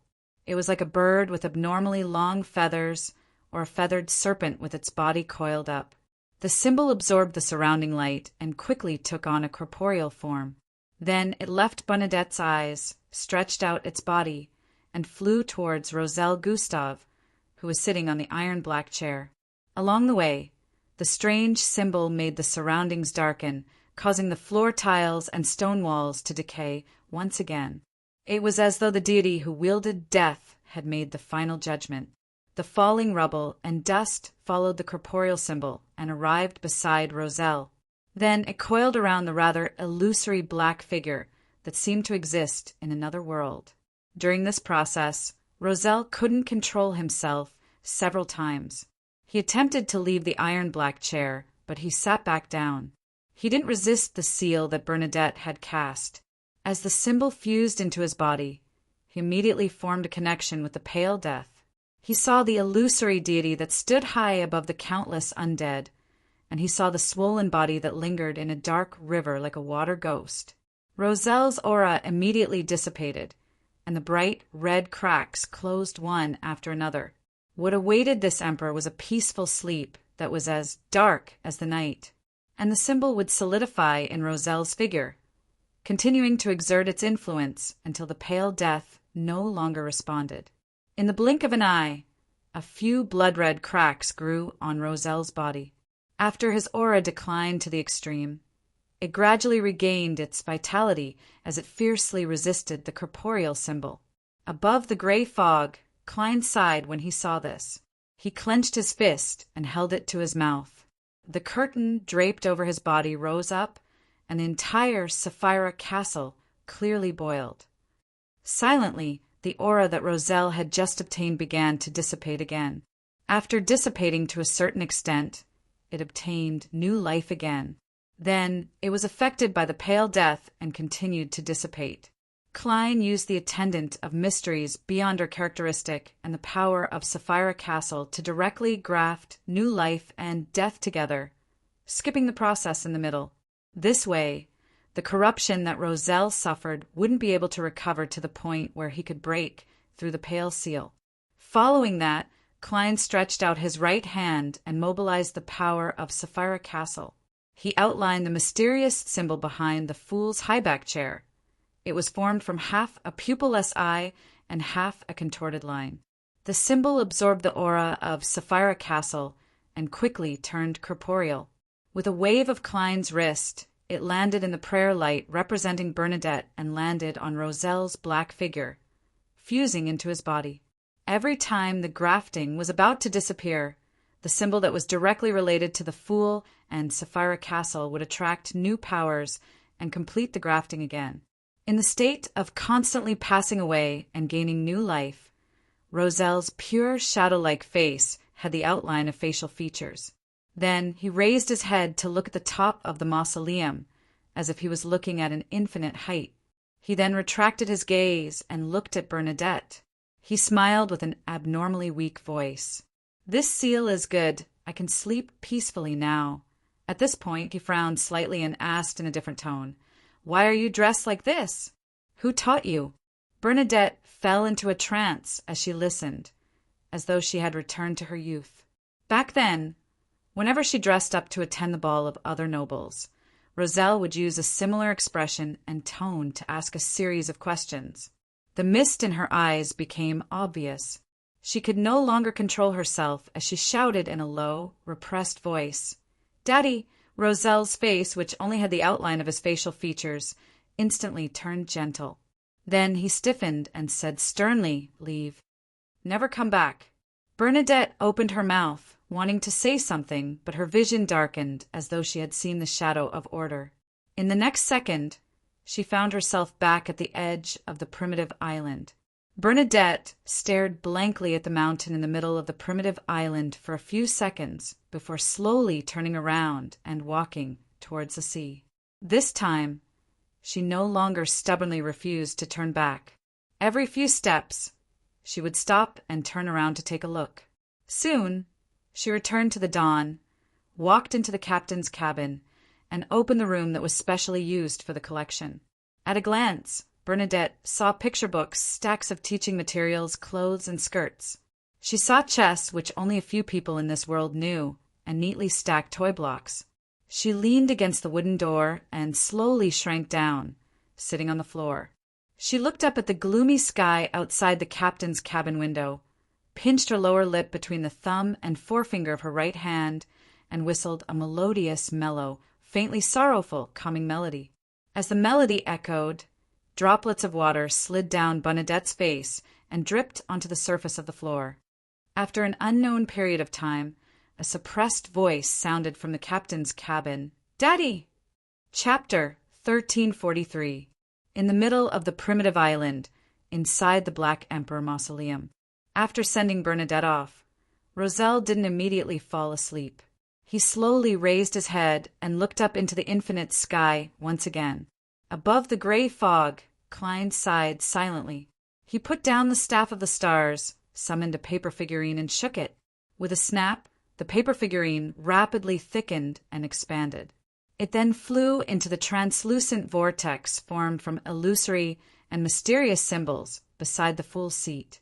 Although Bernadette had already been moved to the edge of the primitive island, and Klein was no longer able to see the situation inside the Black Emperor mausoleum through the prayer point of light that represented her, he could use the symbol of the Fool that had fused with Roselle's figure to maintain his connection with the Emperor to a certain extent. After the paper figurine passed through the slowly spinning vortex, it descended into the rather dim mausoleum where the source of light was unknown. In front of the central platform, it turned into a human. This human had black hair and brown eyes. He looked somewhat similar to German Sparrow, but his facial features weren't firm enough.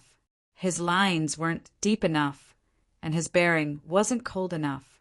There were also certain differences in his facial features. There was even a small amount of fat on his chin and stomach that had been produced by society.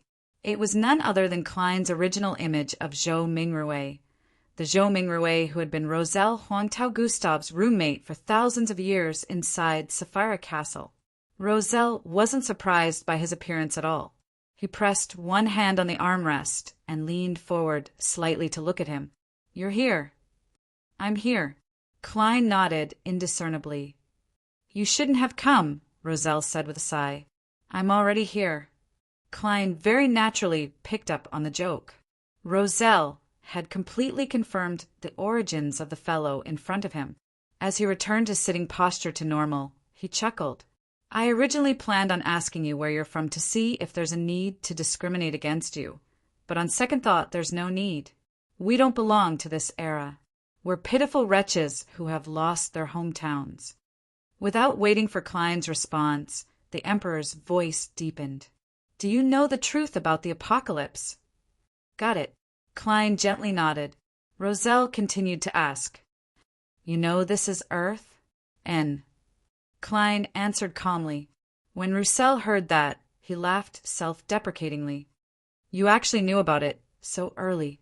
"I didn't dare to confirm it until I went to the moon and saw the true appearance of this planet from above." At this point, the great Emperor sighed and said, "You're right. It's so strange above the moon. I clearly felt the horror, but I didn't think about whether I would be contaminated. Then I became more and more extreme. However, I would occasionally gain a certain level of clarity from the views of the people around me, but I didn't dare to write in my diary in that state. I was afraid that I would reveal my secret and lose my last chance. In the end, I decided to use all kinds of foreshadowing from before to switch to the Black Emperor pathway. Apart from the arrival of the apocalypse, only a sequence 0 can protect the people they want to protect and bring them to hide on other planets in the vast universe. Using the corresponding authorities, I can rebuild a set of order that allows humans to survive in desolate and silent places. Also, due to the Black Emperor's miracle of resurrection, I saw the hope of escaping the contamination. As long as I can become a sequence 0 Black Emperor and be truly killed after going half mad, I'll have a chance of reviving in the mausoleum or in the astral world. When that happens, what will return to me will be a pure uniqueness and 3 sequence, one beyond our characteristics. There won't be any contamination or uncontrollable madness. Speaking of which, back then, the eternal blazing sun and the god of steam and machinery could be considered to have been used by me to a certain extent. However, the horror of the great old ones far exceeded my imagination. Accompanying my resurrection was the contamination of rebirth. Perhaps only a great old one can resist a great old one. I had no choice but to stop the process of resurrection and live in this final mausoleum in my present state. I didn't let that great old one use my body to be born in the real world. That would bring about a destructive disaster. Klein had already guessed Roselle the Great state based on what he had previously learned and what had just happened. He wasn't surprised at all, as he calmly replied, "The outer deity who corrupted you is called the Mother Goddess of Depravity." The outer deity who corrupted you is called the Mother Goddess of Depravity.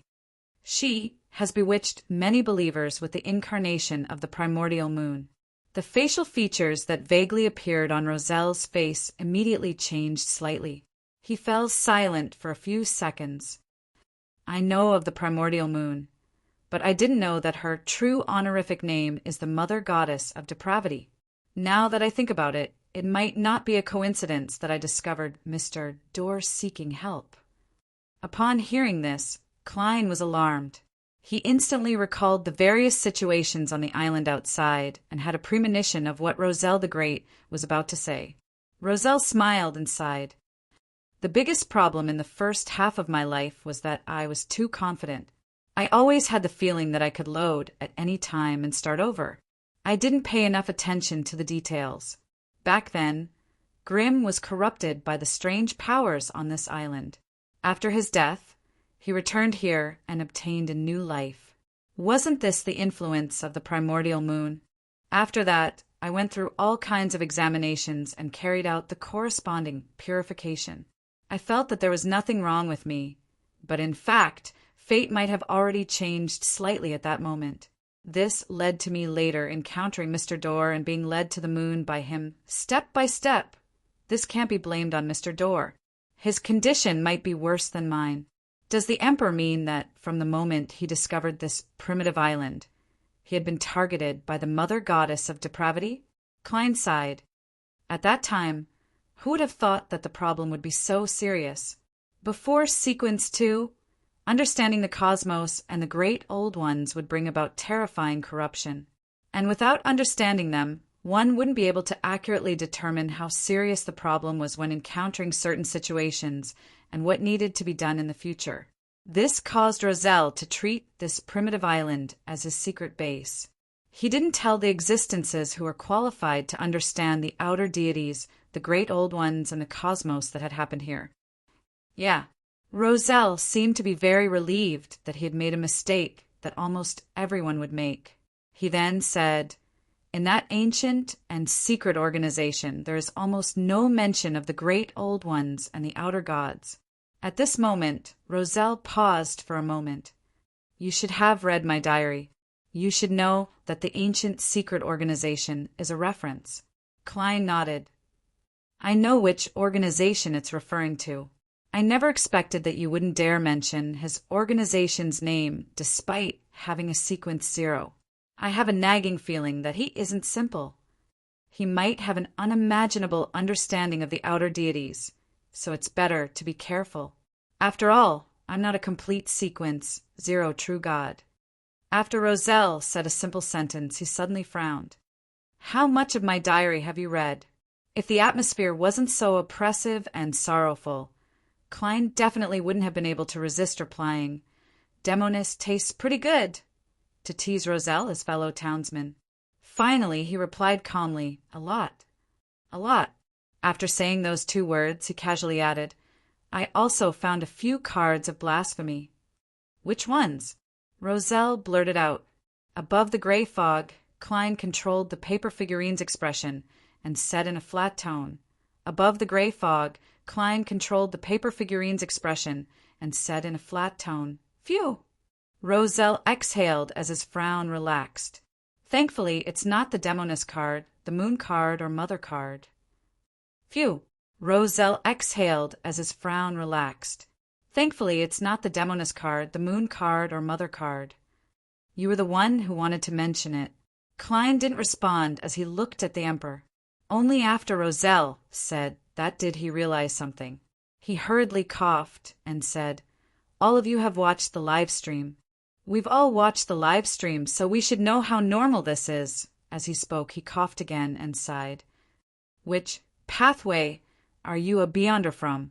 "A seer," Klein answered concisely. Roselle fell silent. After a few seconds, he said, "What a pity! What a pity! If everyone was in a normal state, You should have gotten a big screen television and a game console from the historical void. Everyone could chat while playing. That's the romance of a man. Unfortunately, there's no electricity. I'll have to rely on you to invent it." Klein didn't say what was on his mind. He maintained his tone and said, "I hope that such a day will come." Then he steered the topic onto the right track. "I'm very curious. Why can the cards of blasphemy you created prevent deities from finding them? This level of anti-divination and anti-prophecy is amazing." Roselle immediately chuckled. "Because knowledge can bring power and power can bestow knowledge. This is the authority of the Knowledge Emperor. After I infused the potion formulas of the 22 pathways with my powers, they naturally produced the power of convergence between beyonder characteristics, and to a certain extent they had anti-divination and anti-prophecy effects." Then, as he spoke, Roselle suddenly paused, as if he had noticed something wrong.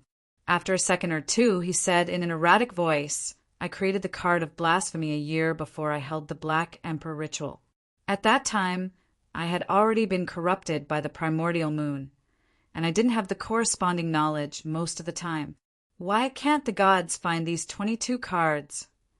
This rhetorical question made Klein, who was above the gray fog, tense up. He felt his scalp tingle once again. Without waiting for him to control the paper figurine to respond, Roselle's voice suddenly rose, bringing with it an indescribable sense of fear. "Don't gather all 22 cards. Be careful of the mother card." These two sentences echoed in the deep interior of the Black Emperor mausoleum for a long time without calming down. P.S. Recommending a book. Ren Xiaoming's new book, This Assassin Has a Problem. It tells the story of an assassin who loves life, calmly walking towards the strongest in the martial arts world. Chapter 1344. Above the gray fog, Klein's pupils instantly dilated as he subconsciously looked down at the long mottled table in front of him. There were 4 cards of blasphemy with different patterns on their backs. At this moment he felt a lingering fear, but he was also a little glad. He felt like he had circled the edge of the abyss a few times with his eyes blindfolded, but he ultimately didn't fall in. If he had devoted himself to searching for the cards of blasphemy and gathered 22 of them, or obtained the mother card, with his habit of containing different cards to obtain the corresponding level and characteristics, he might have already been corrupted by the mother goddess of depravity. It was unknown what was being nurtured. However, I'm not Roselle. Even if I have the mother card, I probably won't be able to contain it. Furthermore, in order to prevent the deities from finding it, the cards of blasphemy are extremely difficult to gather. It's almost impossible to gather all of them. From the looks of it, it's a casual setup by the mother goddess of depravity. If anyone is unlucky enough to obtain the mother card, they will become one of the latent dangers of this world. Klein retracted his gaze and continued looking at the iron-black chair through his substitute paper figurine at Roselle Gustav. At this moment, Roselle's body rose a little as his voice alternated between deep and loud. "Everything has godhood. In the beginning, it was still alive, living in everyone's body." Klein frowned slightly. He didn't know if the person speaking was Roselle or the crimson moon in his body. Not only did he already have a certain level of understanding regarding the secret, but he had also personally experienced it. Now, he wasn't that horrified or panicked. He only recalled the teachings of the Aurora Order he had read in the past. They promoted that the Creator was omnipresent and existed in every living being's body. Therefore, everything had godhood, and when godhood reached a certain level, one could become an angel. And the current Orthodox deities were only slightly stronger angels. To ordinary people, as long as they could grasp that the essence of life was a spiritual journey, they could consciously temper their minds, strengthen their minds, and find their own godhood.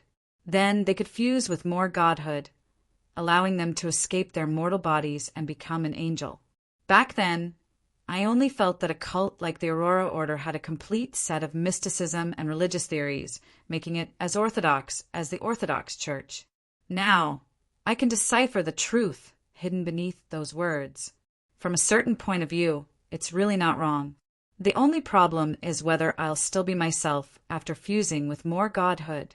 The true creator has actually placed one of the deepest secrets of this world into his teachings. Isn't he afraid that one of his believers would suddenly have an epiphany and learn of the corruption underground, becoming one of the first vessels for resurrection? This hanged man is really a little crazy. His rationality isn't always on. Klein muttered inwardly as he waited for Roselle to say more. 2 to 3 seconds later, Roselle, who had been wandering between slumber and new life, sat back on his iron-black throne. He panted and did not say anything. Klein then controlled the paper figurine to speak. "What you just said, which should I believe and which should I be wary of? Consider it yourself. Isn't this the way you seers speak? Isn't that how you seers speak?" He didn't wait for Klein's answer as he continued. "When I created the Pale Death Mask, I realized something.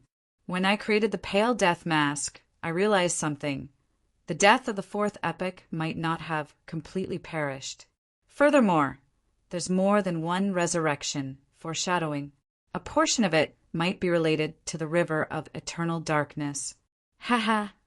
Death definitely won't die that easily. At this point, Roselle looked at Klein below the platform and said, "Indeed, only by choosing the seer, apprentice, or marauder pathway can a transmigrator enter Sapphira Castle.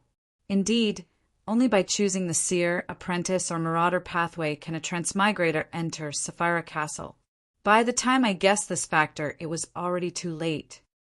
I don't know if you want to become a great old one, nor do I know if this requires a ritual. I can only tell you that this is definitely more dangerous than becoming a god. It's countless times more dangerous. Perhaps the existence that saved us and placed us in reality is waiting for you there.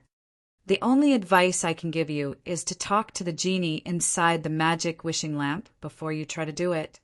Genie of the lamp? Using the grudge between him and the celestial lord to obtain some help? Klein nodded slightly. "All right."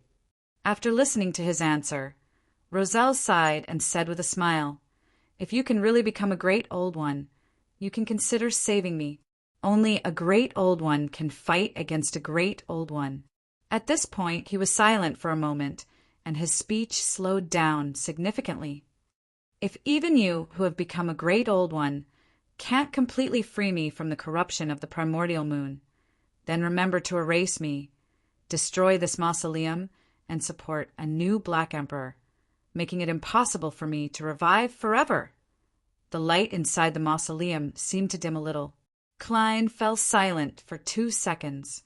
"I won't forget it." Roselle fell silent. After a few seconds, he laughed self-deprecatingly. "Of course, before that, you have to save me a few more times."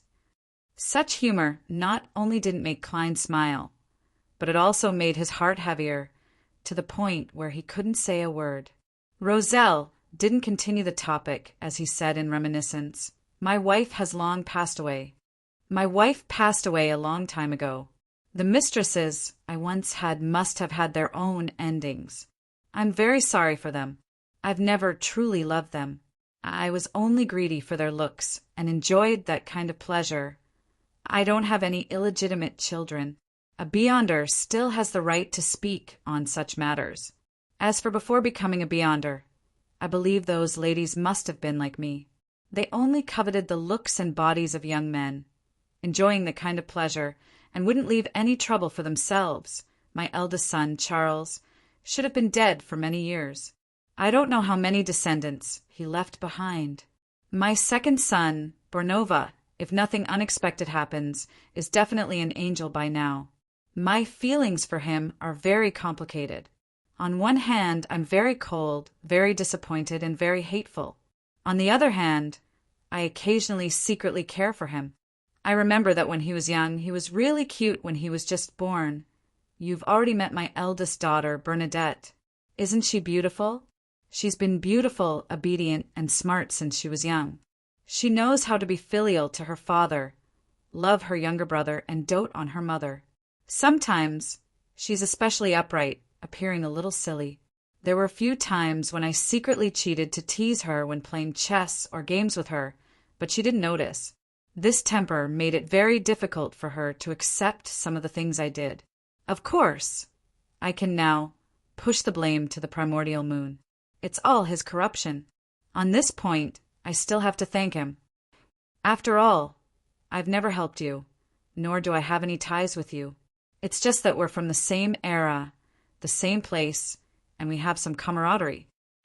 Upon hearing this, Klein said in a deep voice, "Your diary has given me a lot of help." Your diary helped me a lot. It allowed me to grasp a lot of high-level knowledge when I was still weak. It allowed me to avoid a lot of danger and work hard in a targeted manner. Also, the few cards of blasphemy had different effects at different stages, Meng Chuan said. Can you not mention the diary? Roselle coughed lightly and said, However, I did consciously leave a message for the next transmigrator in the later stages. The only thing I can't be sure of is which language you know. The Emperor slowly exhaled before saying, My request is to help me take care of Bernadette. My request is to help me take care of Bernadette and provide her with some help when she needs it. Although she's about to become a truly important figure in the mysterious world, as a father I still can't feel at ease. Klein didn't hesitate as he made the paper figurine answer directly. I'll help you take care of her. Man, why does that sound a little awkward? Roselle's tone instantly turned odd. By the way, I haven't asked for your name. As for me, you should know very well. Huang Tao. Zhou Mingrue, Klein answered frankly. Are you married? Do you have children? How old are you? Roselle asked 3 questions in one go. Emperor, why are you acting like a neighbor's auntie? Klein shook his head and gave a very simple answer. No. Roselle immediately fell silent again. After a while he said, You're of the same generation as me. Bernadette should call you Uncle Zhou. Yes, as he spoke, there was a baffling hint of pity in Roselle's tone. After coming to this era, I initially treated all of this as a game. I had a lot of fun, but I would occasionally think back to my hometown. I would think back to the past that nurtured most of my personality and hobbies. The longer I live, the more frequently this feeling appears. It's just like how fallen leaves always return to the roots of a tree. However, I at least have a daughter, a wife, and 2 sons. I still have many concerns in this world, and I have a certain sense of belonging. As for you, I can sense your loneliness, a loneliness that comes from deep within your bones. At this point, Roselle suddenly sighed. If only we were still living in that era. I'd go to work punctually every day and work overtime from time to time. Once I had time, I'd go to watch my daughter attend her hobby class, pick her up, and give my wife the things she repeatedly reminded me about. Every weekend, I'd go out to play, go to her parents' house, or go to my parents' house to accompany the elderly. When I'm exhausted by life one day, I'll use your friend's treat as an excuse to sit on the street with a few men.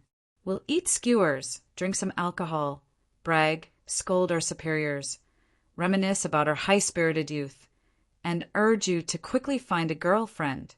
When we wake up the next day, we'll be filled with enthusiasm to deal with life again. Klein listened quietly and didn't interrupt the Emperor's rambling. Roselle's voice gradually softened before he smiled. Goodbye, friend. I hope there'll really be a day when we meet again. His figure quickly turned illusory, as though he had disappeared from the current world, leaving only a faint shadow pacing back and forth on the iron-black throne. Roselle Gustave returned to his eternal slumber. Chapter 1345. After circling the primitive island 3 times, the dawn finally sailed into the distance that was shrouded in a storm. Bernadette slowly retracted her gaze and cast it on the sage frontlet that was floating in the air. As a clairvoyant, she clearly saw the opportunity to advance. She knew that she had completed the corresponding ritual and prevented a disaster that involved a high-level power. However, the price was to personally seal her father, the father that she had missed and sought for more than 100 years. What a wonderful irony! Bernadette looked at the vertical eye embedded with diamonds and sighed inaudibly. After leaving Intis, she had two main wishes. First, she wanted to investigate the truth of the matter and see if she had misunderstood her father. Second, she wanted to follow the footprints left behind by her father to see what he had experienced, and if it was possible for him to be resurrected. Bernadette had already completed her first wish. The truth was that she had indeed misunderstood her father. This made her feel less pain and less conflicted. Her hatred for her father had completely dissipated, but it also added a lot of guilt to her. With such guilt and longing, she worked hard to fulfill her second wish, but the final outcome wasn't pleasant. If there was no hope, she might not have such a huge emotional reaction. However, she had clearly seen the light and her father, but she had no choice but to personally make him return to his slumber. After a moment of silence, Bernadette's slightly unfocused eyes became clear again. She no longer hesitated, nor did she blame herself. She no longer had any negative emotions. She resolutely raised her right hand and outlined ancient words that shimmered with starlight in the void. She summoned the spirit world creature that had the upper body of a human and the lower body of a wind. She then took back some of the supplementary ingredients for the sage potion from it. As for the remaining parts, since there was no need to preserve them, they were stored in the Dawn's collection room. Before long, Bernadette used pale death to shatter the sage frontlet and concoct the potion that could advance her to sequence 2. Looking at the bubbling sage potion, with each bubble hiding a transparent eye, Bernadette raised her right hand with a determined expression and brought the glass bottle to her mouth. She knew that what she needed at this moment wasn't sadness or sentimentality, but a firm heart and the will to advance. This was because to help her father, Roselle the Great, escape the corruption and completely revive him, she needed a higher sequence and greater strength. For this, she was willing to bury the pain in the deepest part of her heart and not let it affect her mental state. Only at night, when there was no one around, would she dig it out and savor it alone. As the sage potion entered her mouth, Bernadette's body turned illusory at a visible speed. She broke down into waves of complicated knowledge, transforming into a torrent of information. The entire Dawn, as well as the surrounding wind, storm, lightning, seawater, and waves, lost their sense of reality, as if they had been restored to the most basic and authentic information. To most sequence 3 beyonders of the mystery prior pathway, such a state was extremely dangerous. If their willpower wasn't firm enough, their luck wasn't good enough, and they weren't sufficiently prepared, the torrent of knowledge that they had transformed into would be infiltrated, washed away, and assimilated by all kinds of external information in a matter of seconds. They would quickly lose their consciousness and would no longer be able to reconstruct their bodies. They would become a very strange and difficult monster in mysticism. Knowledge fairy. This was also known as an information creature. Bernadette had relied on the sage frontlet to transform into a torrent of information many times. Although it was limited to 2 to 3 seconds and couldn't be maintained for too long, she still had some experience. At that moment, she was trying her best to maintain the existence of her consciousness and establish a certain connection with the information in the spirit world that prevented a high-level disaster from happening. The information had a clear imprint of her, and it involved a very high level of information. It appeared abnormally solid, preventing it from being dispersed by other information in a short period of time. It helped her stabilize her consciousness as she slowly gathered the dissipating torrent of information from her main body. During this process, Klein, who was above the gray fog, used a specially marked prayer point of light to tap the edge of the long mottled table. Using a miracle invoker's ability to change the probability of certain things and actions to a certain extent, he bestowed Bernadette with a certain amount of good luck. Time ticked by. Bernadette lingered on the edge of losing consciousness several times, but she eventually managed to hold on. She gathered all the information that belonged to her and began to reconstruct her body. At that moment, she could gradually sense Admiral of Stars Catlia's concern. She could sense the members of the element Dawn, as well as her crew and sailors, praying daily. This made her condition more stable, allowing her to resist the ancient will that was slowly being produced in her body. At that moment, a wave of secret information came out of nowhere, attempting to fuse with Bernadette while she was reconstructing her body. This was an interference from the hidden sage. As an embodiment of this world's knowledge and information, as a sequence 0 of the mystery prior pathway, the hidden sage could exert a certain amount of influence on beyonders of the same pathway that were lower than him. Without giving Bernadette a chance to use the pale white mask, the curtain draped over Klein's shoulders gently lifted. Around Bernadette, space-time distorted, isolating the area she was in from the outside world. Even information couldn't be exchanged. Grabbing this sudden moment of peace, Bernadette completely reconstructed her body, and with the help of her anchor, she managed to balance the terrifying will that was produced in her body. At that moment, she had truly become him, a sequence 2 angel of the mystery prior pathway. She was an important figure that the mysterious world could address as a hidden existence. Immediately after, she saw the distorted space-time around her return to normal, and she saw waves of secret information surging toward her. She then stretched out her right hand and easily grasped the information, extracting the useful knowledge contained within. Just as Bernadette was about to return to the real world from the spirit world, an orange beam of light suddenly appeared in front of her. This light instantly condensed into a chubby old man with a short white beard. The old man smiled and said, "Ma, I'm Orange Light, Hilarion." Orange Light. Bernadette was puzzled. She didn't understand why Orange Light Hilarion would appear in front of her. The two of them hadn't interacted much before this. As the leader of the element Dawn and a former mysticologist, she wasn't unfamiliar with the 7 lights in the spirit world. She had even grasped how to pray to the 7 lights and obtain the corresponding guidance from the ritual.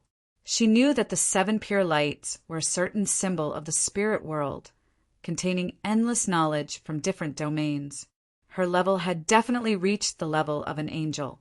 Orange Light Hilarion added with a smile, "A great existence wants me to inform you of the knowledge regarding the great old ones, the outer deities, and the cosmos, so that you can have a more accurate grasp of this world state and the corresponding corruption."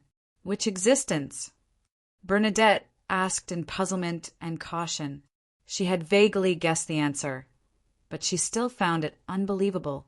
After all, the 7 lights of the spirit world were also important figures in the mysterious world. Even a sequence 0 true deity wouldn't find it easy to order them around.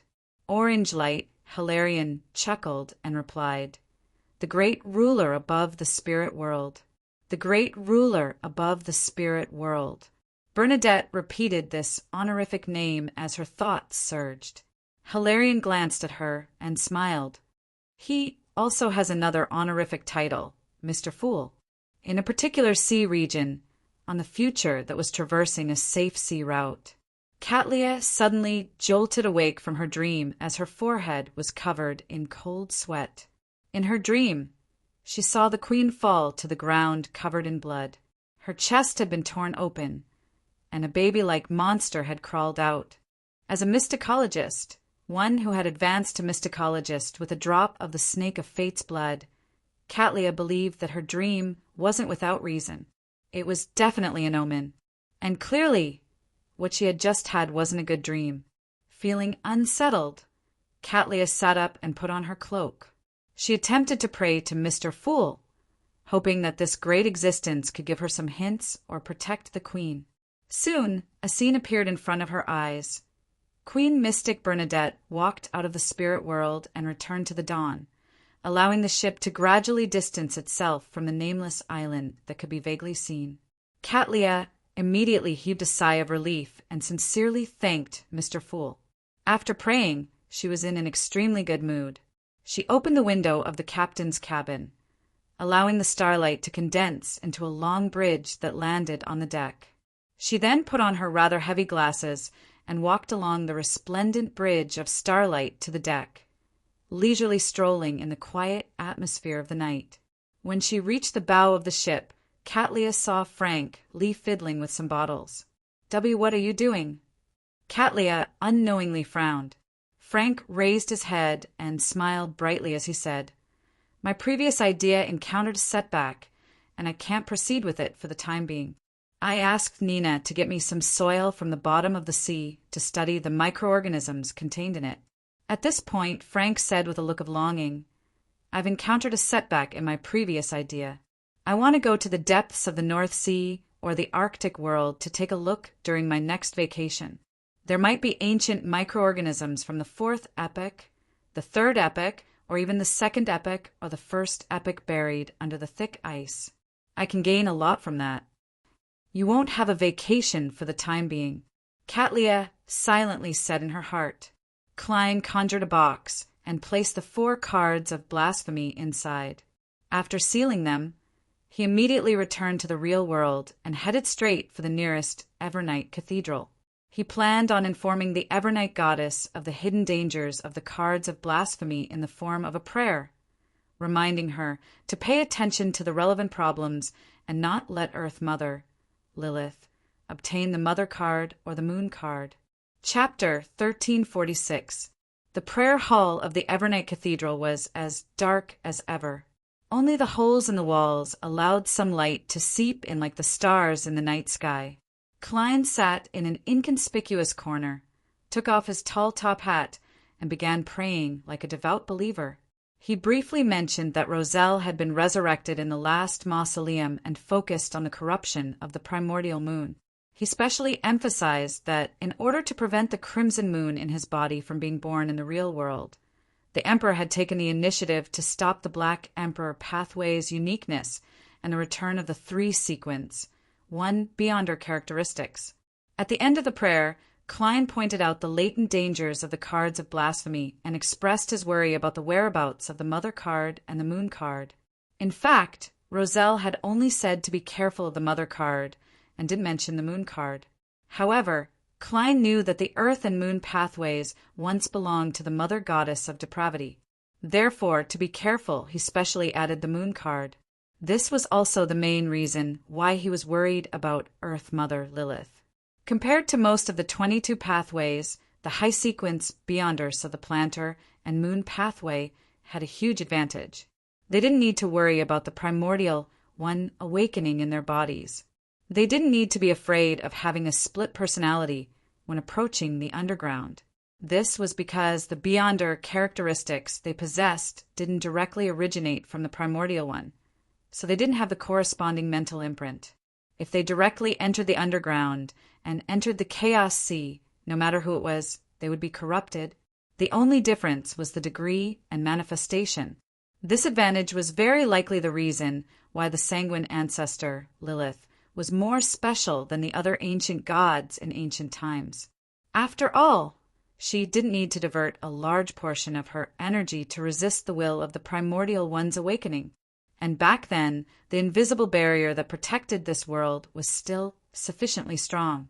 It could very well block out the great old ones like the Mother Goddess of Depravity, making it difficult for them to exert too much influence on the situation inside. But with the passage of time, this advantage gradually became a problem. As the underground corruption became weaker, the invisible barrier also became weaker. Some cracks appeared. Under such circumstances, Earth Mother Lilith's situation became more and more difficult. This was because she was facing the corruption of the Mother Goddess of Depravity that was getting stronger and more terrifying.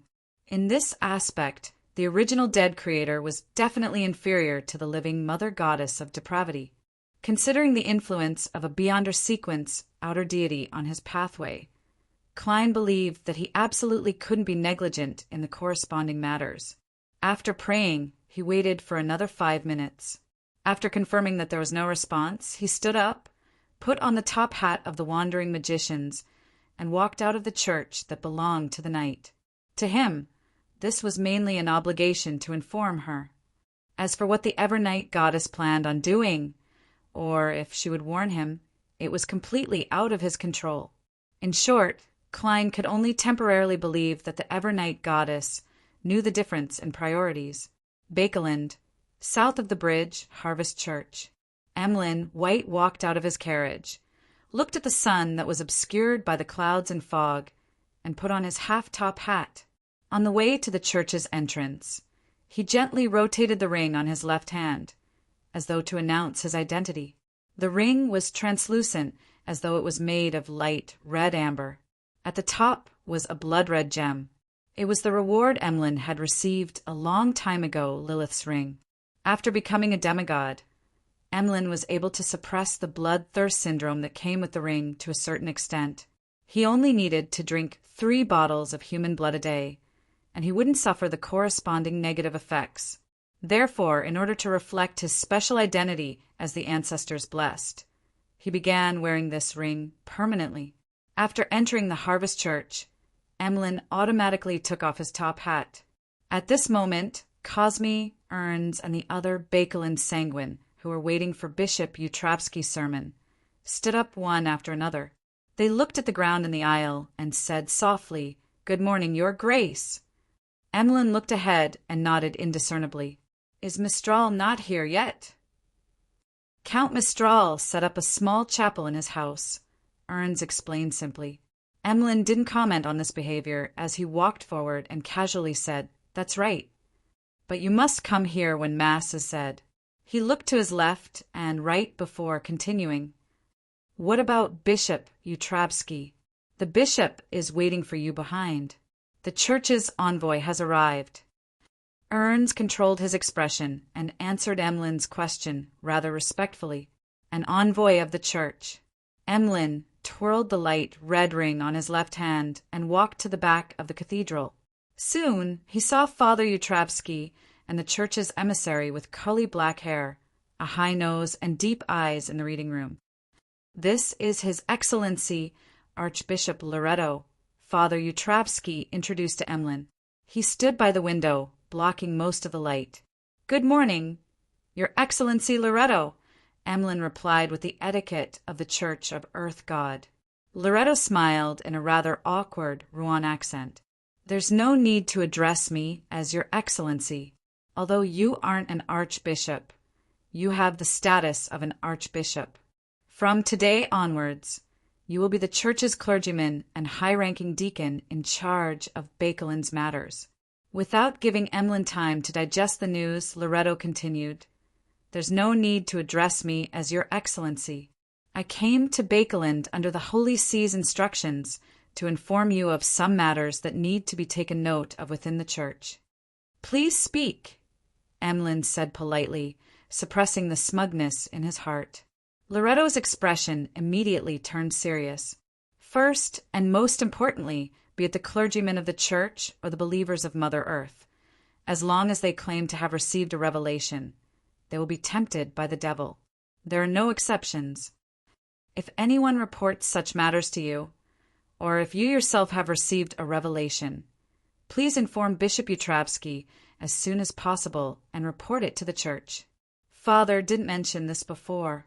This request sounds very strange, as though he's suspecting something.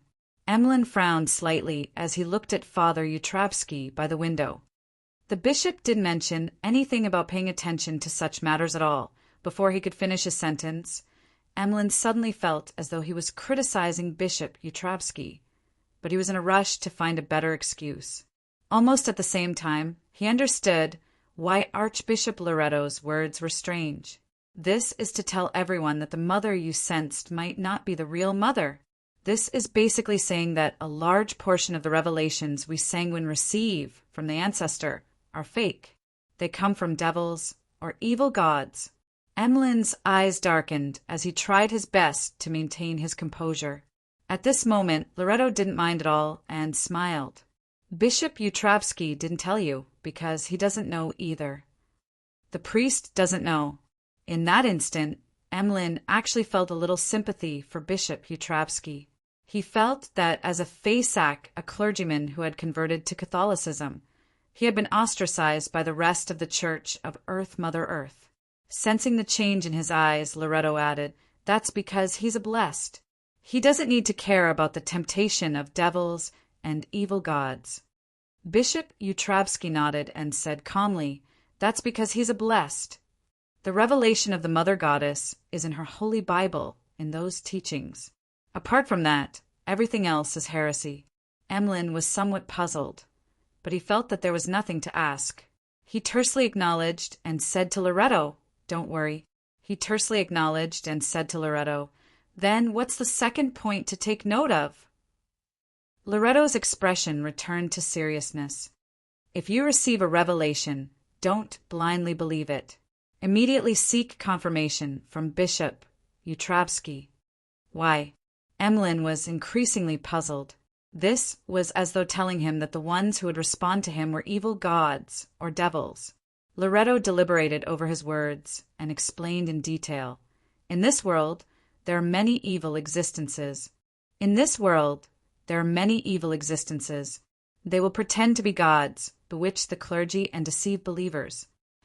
As the two main pathways of our Church of Earth Mother are related to life, we are more affected than other churches. From time to time, there will be people who go astray and attempt forbidden experiments on life, slowly falling into depravity. In order to curb this trend, we have long since reorganized the Church under the guidance of the will of the Mother Goddess, establishing the two major systems of divine favored and divine favored. Favored and blessed. Emlyn's understanding of the Church of Earth Mother was limited to the contents of the Holy Bible and some of the scriptures. He was momentarily at a loss. He had never taken the initiative to ask Father Utravsky about the Church of Earth Mother Earth. Loretto glanced at Emlyn and nodded slightly. Benefactors refer to clergymen who have received the Mother's favor from the two pathways of earth and moon. Blessed refers to those who are blessed by the Mother from other pathways outside. The latter is less affected by devils and evil gods, and can help us verify the authenticity of a revelation. Under such circumstances, even if it's a decree issued by the Holy See, it has to be countersigned by at least one blessed. Otherwise, it can be deemed invalid. As he spoke, Loretto took out a document and unfurled it for Emlyn to see. Apart from what the Archbishop had just said, it was the part where he accepted the appointment as an envoy. At the end of the document, there were a few names. The first belonged to the Holy See of the Church of Earth Mother, Matriarch Roland. The rest were names Emlyn didn't recognize. Only the last one was barely recognizable as Father Utravsky. Father's handwriting is really ugly, as Emlyn muttered to himself. He had strong doubts about the two systems of favored and blessed.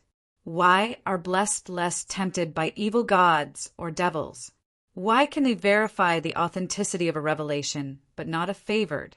As his thoughts raced, Emlyn suddenly noticed a detail. Blessed don't belong to the two pathways of earth and moon. Therefore, the problem isn't with the favored, but with the two pathways themselves? Emlyn vaguely felt that his guess might be the truth.